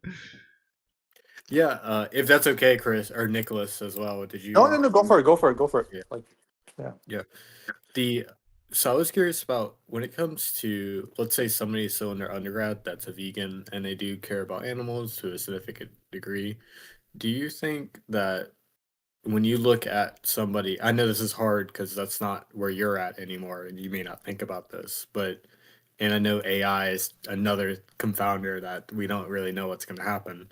But do you have any intuitions about where probably the most effective avenue to go into is? If it's like alternative proteins, or if it's try to make a career in pressure campaigns, which seem to be very promising, at least in the United States. Do you have any intuitions there? Yeah, good question. I would say it's pretty good strategy overall to be like try and get very good at using AI, basically. Because that's where things are going. And if you're in school, they're probably telling you, don't be too reliant on AI because the point is to learn the stuff. And if you're just having ChatGPT write your essays, you're not going to learn the stuff. That's kind of true when you're in school and the point is to learn the stuff. But beyond that, the point is not to learn the stuff. The point is to get the project done, right? And in that situation, using AI is usually a pretty good idea. And the other part of this is that it's really like people get booming with tech pretty quickly. And I think that a lot of people who are at the stage of employing people will kind of have the baseline idea of like these young kids take to technology like a duck to water, and like maybe do you know what I mean? Like new grads it's quite a feasible story that they're going to be really good at using AI. And indeed, you probably do have a bit more, malleable brain to be using AI or learning how to use AI well. So I think that's good advice in general at your stage. And then in terms of what exactly to go towards studying, or like what to go towards in terms of a career plan. I think the things that you mentioned are pretty good areas to aspire towards. But honestly, you might well find that when you're at the point of applying for jobs, so much of it is like circumstantial and kind of just luck and which positions happen to be available when you happen to be graduating and now you're looking for a job. So I would probably not be too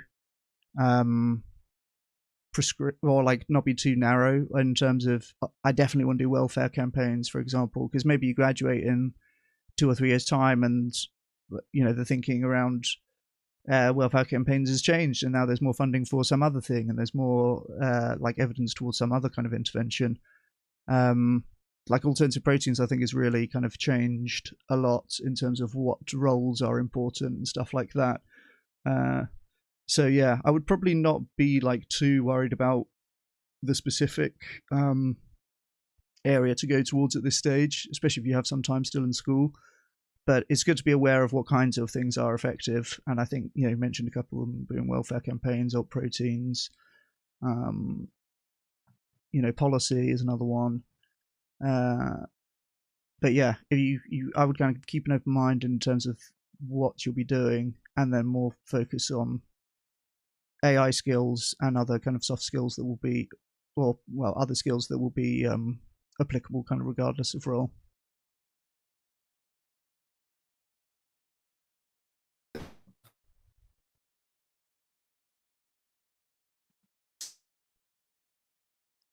Oh, I didn't hear you if you're speaking there. I think your mic's weird.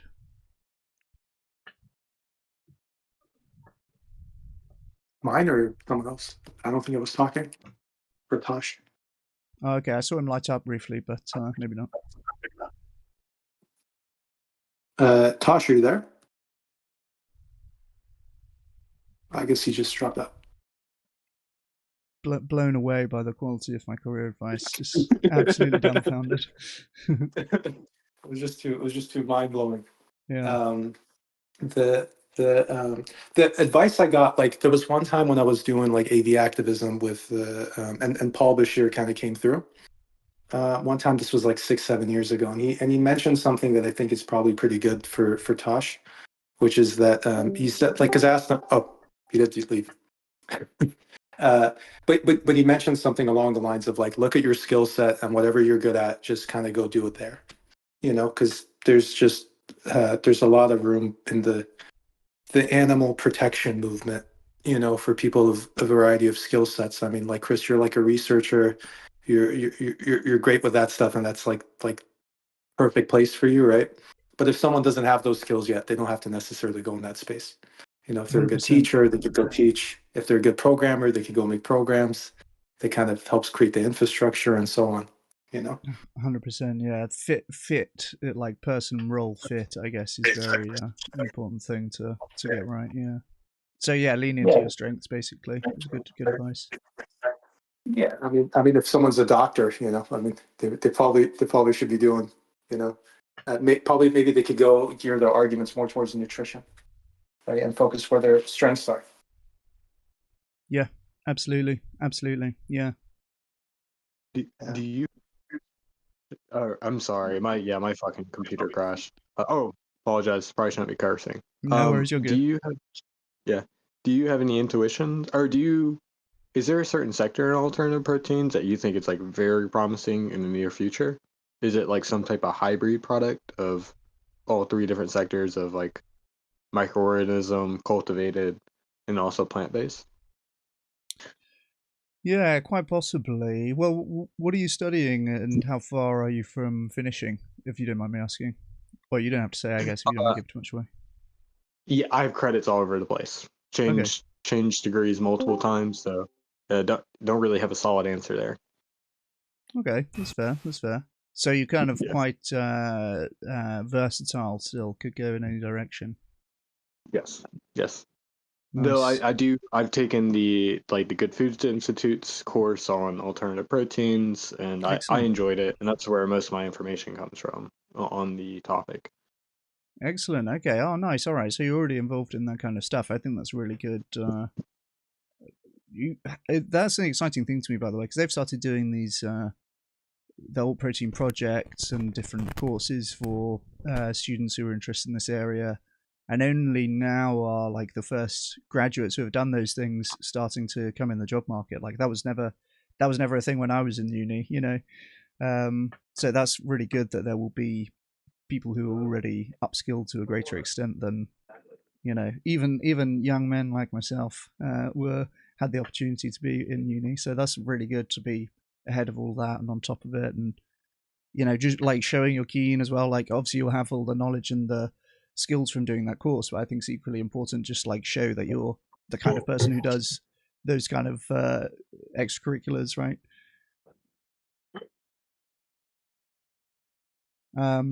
But yeah, on in terms of like the strand of alt proteins to go into, I don't know, to be honest. I don't have a particularly insightful answer on that. Yeah, it would just be vibes. No worries.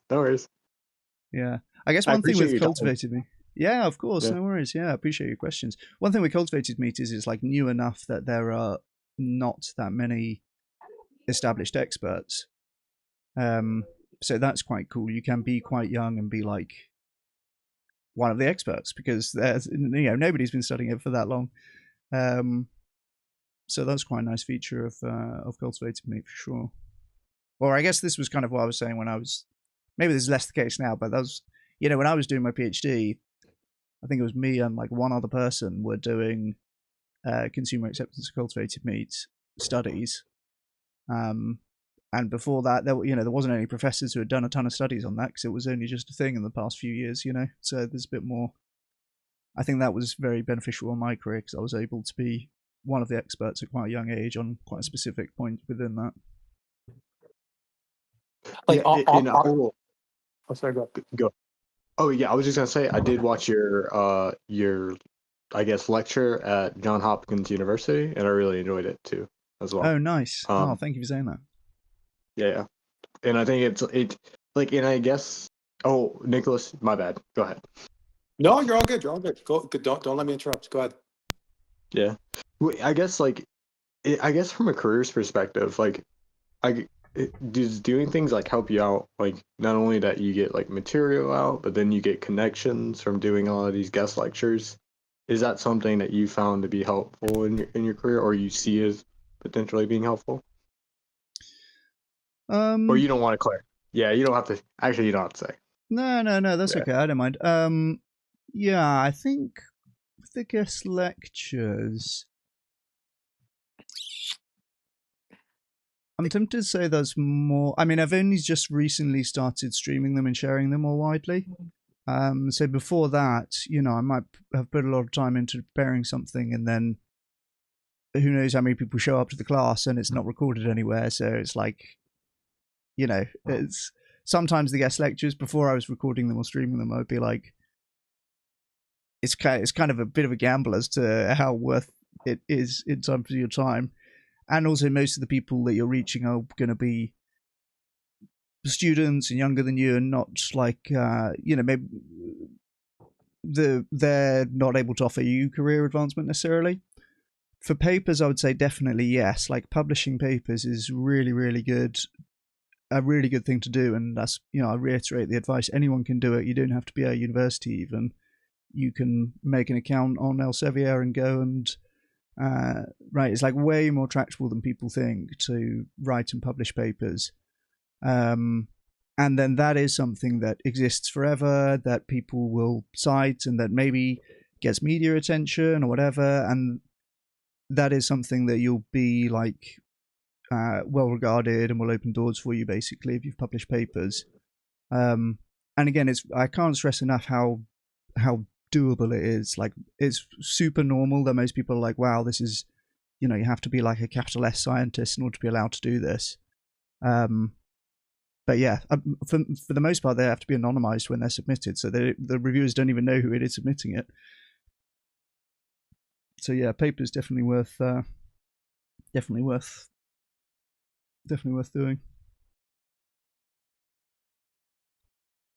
On the I don't know if you have another question. I don't want to interrupt it. I don't, but thank you, Chris. Yeah, no worries. Yeah, so like I saw a new like poll because you did work on like alternative meats and the plant-based meats and the lab-grown meat.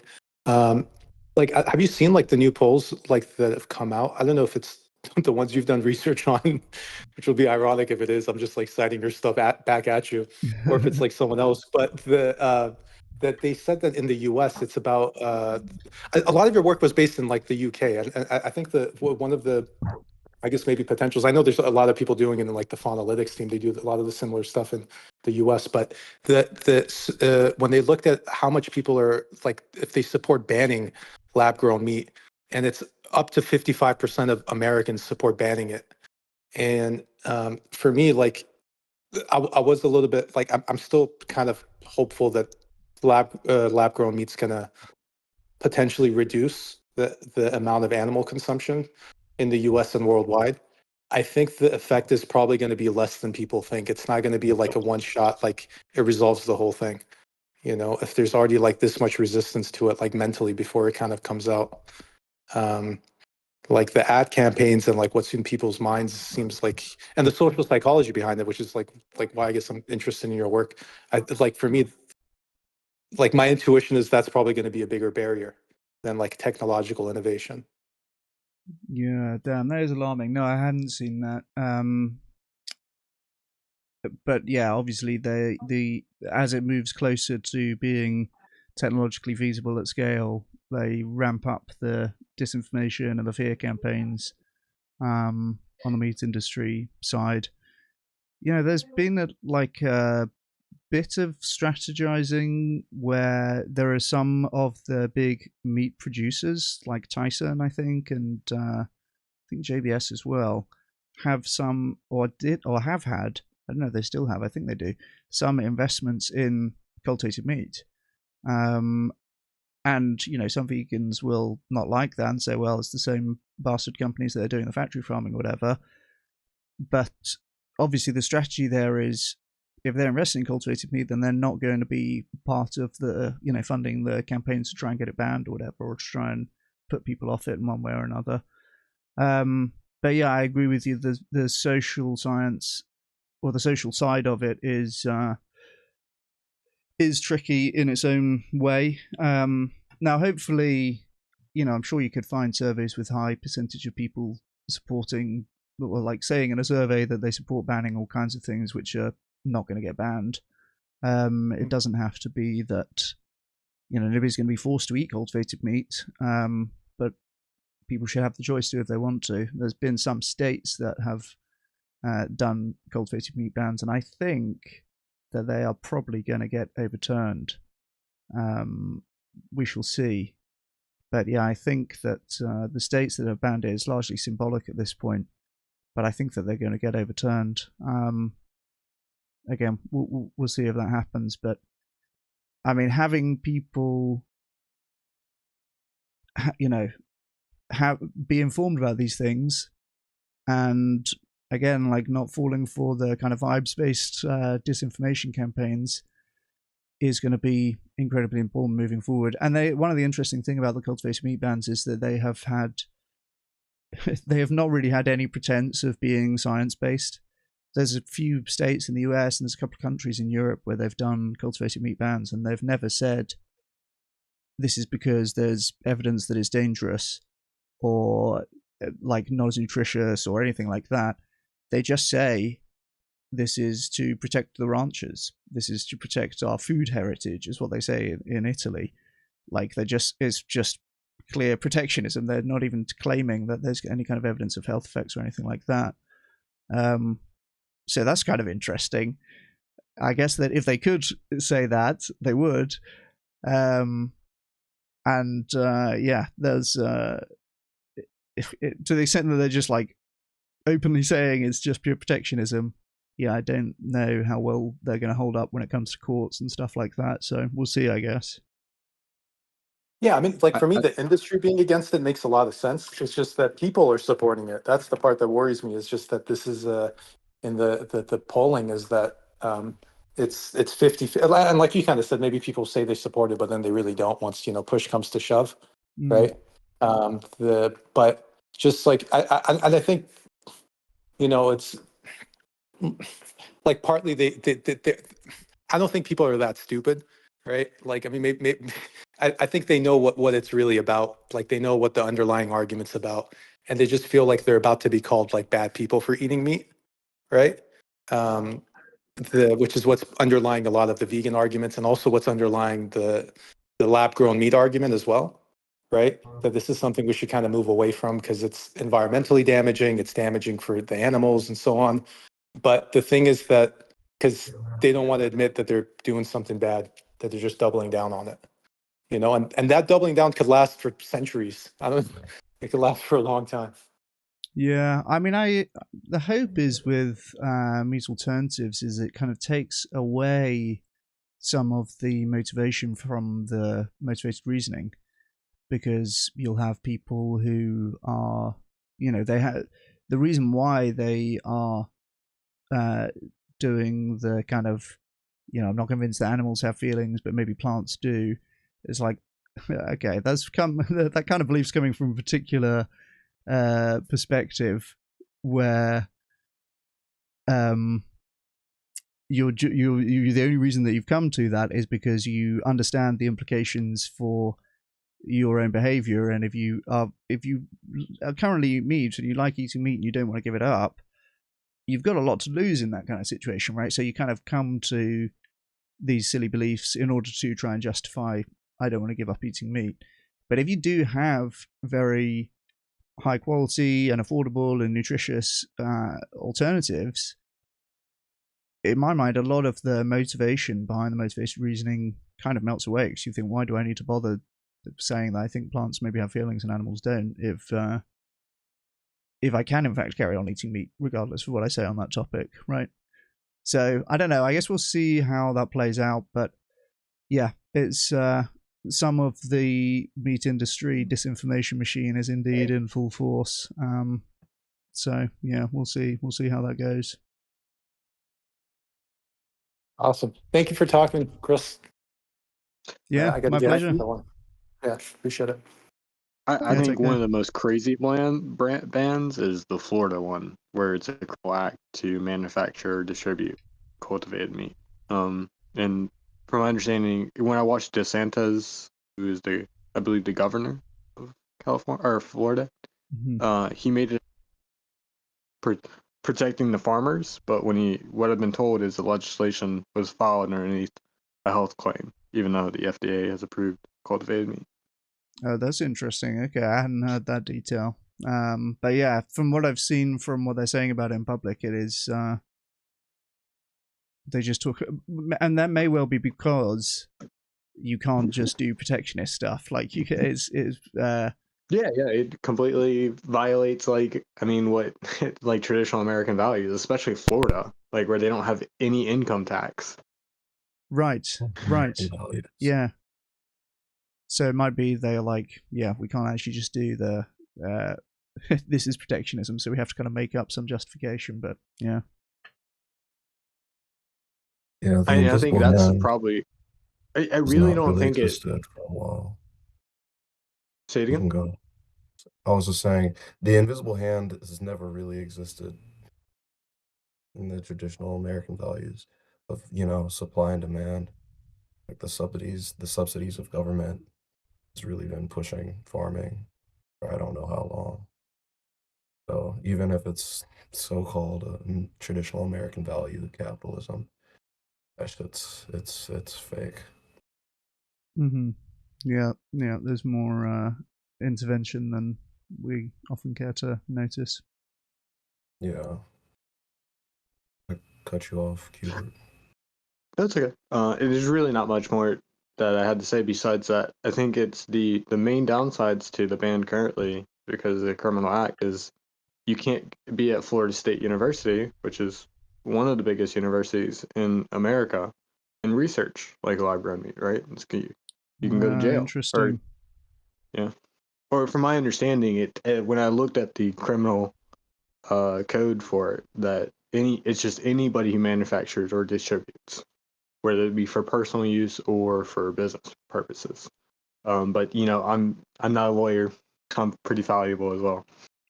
So it's a way of stifling the research, possibly as well. Yeah, that's interesting. And they have a huge port in Florida too. It's one of the biggest ports in America, from my knowledge as well. Right. Yeah, that makes sense. Well, there you go.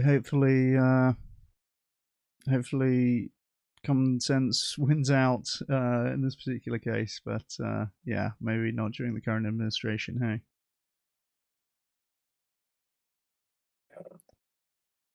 Yeah. All right, guys. Well, take it easy. I think I'll read some bits, talk to chat a little bit, but yeah, I appreciate you guys chatting. Yeah, ditto. Likewise. Nice one, guys. Take care.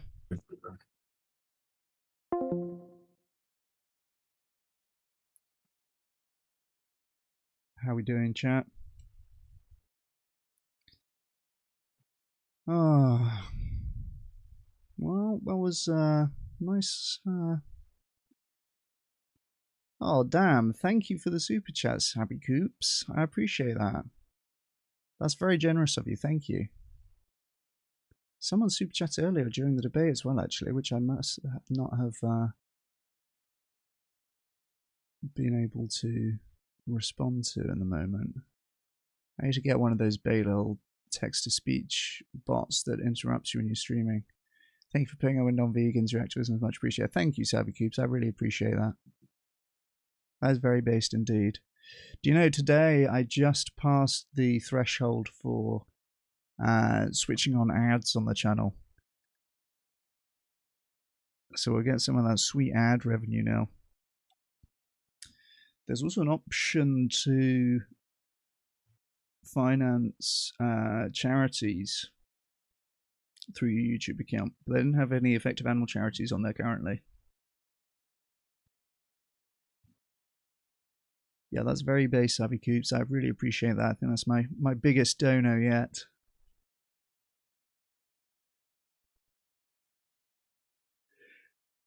What do you guys think of that debate? I don't know. I thought that from my perspective, I was like, this is obviously just Dunk City. But VPM and the gang were like, you could have done more to engage with what he was saying on his level.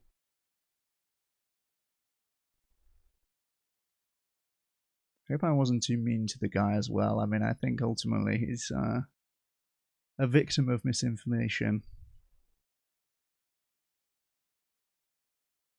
I don't know if I should do those kind of debates anymore. Honestly, we had I debated Professor last year. I don't want to be rolling around with random people from LinkedIn. Yeah, my feelings don't care about your facts, true. Yeah, I appreciate that, Oppenheimer. It's bit of a weird one, not the kind of debates I thought I'd be having when I started the channel, honestly, but we'll see. We'll see if we get any more academics. You see, the thing is, I think it's only going to be people. Stop, Savvy Cubes, that's mental. I've got my first Euler. Dude, thank you so much. That is too generous. I appreciate that. Oh my goodness. Thank you so much. That is so generous. Thank you. 20 is your biggest sad face. Yeah. Well, 50 is my 50. Well, geez. Thank you so much. That's really generous, honestly. Damn. I don't know what to say. I never really expected to make a penny off the YouTube, honestly. I'm glad I'm reaching some more people. I've been making some stream clips and posting them in the Reddit Discord. Oh, in the Reddit, in the vegan Reddit, sorry. And that seems to have reached a few people. And then the live debate is very good for engagement. I see the chat was pretty popping throughout. I actually can't scroll up enough to see the other super chat that I got. But let me. I feel like I need to find that so I can also thank that person who donated earlier on. Let's see if I can't find it. Hey. And maybe we'll read a little bit. I'm annoyingly awake at this point. It's nearly midnight here. Ideally, I'd be like on the way to sleep, but since I've been doing this, I drank a load of coffee before. So there's that. Oh damn, okay, I don't know if there's any way of me seeing the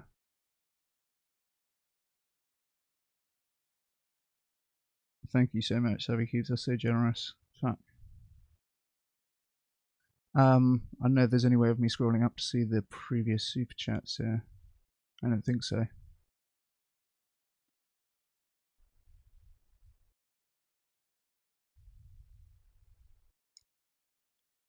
I'll never know. Was it Yairable? I might never know. Damn, chat was lit tonight, guys. We had 40 chatters. That's got to be a record. I think we've still got the one on Twitch. There's always one. I don't know how to get that off the ground. I figure there's a limited number of vegans who are going to watch live streams ultimately, but probably got most of them in chat tonight. Oh, hey, Darkfield Carnivore. Yes, let's. Shall I chat to this person now? I haven't really been following chat, so I don't know how open you're going to be to what I have to say. How much of the debate did you watch? Is there anything new on offer? Maybe scientific evidence changed my understanding. Okay.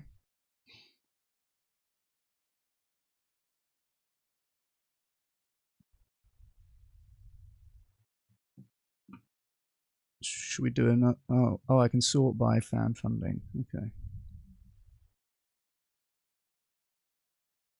On YouTube chat, Jake? I don't see that. I'm booming over here.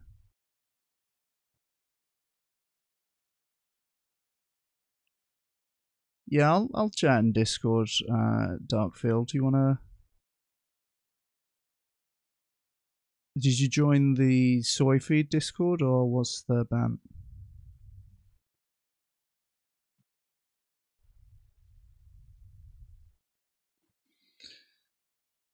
Fucking hell. Second debate of the night, lads.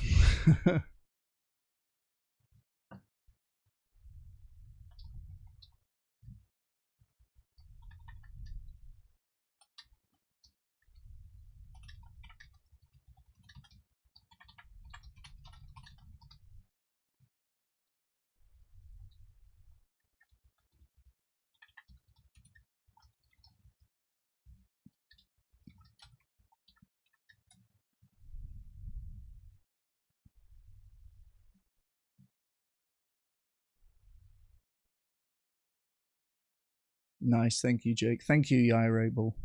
I appreciate that. And sorry I didn't see your message before. Oh, filtering, okay, I see. Oh, I don't have that here either. Alright, I'm booming.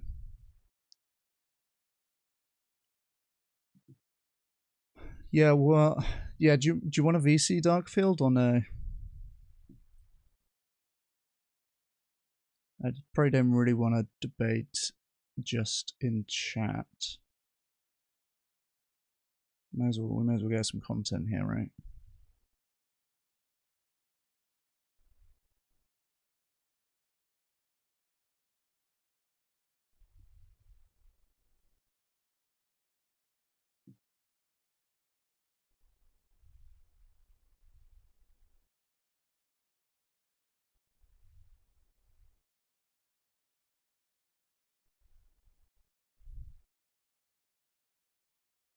That's not you in the Study Archives Discord, is it, Darkfield?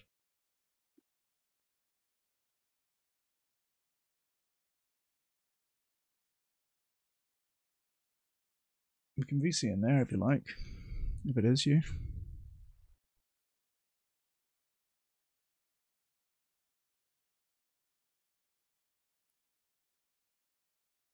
Let's go. W content if this guy comes on.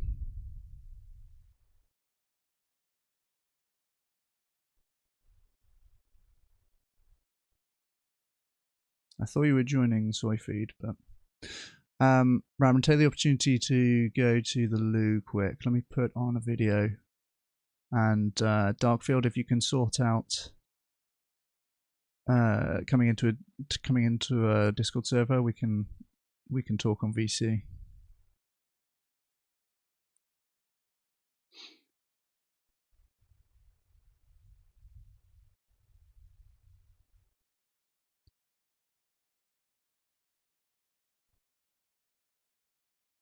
Now I mustn't put something on with copyrighted music, so it's going to fuck my stream monetization.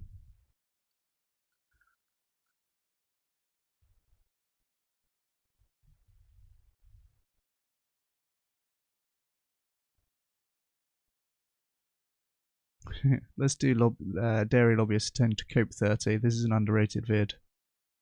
Only 55 new views. That is shocking. But we've got some excellent LinkedIn content to look at. We're mogging dairy industry lobbyists over. All right, I'll put this on for 5 minutes while I go to the loo. Darkfield, if you can come into a Discord server, then we'll chat. But if not, then I guess I won't debate in chat. All right, enjoy. From me over on LinkedIn lately.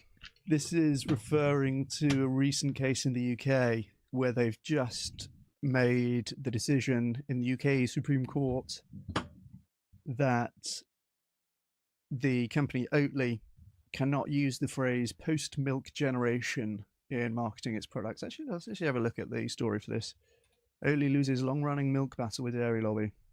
Plant-based drink maker Oatly has lost a long-running legal battle over its use of the word milk in its marketing.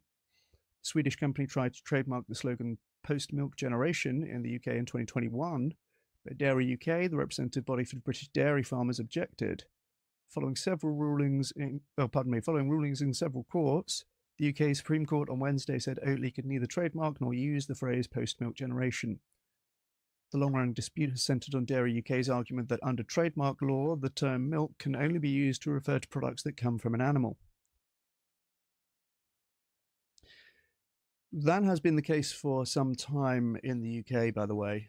But this is actually another thing where I'm sorry to say that Americans are a bit more sensible than we are. Or they have it right for the most part, right?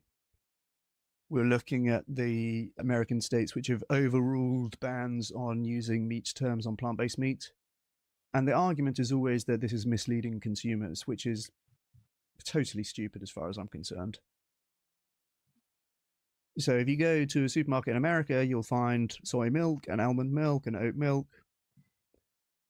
If you go to a supermarket in the UK, you won't find any of that stuff. You will, however, find soy drink, an oat drink, an almond drink. Very cringe, but that is the way that it is in the UK. Of course, everyone says oat milk and soy milk, right? Everyone does refer to it this way, and probably you wouldn't even, like most people in the UK would be surprised to learn that. Surely you're allowed to say oat milk, aren't you? I've got some soy milk right here. Doesn't actually really say anything. It says plant-based, smooth and subtle. Oh yeah, there it is on the back. I don't know if you can see that. Soya drink. So you won't find any soy milk here in the UK. And this is particularly stupid because the phrase that they're not being allowed to use is post-milk generation. Post-milk as in after milk, as in not milk. The dairy industry are claiming, and the Supreme Court ruled, the phrase post-milk generation could confuse people over whether Oatly's products are completely milk-free or merely have a low milk content. Interesting thing here, I wonder if they would be allowed to use the phrase milk-free. They must say dairy-free on here somewhere, right?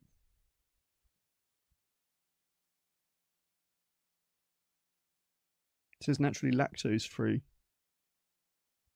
It says plant-based.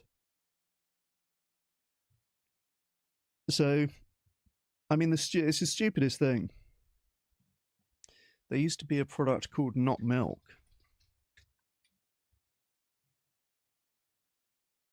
This is the one I'm thinking of. This is Not Milk. You don't see this anymore. Because the dairy industry said that people might be confused that it is milk. I'm not joking. Like, what a stupid argument. I don't know how this has been ruled this way. Oatly's general manager for the UK and Ireland, Brian Carroll, I guess that's pronounced, said the case was a way to stifle competition and is not in the interest of the British public. True. This decision creates unnecessary confusion and an uneven playing field for plant-based products that solely benefits big dairy. True. because the relevant law only applies to food products, Oatly is still allowed to sell T-shirts bearing the slogan "Post-Milk Generation," which it had made before the ensuing legal battle. In November 2021, Dairy UK appealed to the Intellectual Property Office not to let the company trademark the phrase. The IPO rejected Oatly's application to trademark the phrase. The firm took the decision to the High Court, which ruled that the IPO was wrong to conclude that consumers would be confused by the phrase. But the Court of Appeal ruled in December 2024 that the term milk can only be used to describe animal products.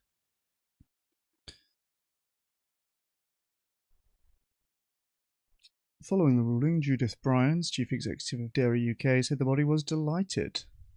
I'm just kidding, it's real me now, live me. So get rid of this dickhead. Okay, we're not getting a live debate, hey. Well, I better change this. I better change the stream title, I guess.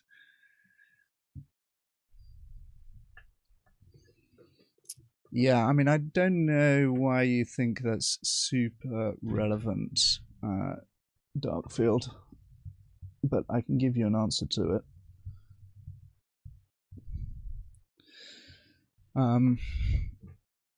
So yeah, actually, the fellow that I was debating before was very keen to distinguish between evidence and studies.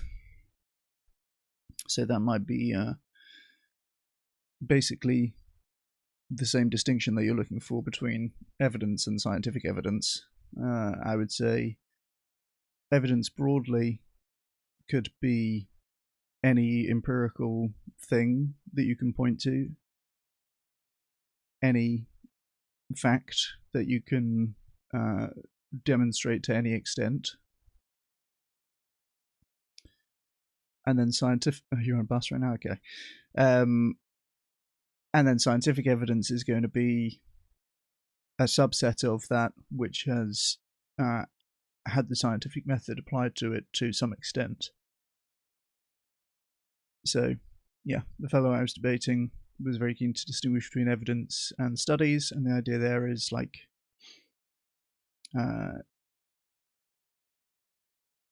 you can have, yeah, basically, why I'm just going to repeat myself, right? You can point to any kind of empirical thing in the world and say that here's some evidence of that. Right now, it might be very weak evidence, or it might be very strong evidence, or it might be sitting outside the hierarchy, as I was explaining. But yeah, I think I might limit the kinds of debates that I want to do. I don't necessarily want to be debating random people who don't have a scientific background, honestly, because firstly, there's very little upside, and secondly, I think it might limit the kinds of debates that I can get in the future. That's more what I'm concerned about, honestly. The debates that I've had so far were an ex-vegetarian gone butcher, which I thought was kind of interesting for his own story. And he had a bit of a profile and works for a relevant organization and stuff like that. Then Professor Paul Wood, who was one of the co-signatories of the Dublin Declaration and had published papers relevant to, well, I guess I actually don't really know what his papers have been about, to be honest, but the Dublin Declaration was one of them, and then he has like particular views on health and stuff. But you know, he's a professor. There's something to be gained from debating this person. And it kind of sets the tone of having a serious debate channel at a decent level of scientific literacy. And like I said, it's kind of something to be gained. If I win a debate against Professor, which I did, then it's, mogging points and so on. Whereas in this debate, I kind of thought early on, this is not, this wasn't really worth it. Basically, I'd done a lot of preparation on like looking at the particular critiques of different epidemiological studies and whether they would hold up and so on. And like about 10 minutes into the debate, I realized, fuck me, I wasted a lot of time. I wasted a lot of time on this prep. And now if I start debate, I'm a bit reluctant to debate like random fucks on Discord, basically. Because then you're not like, if you're not even putting your name to your views, then you can say anything, can't you? So I don't want to really be on that kind of footing, frankly. I appreciate you, Oppenheimer. That would probably be what I was doing if I was at all sensible, but alas. I appreciate you being here, though. Thank you very much.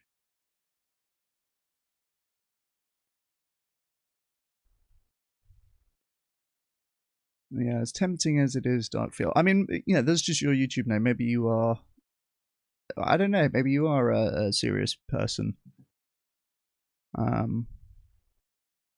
But maybe not. I feel with getting into like debating randoms on Discord and stuff,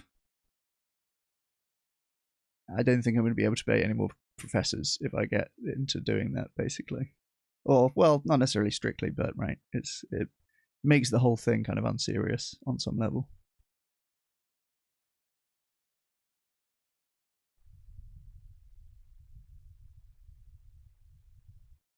Damn, I gotta change the stream title because a lot of people in here now think I'm gonna have a debate and I'm not.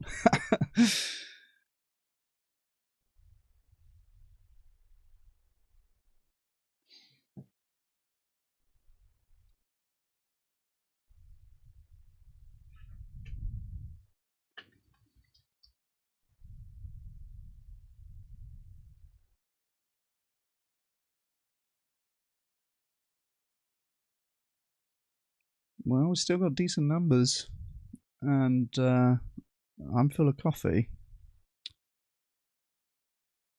So I guess I'm going to go a little longer. Drop a like on the stream, guys, if you haven't already. Should have just changed the title. That's right, vibing. We're just vibing now.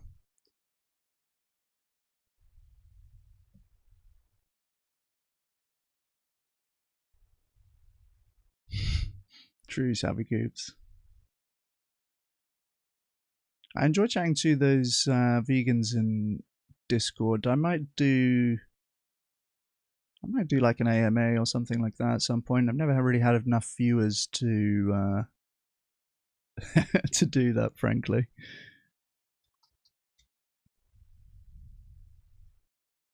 Let's see if there's any good news for us to read.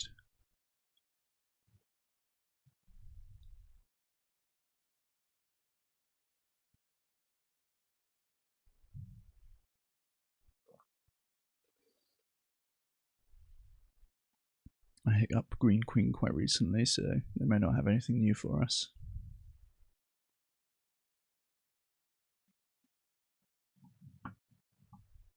Yeah, Darkfield, I'm not that inclined to debate you, but it's, I don't know, I have to come up with a more precise policy. I think at the very least you've got to say who you are and put your name to it. VPM Soy Daddy Base, yeah, true. I appreciated the input from those guys.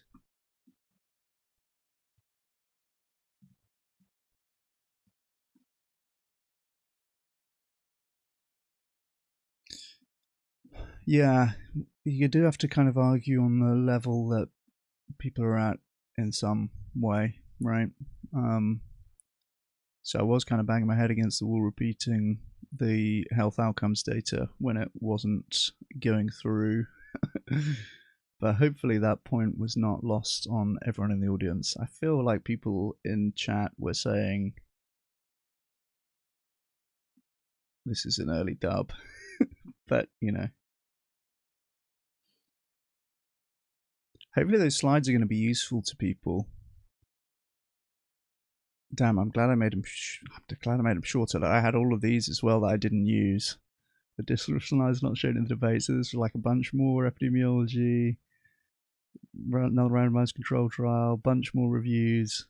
But I thought, that's going to be a bit much. Honestly, the time that I took doing the slides was probably longer than I should have in terms of etiquette. Just I'd said to the guy I won't do longer than 5 minutes, you know.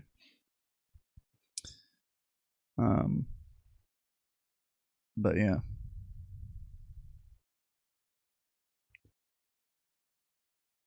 The thing is, I don't know if I'm going to get people who know how wrong they are to have a debate, right? There's a reason why Frederick Leroy's never agreed to debate me. Because he does understand the science on some level, and he knows that he's bullshitting. So, you know, you don't want to get exposed, right? But if you don't know enough to realize how wrong you are, then, you know, you can have a lot more confidence in some ways.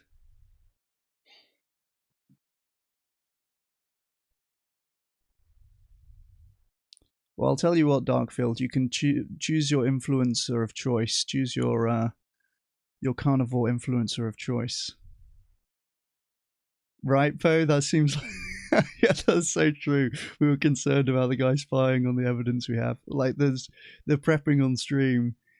Someone said, should we really be doing this on stream? The other person might come and see. Like, it wasn't at that level at all, was it? I think for... honestly, all the debates I've done except for the debate against the other vegan, I've, like, drastically overestimated the opponent.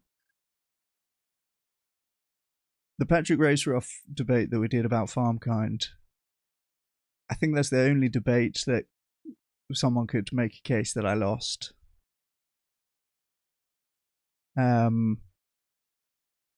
And I learned from it, and you know, I think it was a useful conversation and so on. But yeah, the others that I've done, like the Glenn Burrows debate, the Paul Wood debate, and the Matt Auchtung debate, it's just brutal. All of them just brutal. And you know, doing live debate is kind of scary. Like, you don't really know how it's going to go. I don't know if the other guy knows something that I don't know. Maybe they're going to have some points that I can't reply to.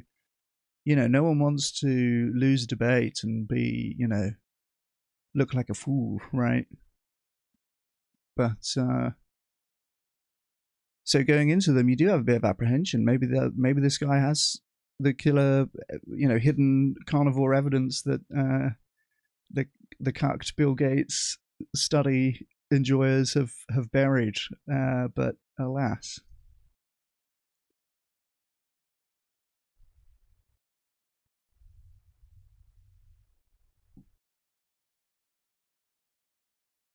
Yeah, we're not doing this, Darkfield.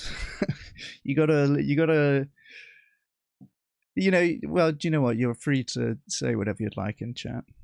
You have, I'll give you that freedom.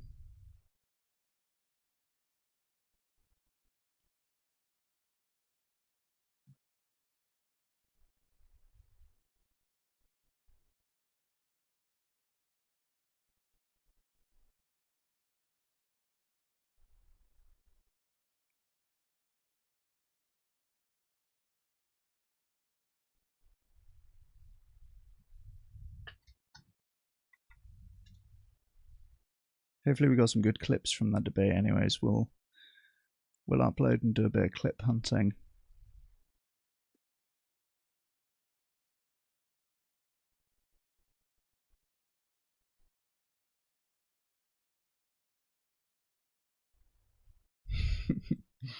Freedom in chat, true.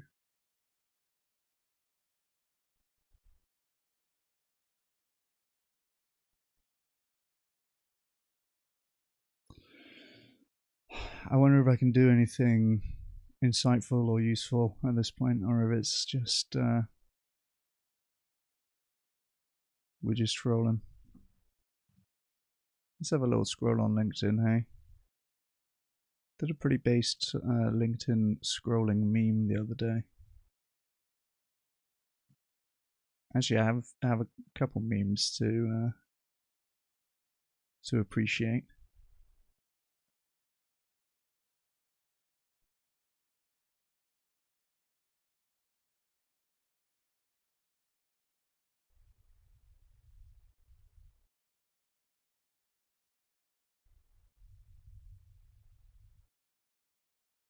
Someone made this. Someone made this in my Discord.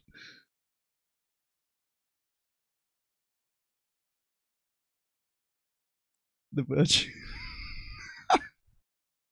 The Virgin Farm Kind versus the Chad January.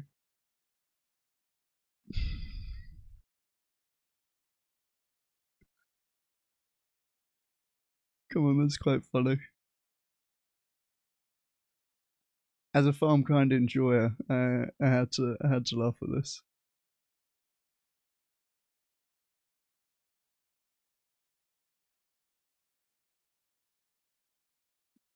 That's pretty good, isn't it?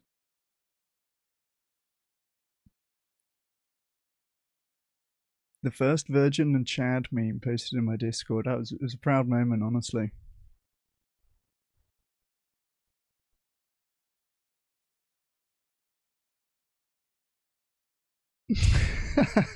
True AQ. Yeah, that was an interesting one. I don't know how we got onto evolutionary arguments with an intelligent design person.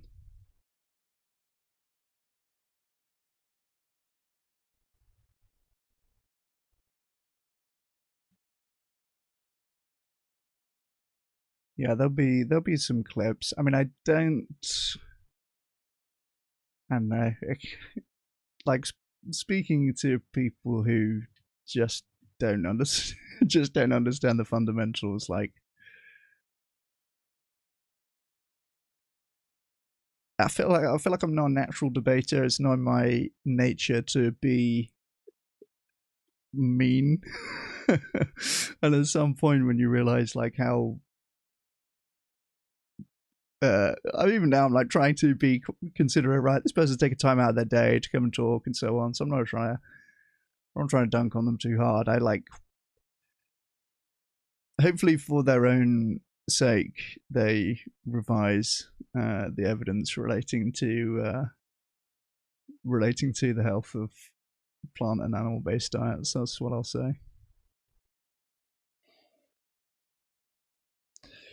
But yeah, I guess that's the average carnivore understander,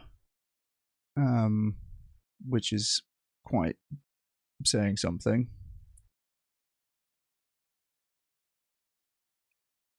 Honestly, when I was going to do the prep for that, I mean, again, I was just thinking like, there's got to be something, right? There's got to be some sort of evidence that they're pointing to. But yeah, alas.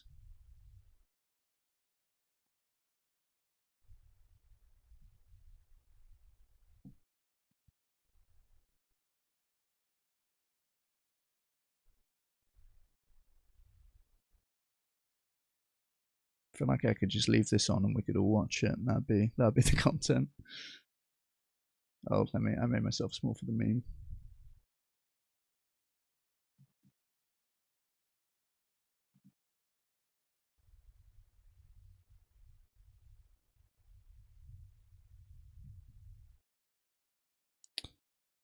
Could finish doing the slides, the vegan 2.0 slides. That's actually something I could probably do.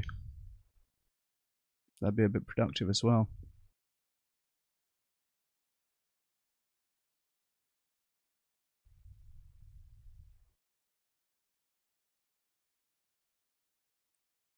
I did have some decent dunks in there, if I do say so myself.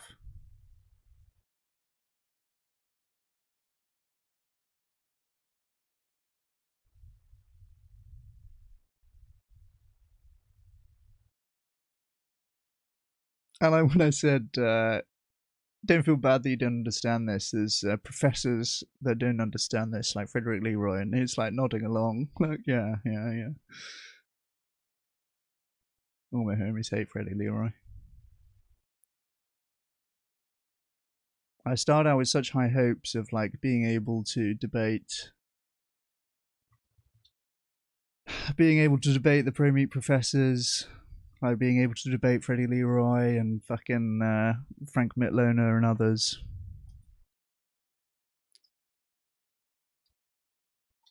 But I think they know they're bullshitting. They know they're wrong, and so they won't do it. Why would you? I mean, if the aim of the game is just to put out misleading stuff and then not have to defend it, yeah, why would you? I've got a decently long list of like meat industry people and sympathizers who won't debate.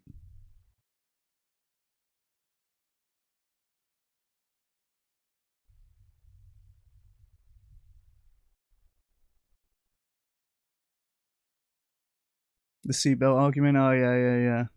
Yeah, see, that was something which I was like, okay, I need more stuff like that though, you know, like analogizing why their argument is doesn't work, I'll say, like on a level that they can understand. I sound really patronizing when I'm saying this, but like, what else can I say, really? But yeah, here's the meat industry figures who won't debate me spreadsheet. Frederick Leroy, Pierre Ederer, Colette Castor from the American Meat Science Association, Mohammed Kamari from International Stockman's Educational Foundation, Rod Polkinghorne from International Meat Research Foundation, Declan Troy from the Irish Agriculture and Development Authority, a bunch of people from AHDB, Emma Williams, Liam Byrne, Rachel Davis, Matthew Elms, all from the Agricultural Horticulture Development Board in the UK. Amy Jackson, this was the crisis communications person. About half of these people have blocked me. About half are just ignoring, and then there's a couple who have actually refused. Andrea Bertaglio, journalist. Jean-François Hoquet, I did get to speak to this guy at a conference a few years ago. There's a video of that on my channel. So that was a good bit of dunking in there. California Ranchers Association, yeah, I mean this guy, these are like various levels of these people are just ranchers as far as I can tell. But they do have a bit of a platform, so I thought they'd still be worth talking to. Our friend Mr. Expert, he's still avoiding debate challenges actually. That's 6 months ago that I first challenged him and he hasn't blocked me. But he's still just avoiding, I guess. Gianpietro Sandri, refusing unspecified payments. This is, some of these I've offered money and they won't do it. This guy said he would debate me for 15,000 euros. Imagine. Frank Mitloner, September last year. Yeah, so there you go. We've got 18 people on the list so far. I'm sure I'm going to add to it.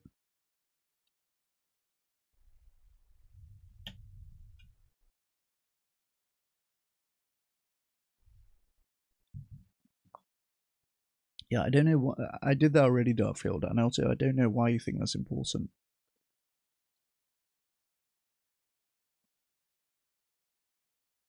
But I'm glad you're enjoying yourself.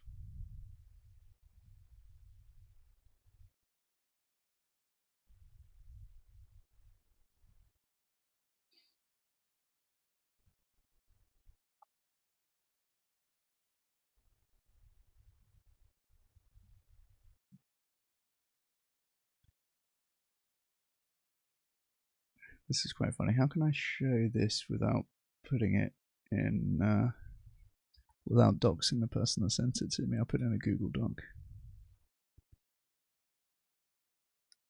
Someone just sent me this. This is me on Come Dine With Me a couple of years ago. Working out in my home gym with my vegan vest on. Pretty based. 15k to end up arguing with the young Earth creationist arguing for evolution. True.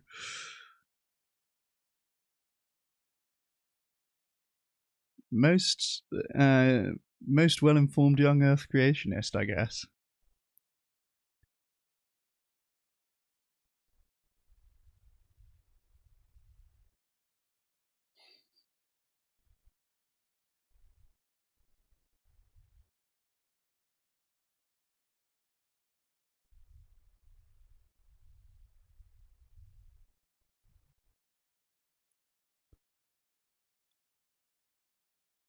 Yeah.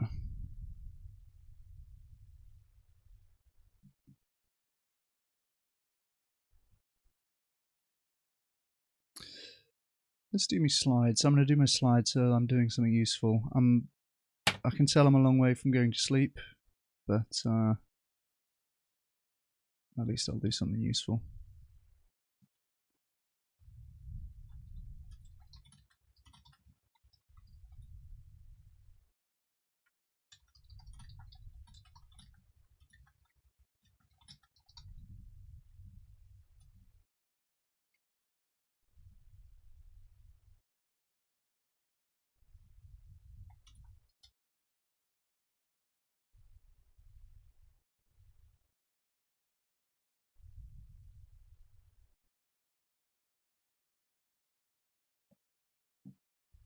Man, what a mental... I can't believe how much time I sunk into preparing like such specific lines of argument for that debate, which we didn't come close to needing any of it.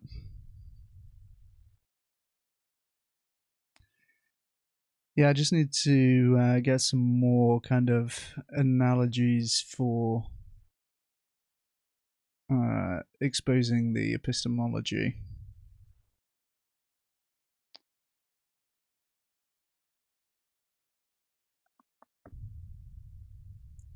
Where are my slides at? Oh, here we go. So, this is what I planned last time.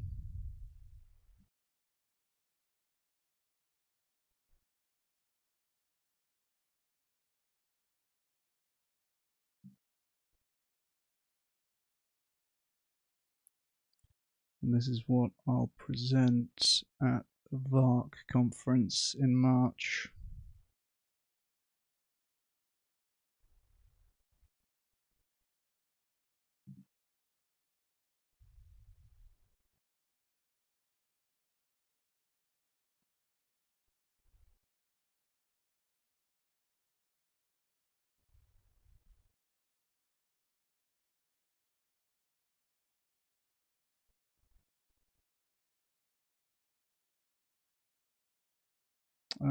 No, let's not do that.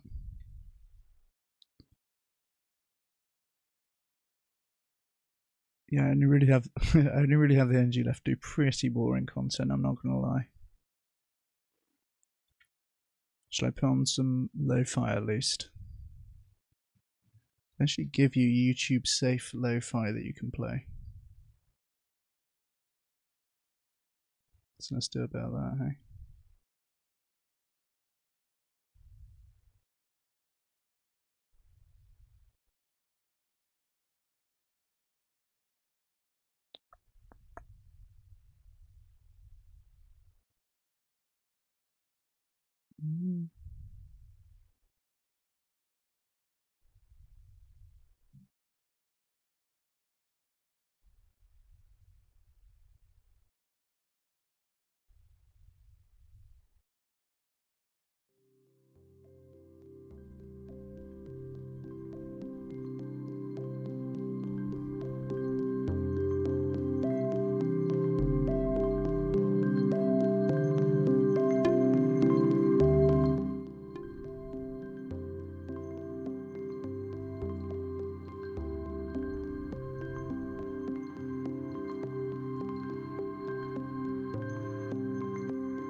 Alright, let's go.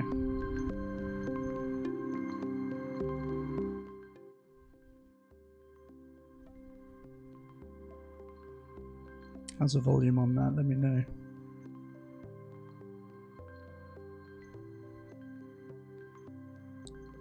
Hopefully it's a little bit quiet and you can hear me talking. Oh nice, there's a few people in here now.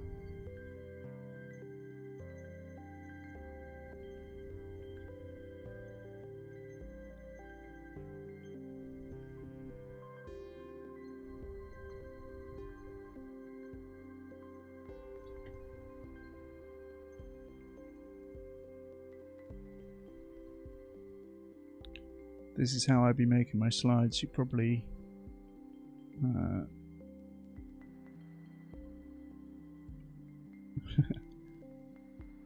can tell me it's very inefficient, I'm sure. Oy, oy, oy.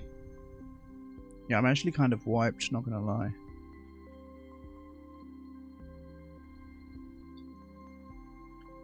Sleepy music time, yeah, Sabi Coops. Be chilling now. Imagine I fall asleep on stream, god, that'd be something.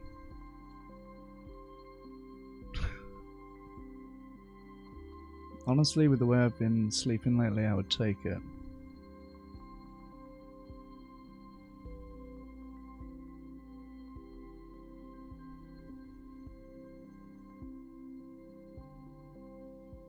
So we're going... By the way, Sabi Coops, I appreciate... Have I seen you in here before? You've been very generous on Super Chats this evening, I really appreciate it. I don't recognize your name, but welcome if this is your first time.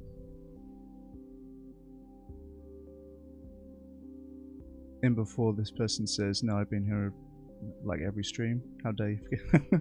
How dare you forget me? I'm offended. Oh boy.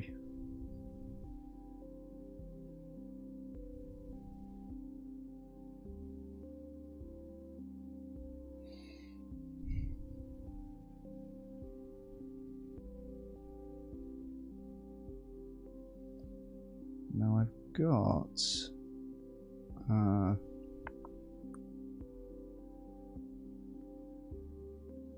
slide deck that I can copy thing from. Slides.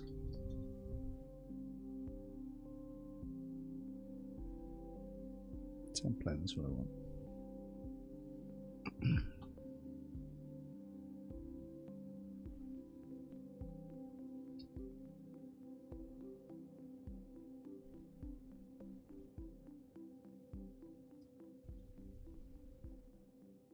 Why do they go all fucky like that? I don't know why it's doing that. See the white lines on there? I don't know why that's happening.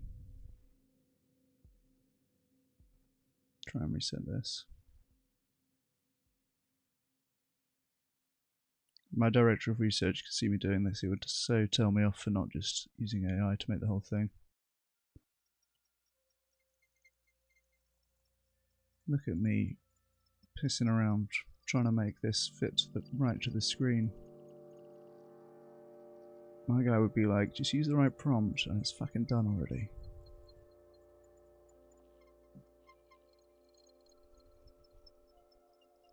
Good, that seems to have dealt with it.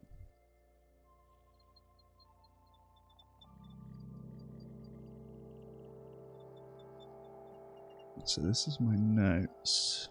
Let's make this fit on one page, eh? Oh, well, I guess it's already on this page.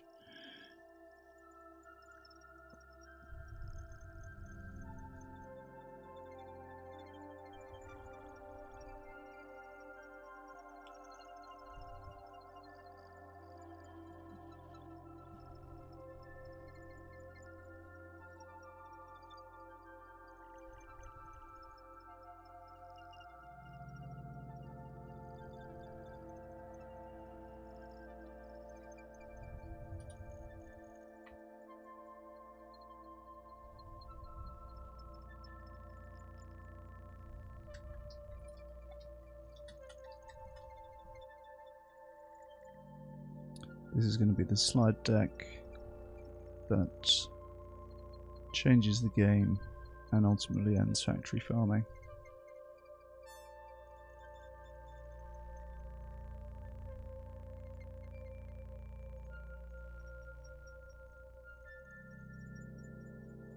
Oh, this is a nice vibe, isn't it? Make this a little darker.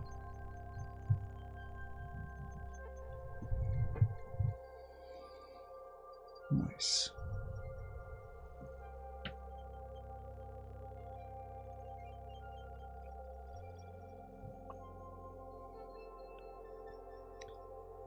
So I've pasted these things here, presumably that means they're going to be relevant.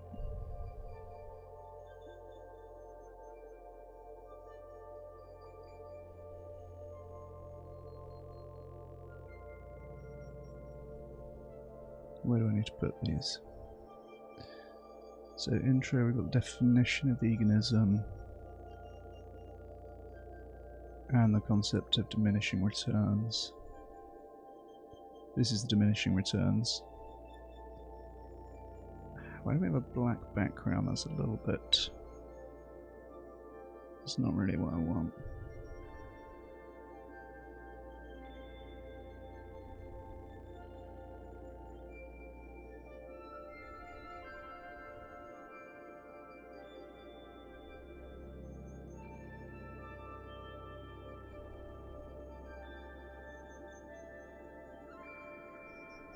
Let's make these black as well.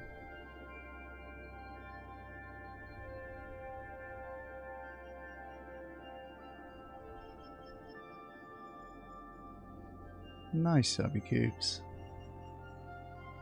Well, thank you for being here. I appreciate you.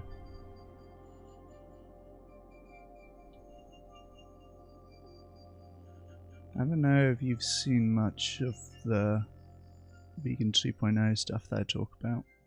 And thank you for Bretta for the reminder as well. I do appreciate people bringing in people to view, and especially on live. Nice to see people in chat. You know.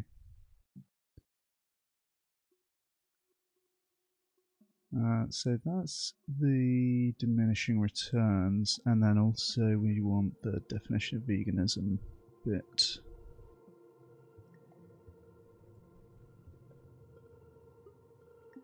I've made these for a YouTube video where I'm dark screen maxing.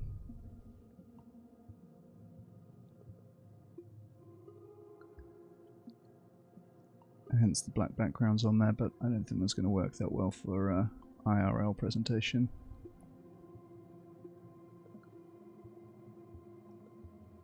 Nice. So there's the definition of veganism, then we're going to also have the definition of vegan 2.0.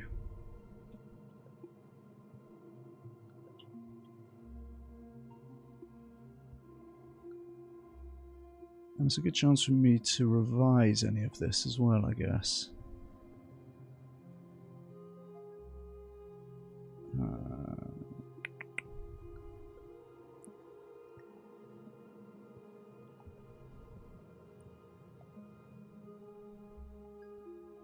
This is almost a bit of an ASMR stream, right? Now the yellow's not really working there, is it? Let's do red.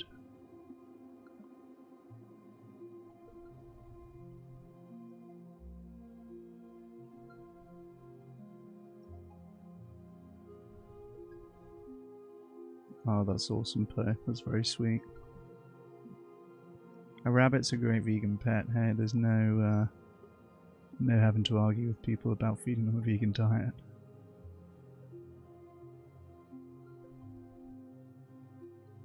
Not that you necessarily have to do that anyway.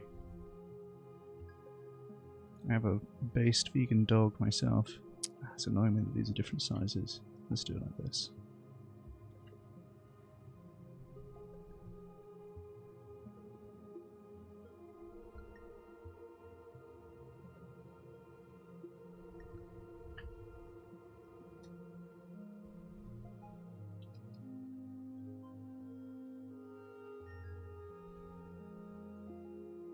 Now there's decent evidence that vegan dogs have better health outcomes, but normies could never. Damn, let's see if I can remember this. Oh, I still have it here. Prevent as far as possible impractical worst forms. Alright, let's do that.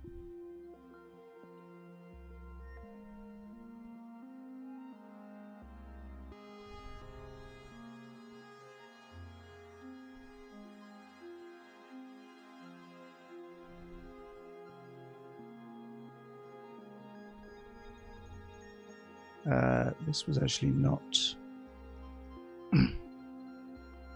This was actually must have been incorrect in the original slides that I did.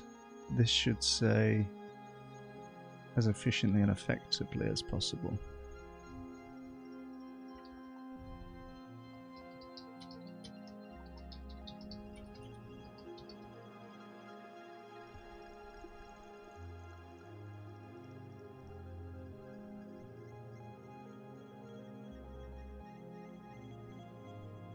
Let's put those in black, actually looks better like that.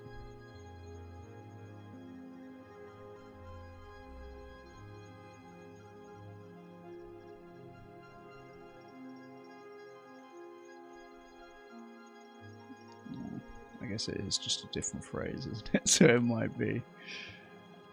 It might just go on to 2 lines. That's okay, I can live with that.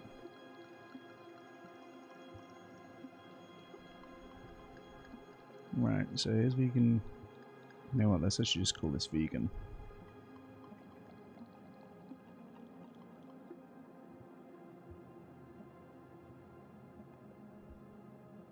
And we've got vegan 2.0. And let's make this black as well.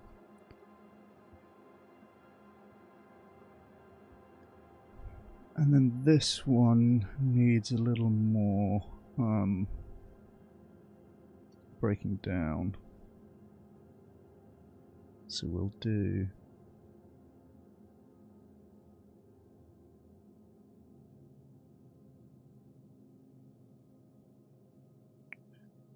I feel this almost needs 2 points on it really, hey?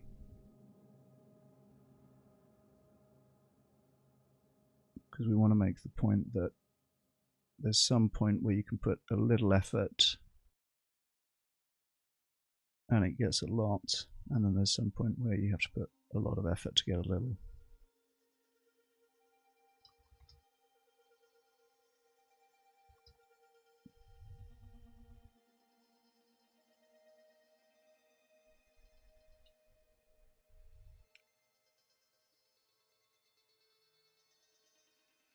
So we're going to move these across. This is diminishing returns on a graph.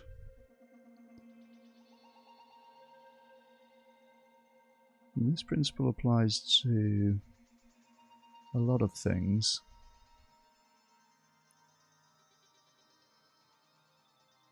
Income is where I first encountered this principle. There's diminishing marginal utility of income.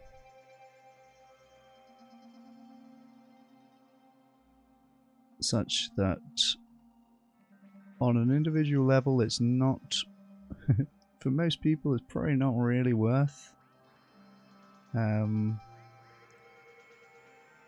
additional effort to earn more,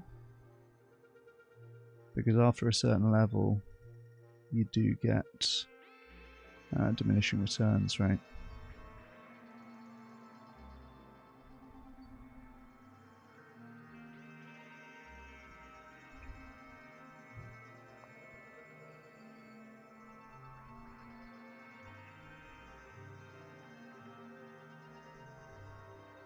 So obviously if you have no income, then that first dollar, the first penny, is very, very valuable, because now you can feed yourself, whereas you couldn't before. But by the time... Oh, okay, that's why I was showing like that. But by the time you have, you know, $1 million, let's say, then the next level after that is not really going to add that much to your life.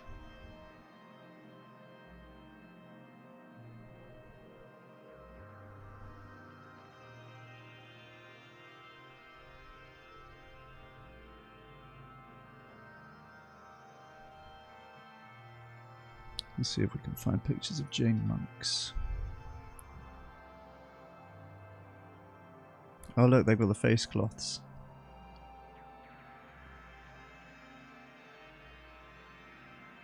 Yeah, this is what I wanted. These are not COVID masks, but they are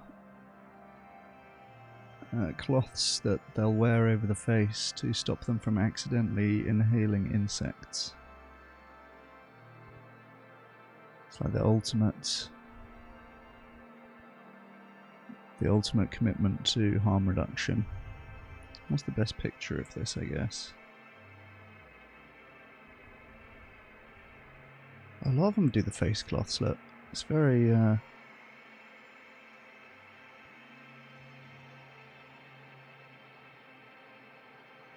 it's very common in these pictures, at least.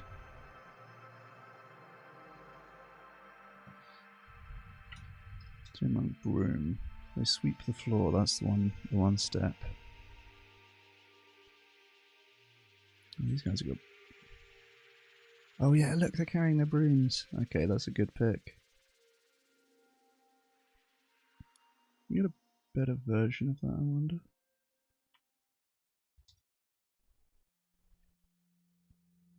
Let's just look for large. Ooh, whoops.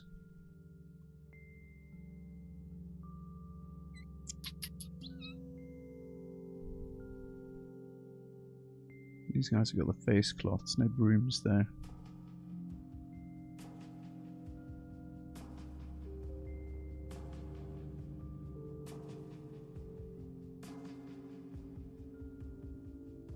Oh, he's got a broom.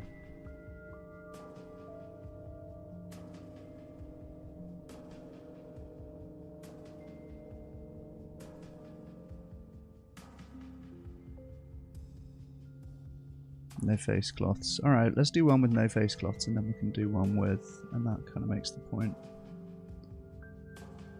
Right, let's copy this, get rid of that. Let's get smaller.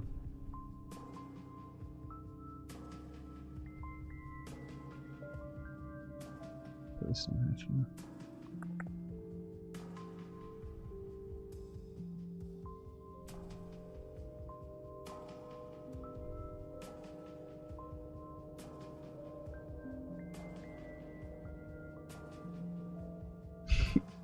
I feel kind of bad for saying to that guy you managed to pass on your genes for better or worse.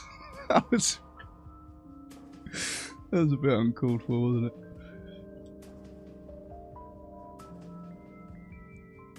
Mate, I could just say I was just talking about antinatalism. Any antinatalists in chat?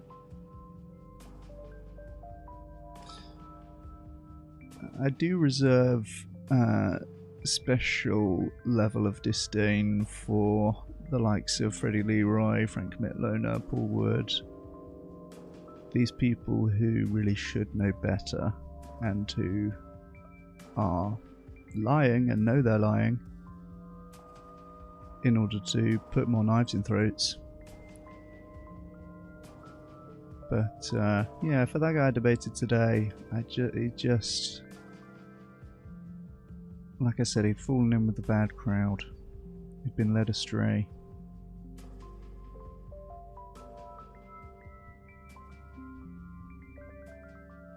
Alright, these lads have got the face cloths, that'll do.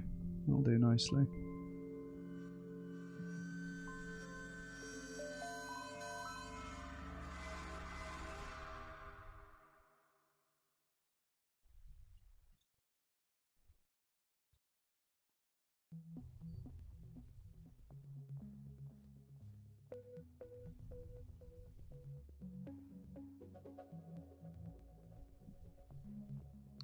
I hope that's making the point that I want to make. I think so.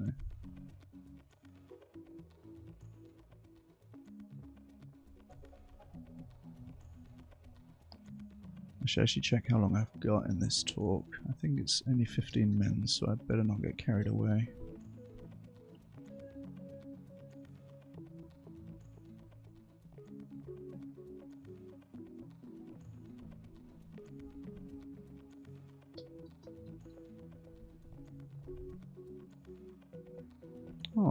Oh, maybe it's more like half an hour. Maybe I should get carried away.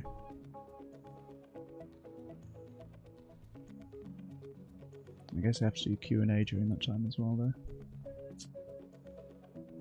Which, yeah, we've got an end slide that we can put on here.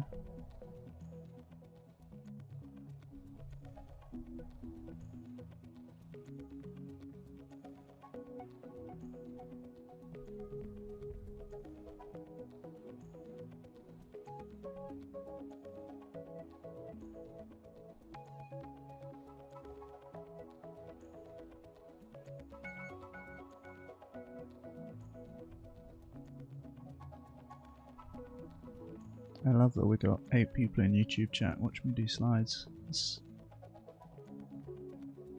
Maybe they've fallen asleep as well, hey?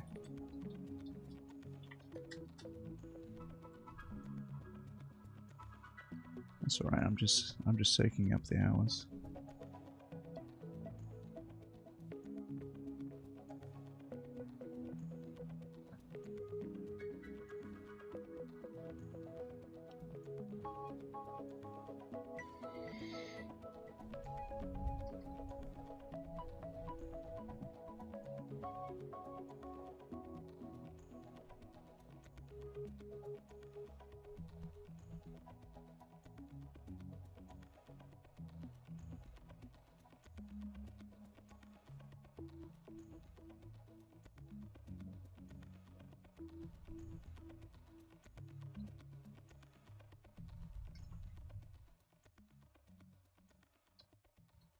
Is it going to allow me to put a dot in there, I wonder? Yeah, no, it's not.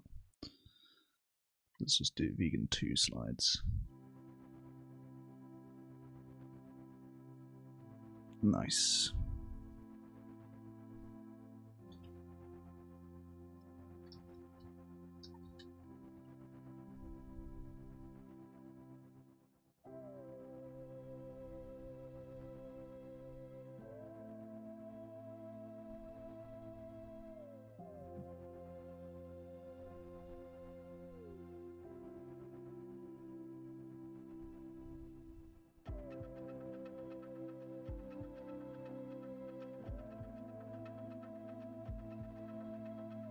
Okay, where do the rest of these things fit in? We've got the increasing the cost of supply graphs. Always a favourite. I guess this is fitting in the give more bit in terms of, yeah, what the charities do. So let's do a few of these. And then we can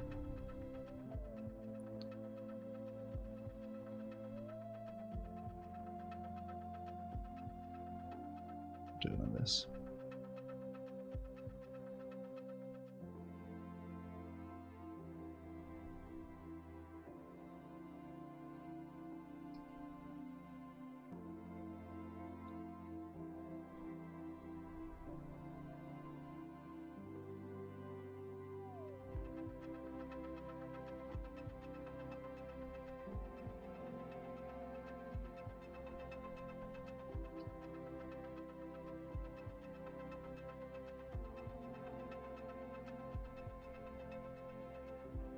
I feel like I've really milked the one economics module that I did like 15 years ago in uni.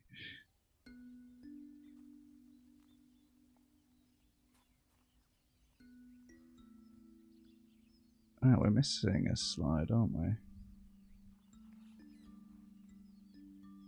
We need one with the new equilibrium.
So this is explaining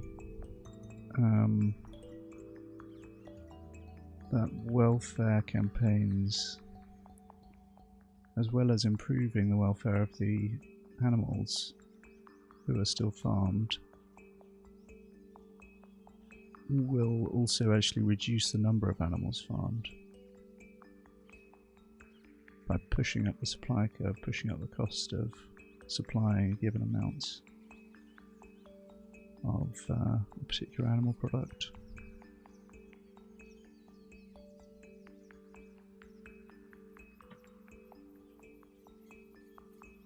So that's that.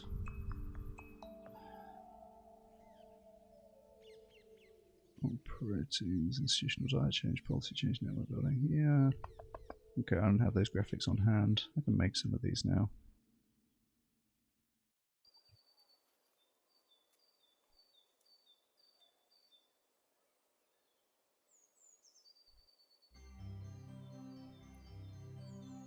Kind of sane making to see that some people are going to bed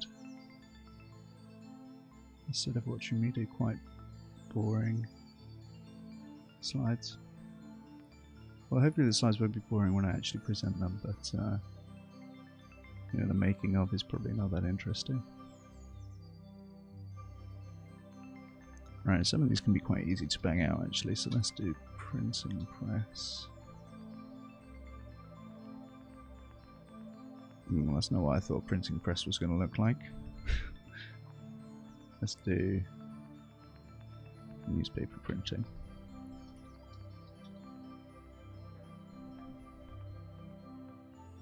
Nice, Poe, I appreciate you.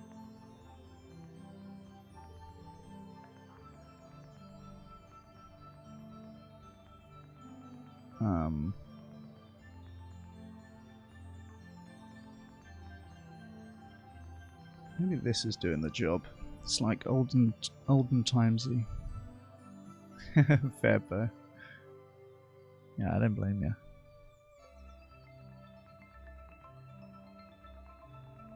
Two phones, Paula.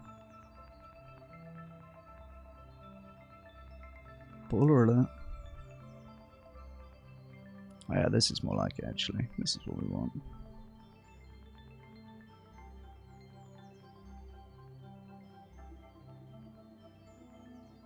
This is in the share more.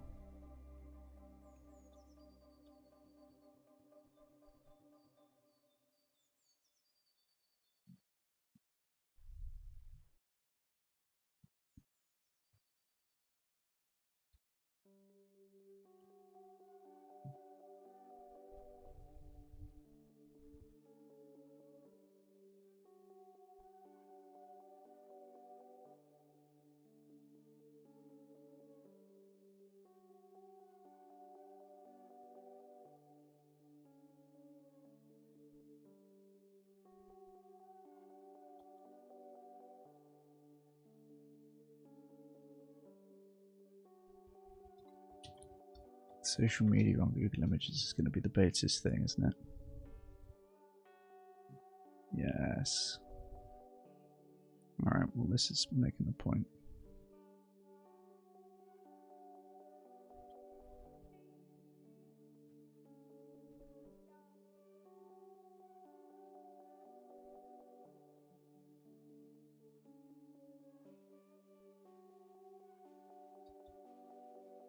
Stop.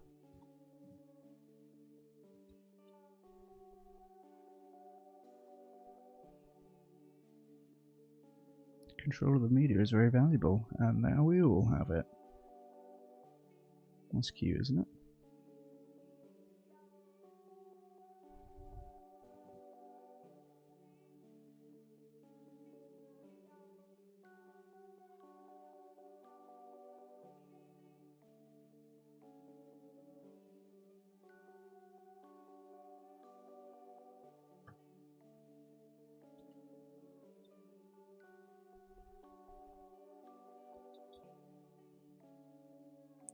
Let's do emojis for this bit, I reckon.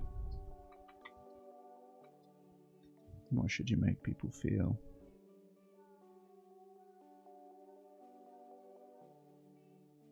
Sad.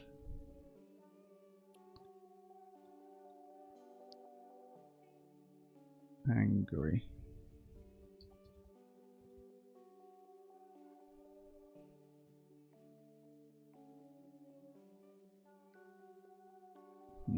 Let's get that. We really want the red angry face. That's the most angry.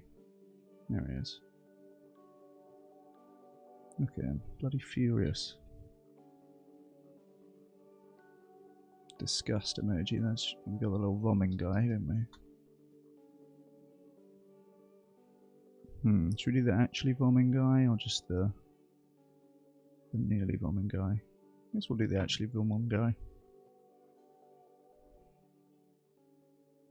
Nah, you know what? That's too much.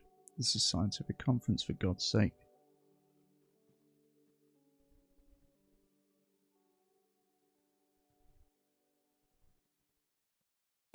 Fucking hell, I'm even doing that. Exactly. Oh, that's kind of nice because it's like traffic lights. There it is.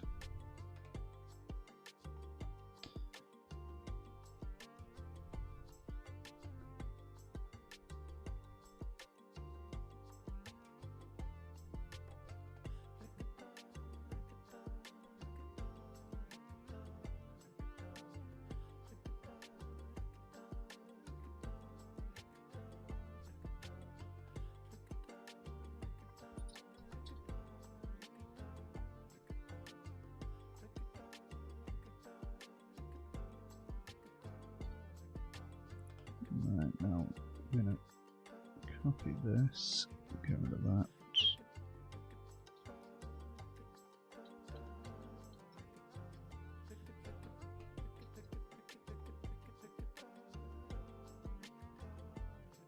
Maybe it's a bit bigger actually. Let's do.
Oh, I can even use that image of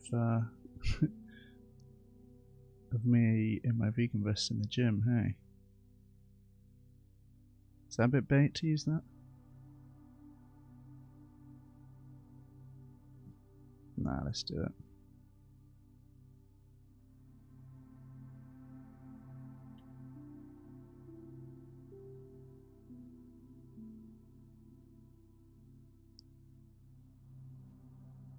That's like a nice living room, doesn't it?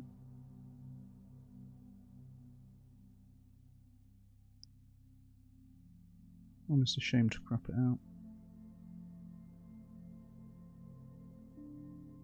I'll get a laugh.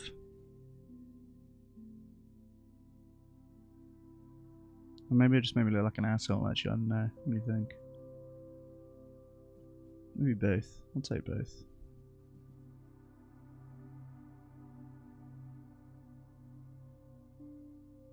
Well, there's your vegan clothing.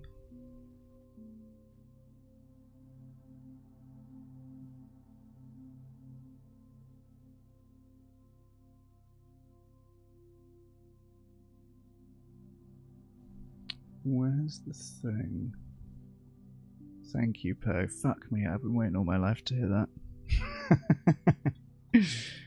I appreciate that. I was probably in a little better shape then than I am now. I'm not doing too badly now, though.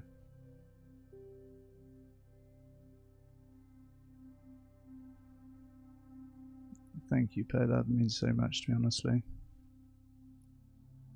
Probably framing is too much to me, really, in an objective sense.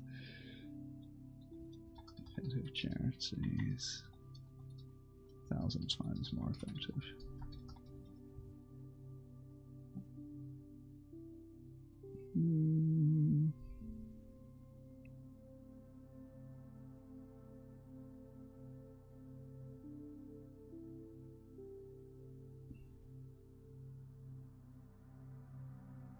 Yeah, that's not perplexity, eh? Let's not dox my team's searches.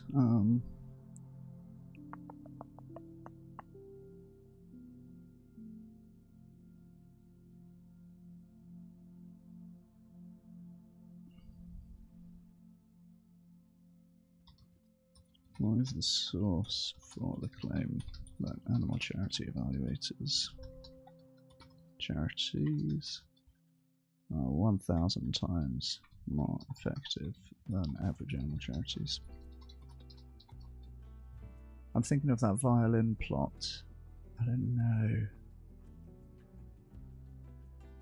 Informal extrapolation rather than official race claim. Yeah, I think they did have it at some point.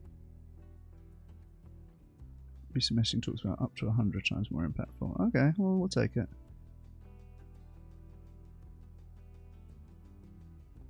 Is that just on the home page?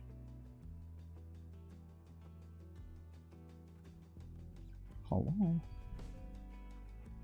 Yeah, I'm not seeing that, Chief.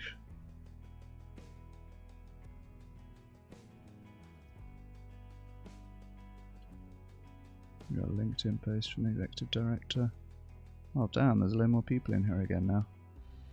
Hey everyone, we're doing we're doing reasonably boring.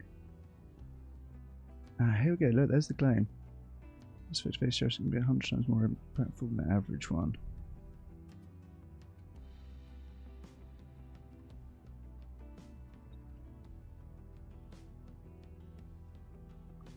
Yeah, we're making the vegan 2.0 slides. So we've got... It's going to be the slide deck that ends factory filming. Oh, fuck that, I'm not using this as a source. Animal charity is violin plot, that's what I want.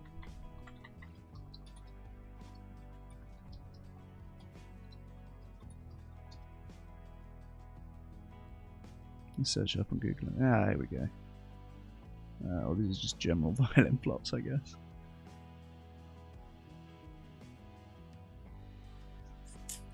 I'm thinking of a specific graph. I don't know if they still use it. Oh, look, there it is.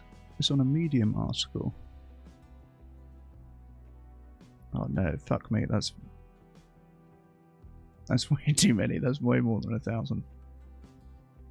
When's this article from? Oh, this is the Harrison Nathan thing. So this is actually probably critiquing. It's probably critiquing this graph, which is probably why they don't have it anymore.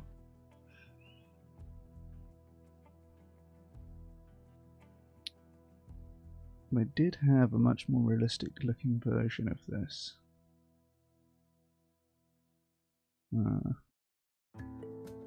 But maybe if they have moved away from that, maybe I shouldn't use it.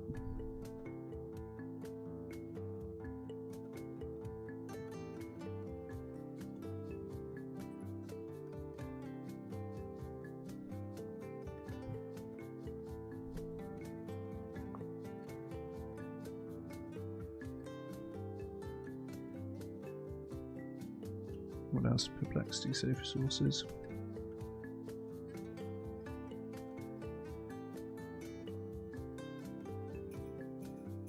Blogs, Reddit posts, EA forum posts.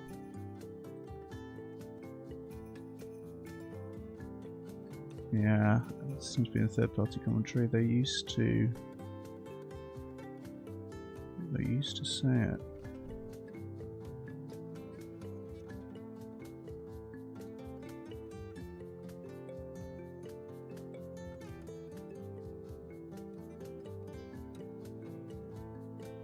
Tens to hundreds of times, roughly. Yeah, we could say that.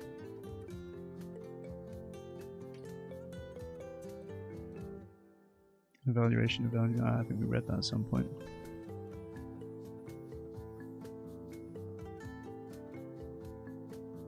Yeah, working out do be like that sometimes. It's a pain in the ass, honestly. Can't imagine I'm going to read this now. All right, we'll leave that bit for now. We'll come back to it.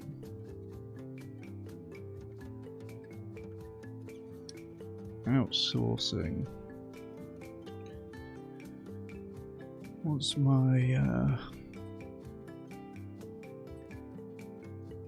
I guess that's just sort of, oh, I know what I could use here. I've got a terrible DIY job on my curtains downstairs. You know what, there. Let's just search terrible DIY to make the point. It's not going to be... Oh, that's perfect, isn't it?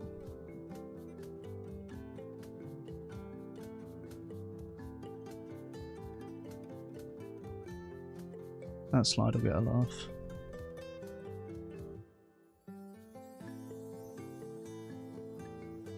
Let's go. There used to be a whole page. You had one job. You seen that?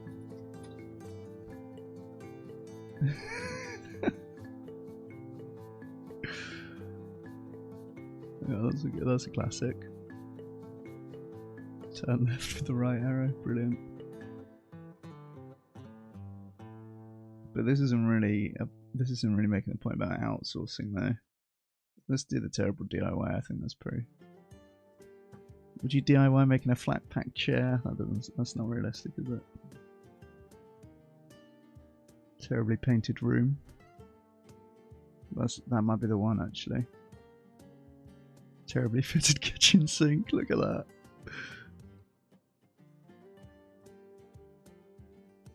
"17 hilariously bad DIY projects."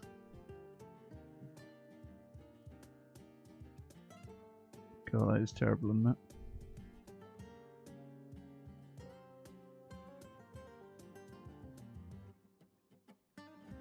What the fuck is that? A lampshade made of ties. It really ties the room together. Very good.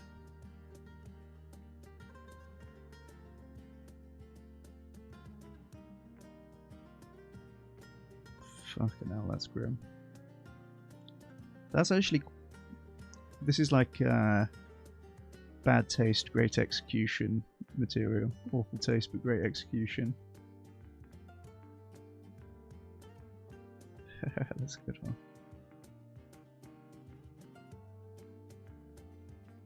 Oh, wow. Unique lamp. What? But powered by hand crank? Surely not. Fake grass in the shower. Yeah, these are more like bad taste, aren't they? I want bad execution. I think this has got to be the one, right?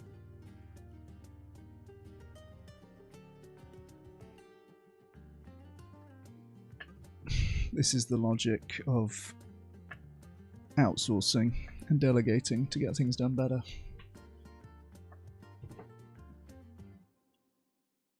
I do have several examples around my own home that I could use, but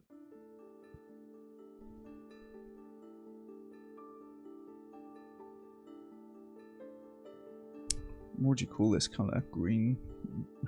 Green? Fuck me, I'm tired. Green painted room. Let's get a good example to put next to it.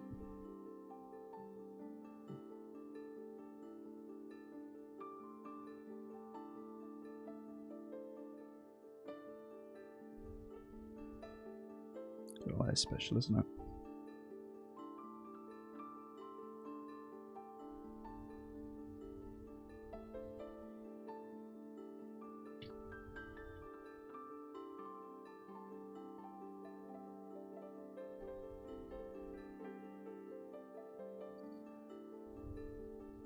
I think we might be on for the longest stream, guys.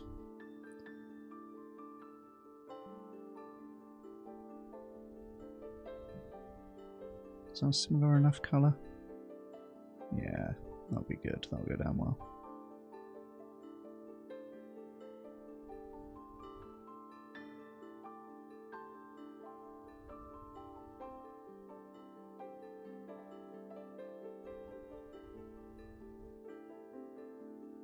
Okay, so we've got a few blanks here still to fill in.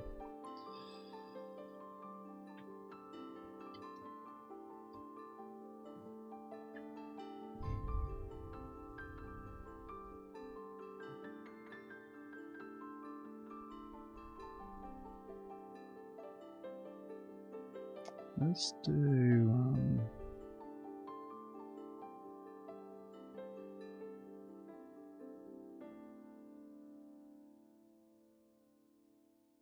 I need the vegan 2.0 thumb for the point about meta sharing. Or sharing meta material for vegans, I guess.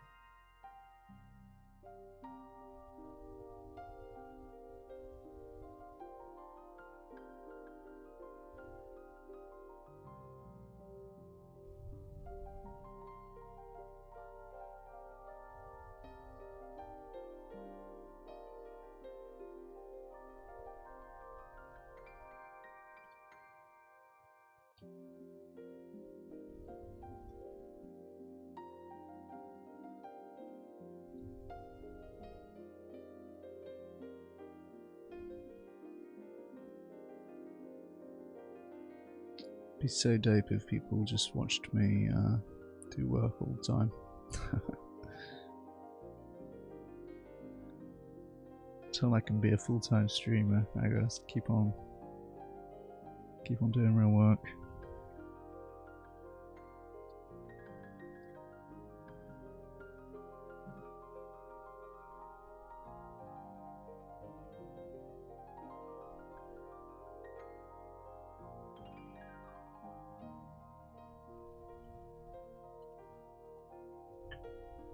Fair play, we're knocking through this, done probably about half the slides at this point. It's not bad at all actually, is it, for a little end of stream, low effort ting. Makes it easier that we already had the plan so tightly down.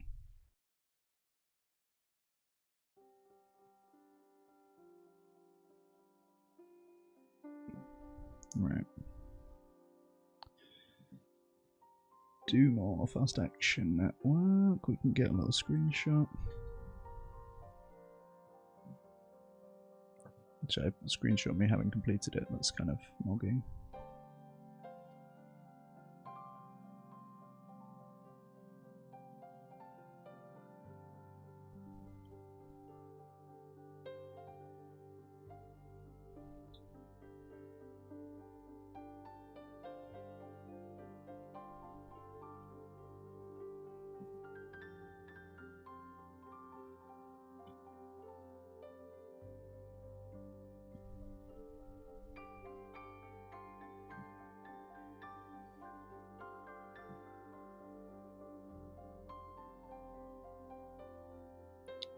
And then also Raven and UK voters for animals.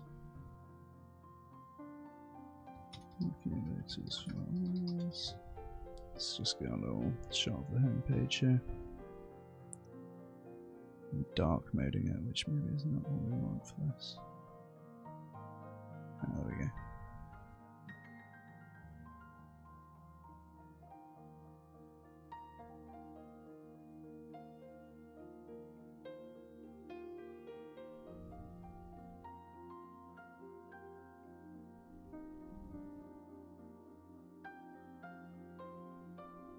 And then Raven Network was the other thing.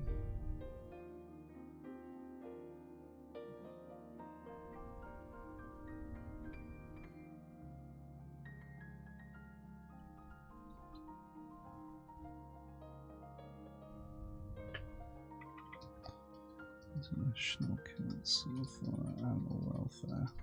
Raven. Here it is. This looks like it's also going to be messed up by dark mode. Yeah, much better.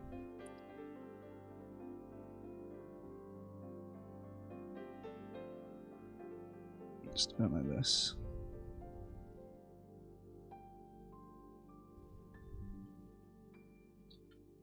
It's pretty easy slides, isn't it?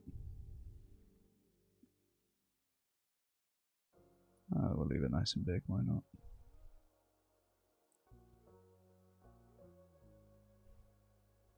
There you go, that was easy.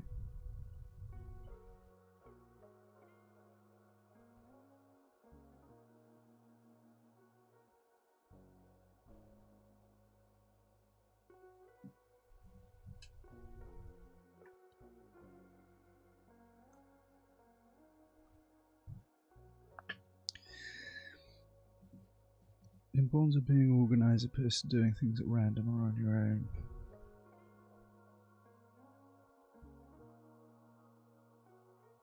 I mean, that definitely is a thing.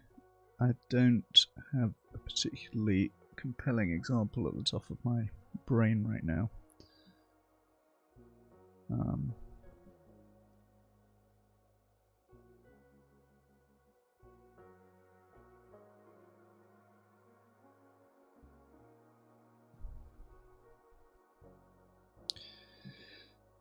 Advantages, is that what we're calling it? Yeah.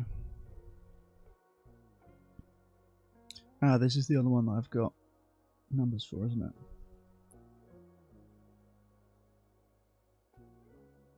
Threshold for mass adoption, willingness to adopt.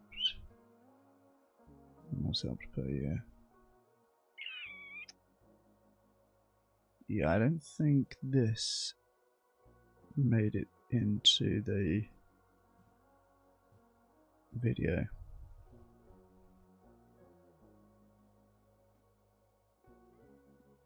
In this particular form, anyways. So maybe we'll change this, we'll see.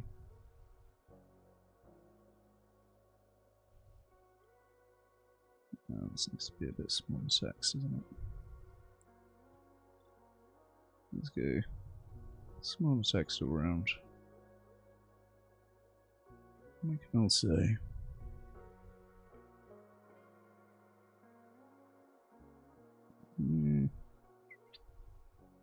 that'll do nicely.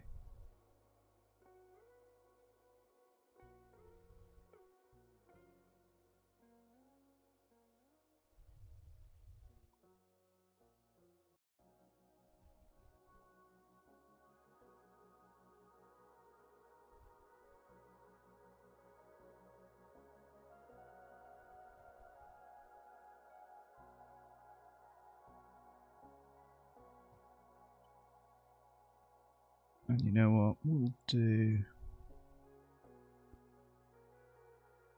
the kind of appearing rows like this. Boom, boom, lovely.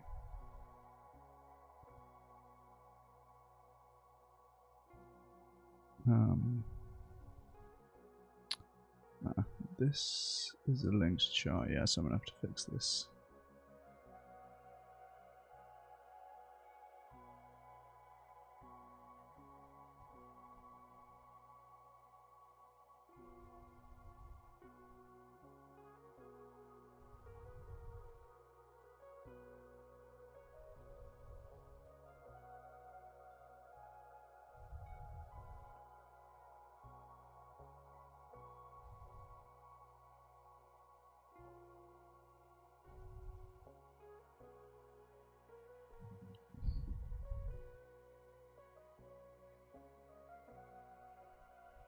Okay.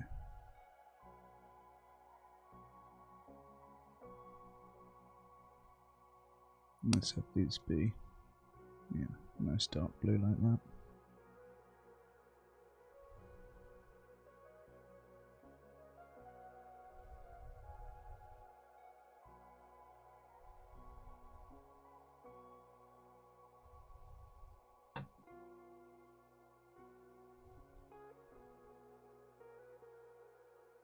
Nice.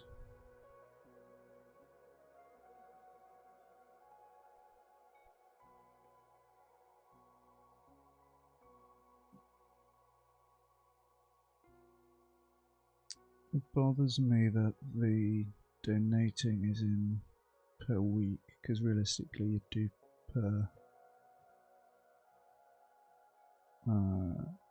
month, wouldn't you? So let's say, well, let's actually $20 a week. Now we need to update this a little bit.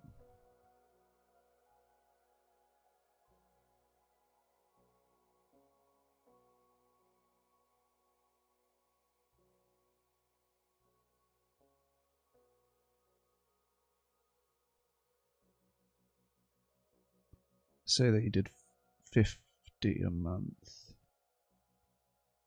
I'm hoping that's going to be something that doesn't sound unrealistic. Okay, I see. I see what I've done.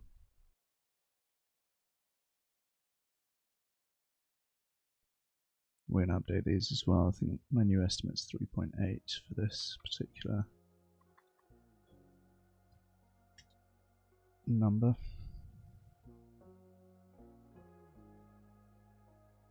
Did this update when I did that? Let's see. Yeah, it did.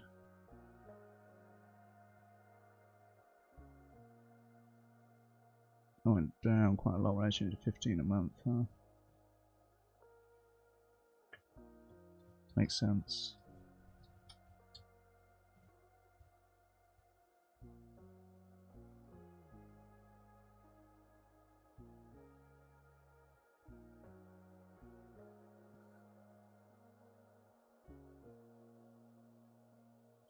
Okay.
I guess I'll do it to the 0 line, hey?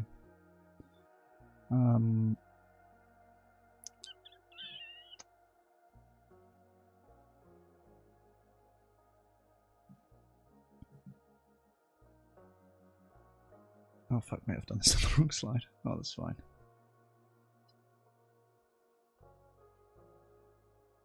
Oh.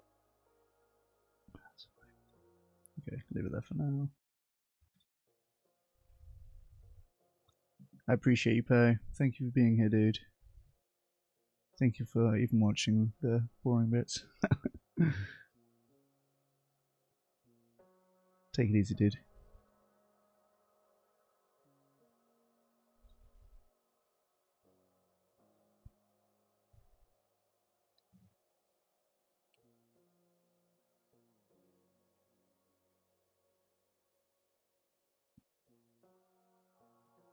So what I'll sometimes do is just put a little yellow box to tell me this bit still needs content. So that we need some cost comparison, and you know what, we're going to do that at the end. Well, yeah, we need more of the intervention stuff as well, basically, don't we?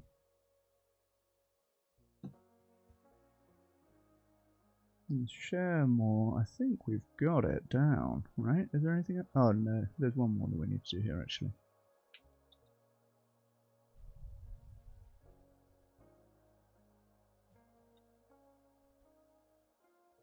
I'm actually amazed that there's people watching. I'm actually amazed that there's people watching this.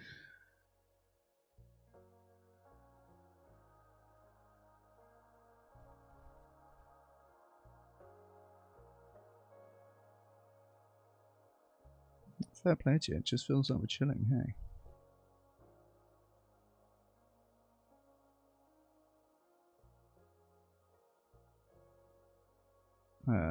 So this is the thing about sharing diversified content, which I don't have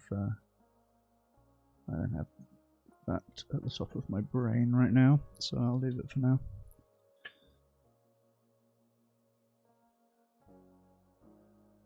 We're on advantages though, aren't we?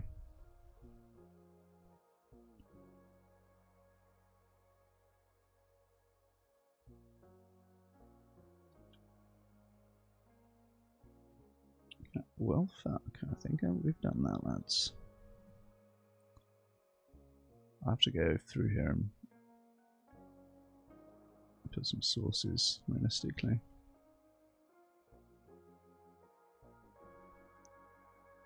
I do have the sources on the videos, so just a case of plugging them in.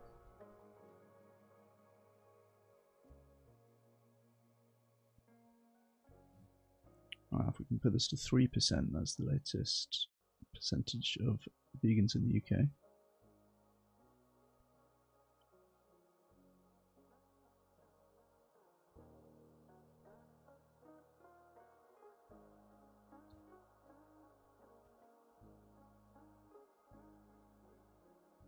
Where's 150,000 coming from? That looks like an old estimate.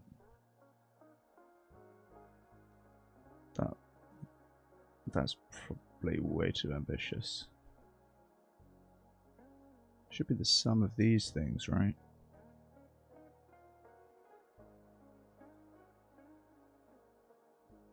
Don't know where I got that from. Is that assuming giving 10% of your income or something like that?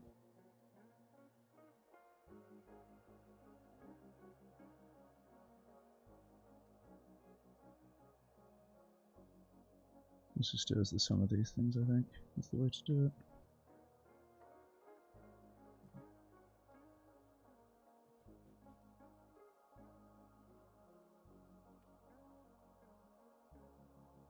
$4,600 and 5. Oh, that's nice. And then it's would that be 30 times more?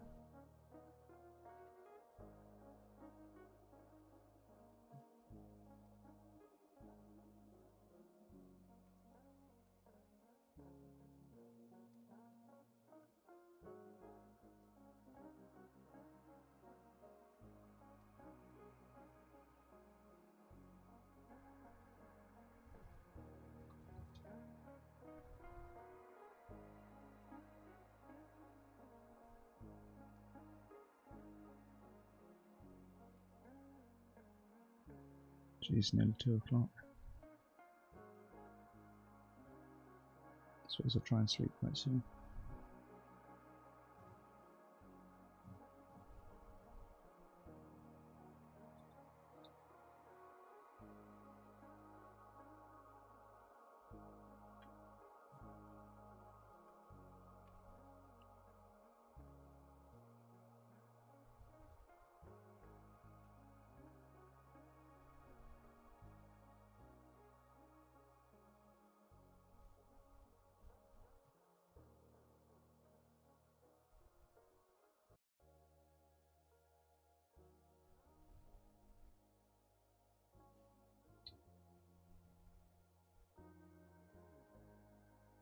That'll be pretty dope, right?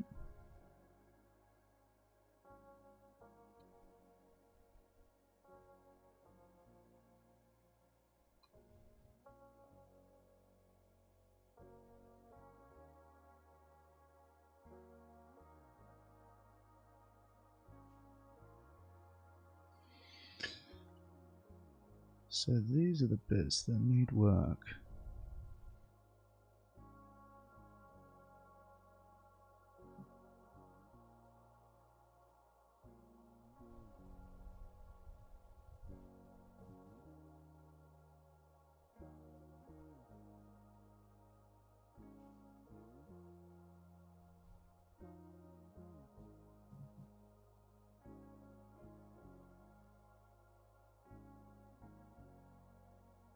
Alright, summary.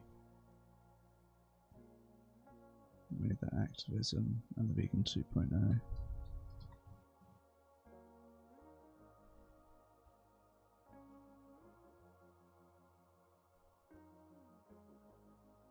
I wonder if there's any other work I could feasibly do on stream.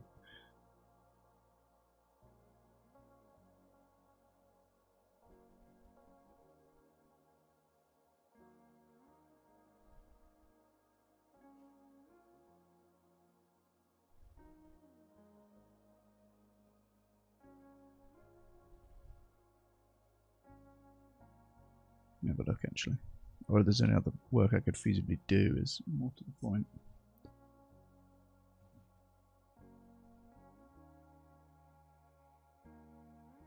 Can't believe I chugged a coffee at 8 PM for that.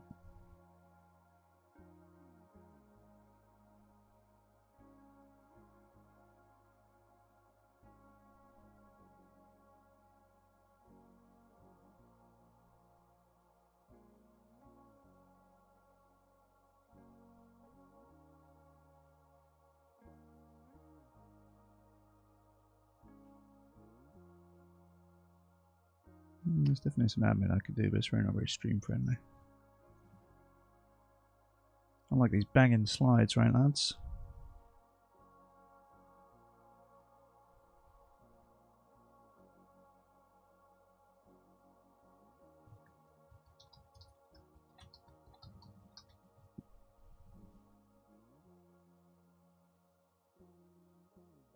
Fuck me, similarly these look AI. That looks AI, right?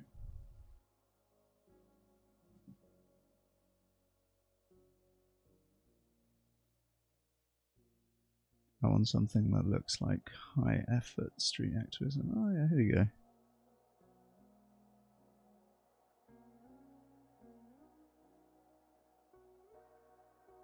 Yeah, this looks like something that a lot of people probably think they can't be bothered to do.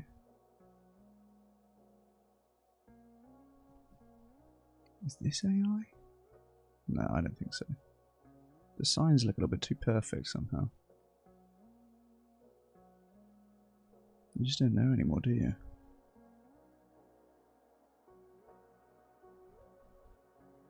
Am I AI?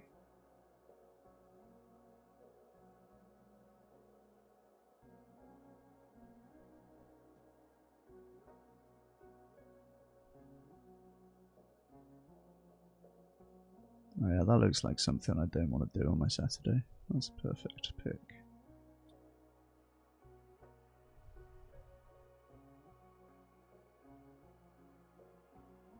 I'm saying that disparagingly, I do think, you know, the people who do this stuff are worthy of our praise. But the point is that it's high effort and there's low effort things that you can do instead.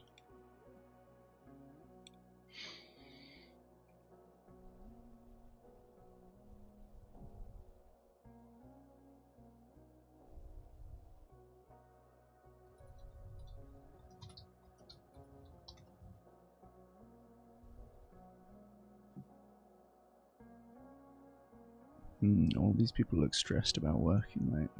We need to go chilling. Yeah, that's what we want. The Chad Vegan 2.0 versus... Nah, I won't say it. I'm gonna get myself cancelled.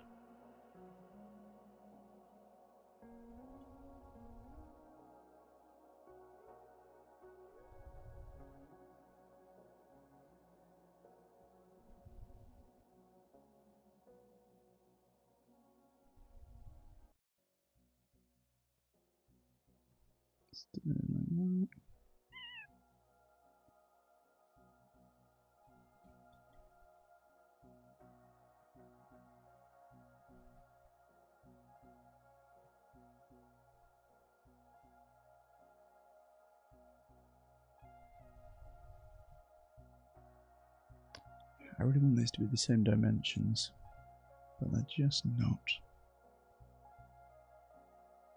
Shall I cut out the side people? Is that blasphemy? Ah, that looks fine.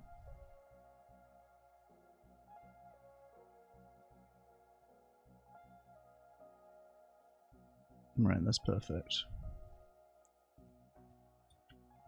So then we just get rid of this one, so that it goes boom boom.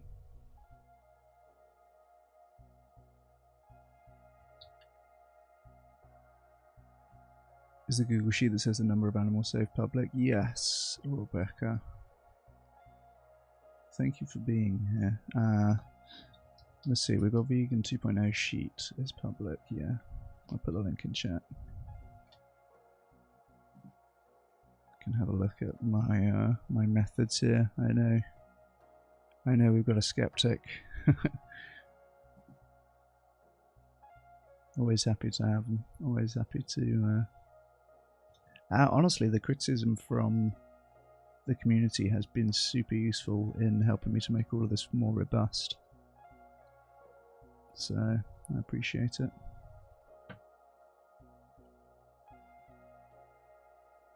It seems such a shame to crop that lovely living room. Is it just because I've got the cozy vibes playing? I guess the thing is about the clothes, so I don't want to... Yes, I'm on TV, don't worry about it. Embarrassing, isn't it?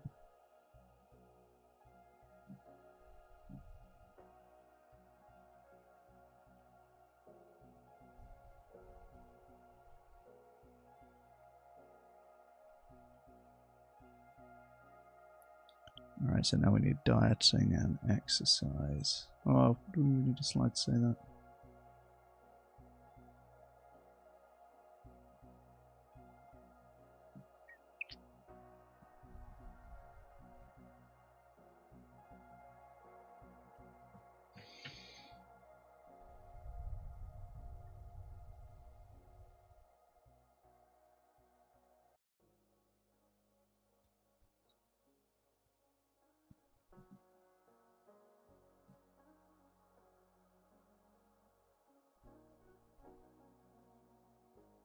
Yeah, okay, let's do it, and then that'll be the last slide, and then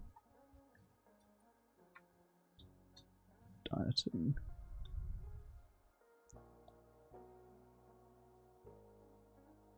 All we want is something like this. We're gonna have someone looking like this, like sadly eating it. Oh, look at that, that's perfect.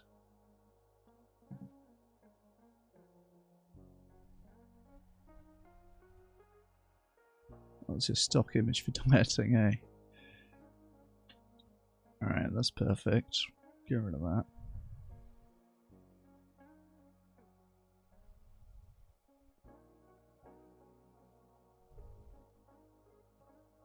And then we want a Giga Chad exercising.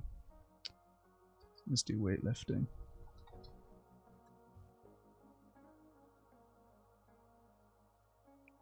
Ideally be someone who looks similar. This guy maybe?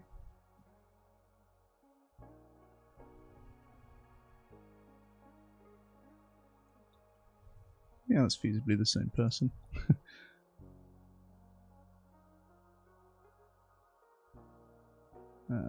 Let's make him like this, and then we can do... Right.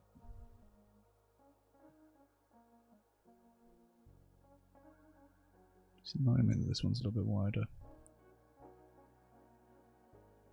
Spend ages doing these things, I obsess about these little... Alright, that's fine.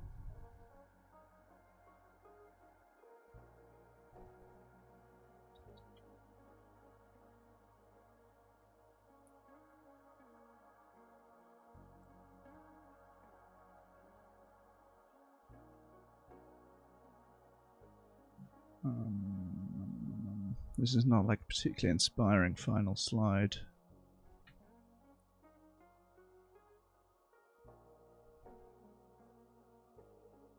I guess we have one more point that we want to make.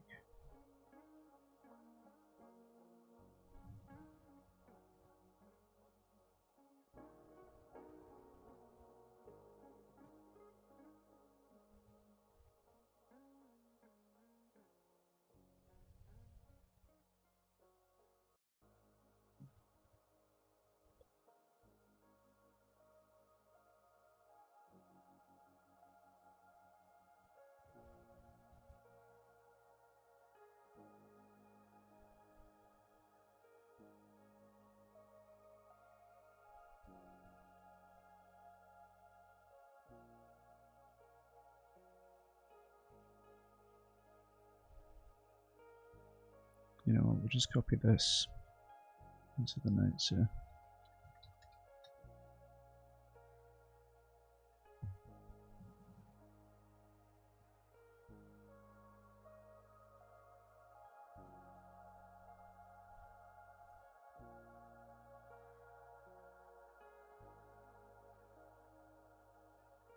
Nice.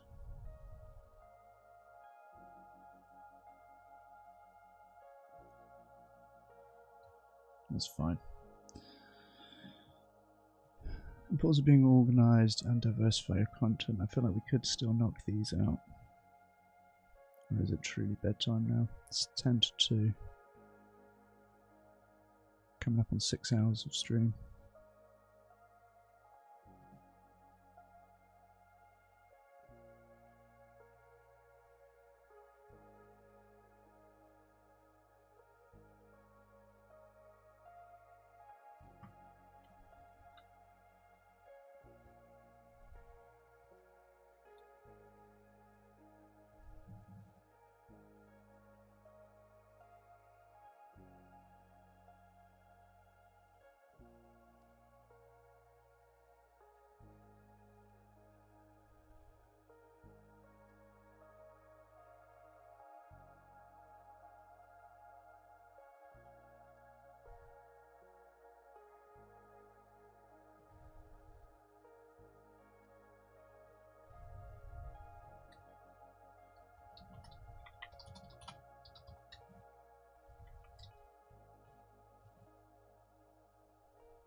I think it's probably time for bed, hey?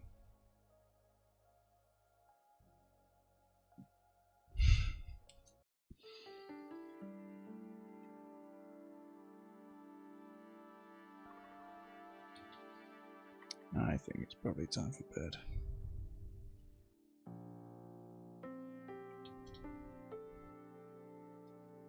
We're tantalizingly close to that 6-hour mark.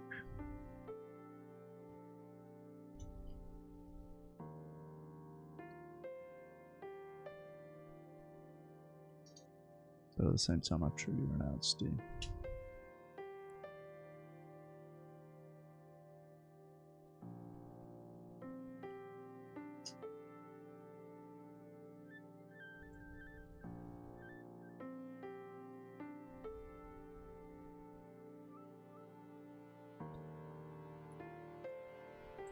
Maybe I just leave it running.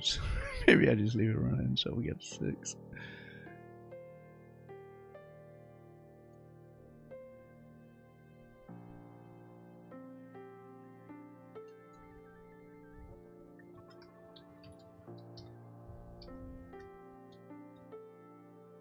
And that'll be 2 AM exactly.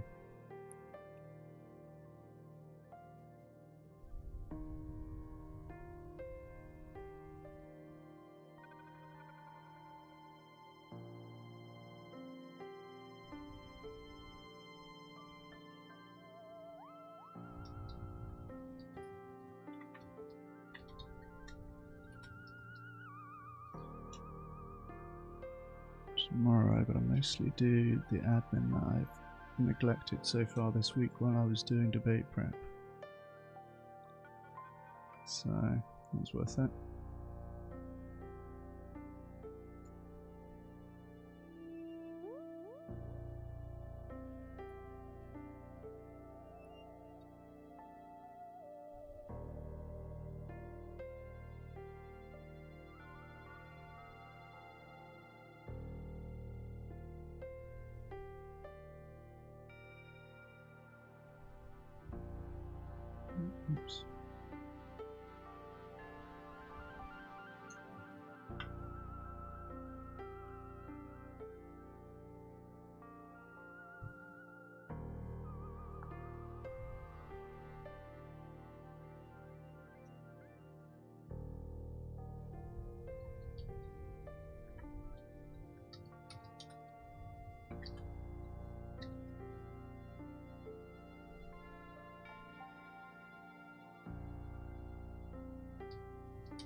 Yeah, this my money sets me off by now.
Nice.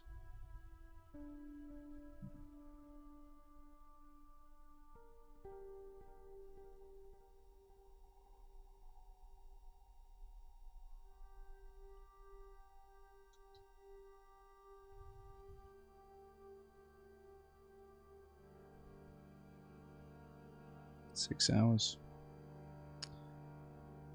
We made it. Well, everyone, it's been realer than real. Thank you for sticking with me until the wee hours. And I'll catch you next stream. Cheers.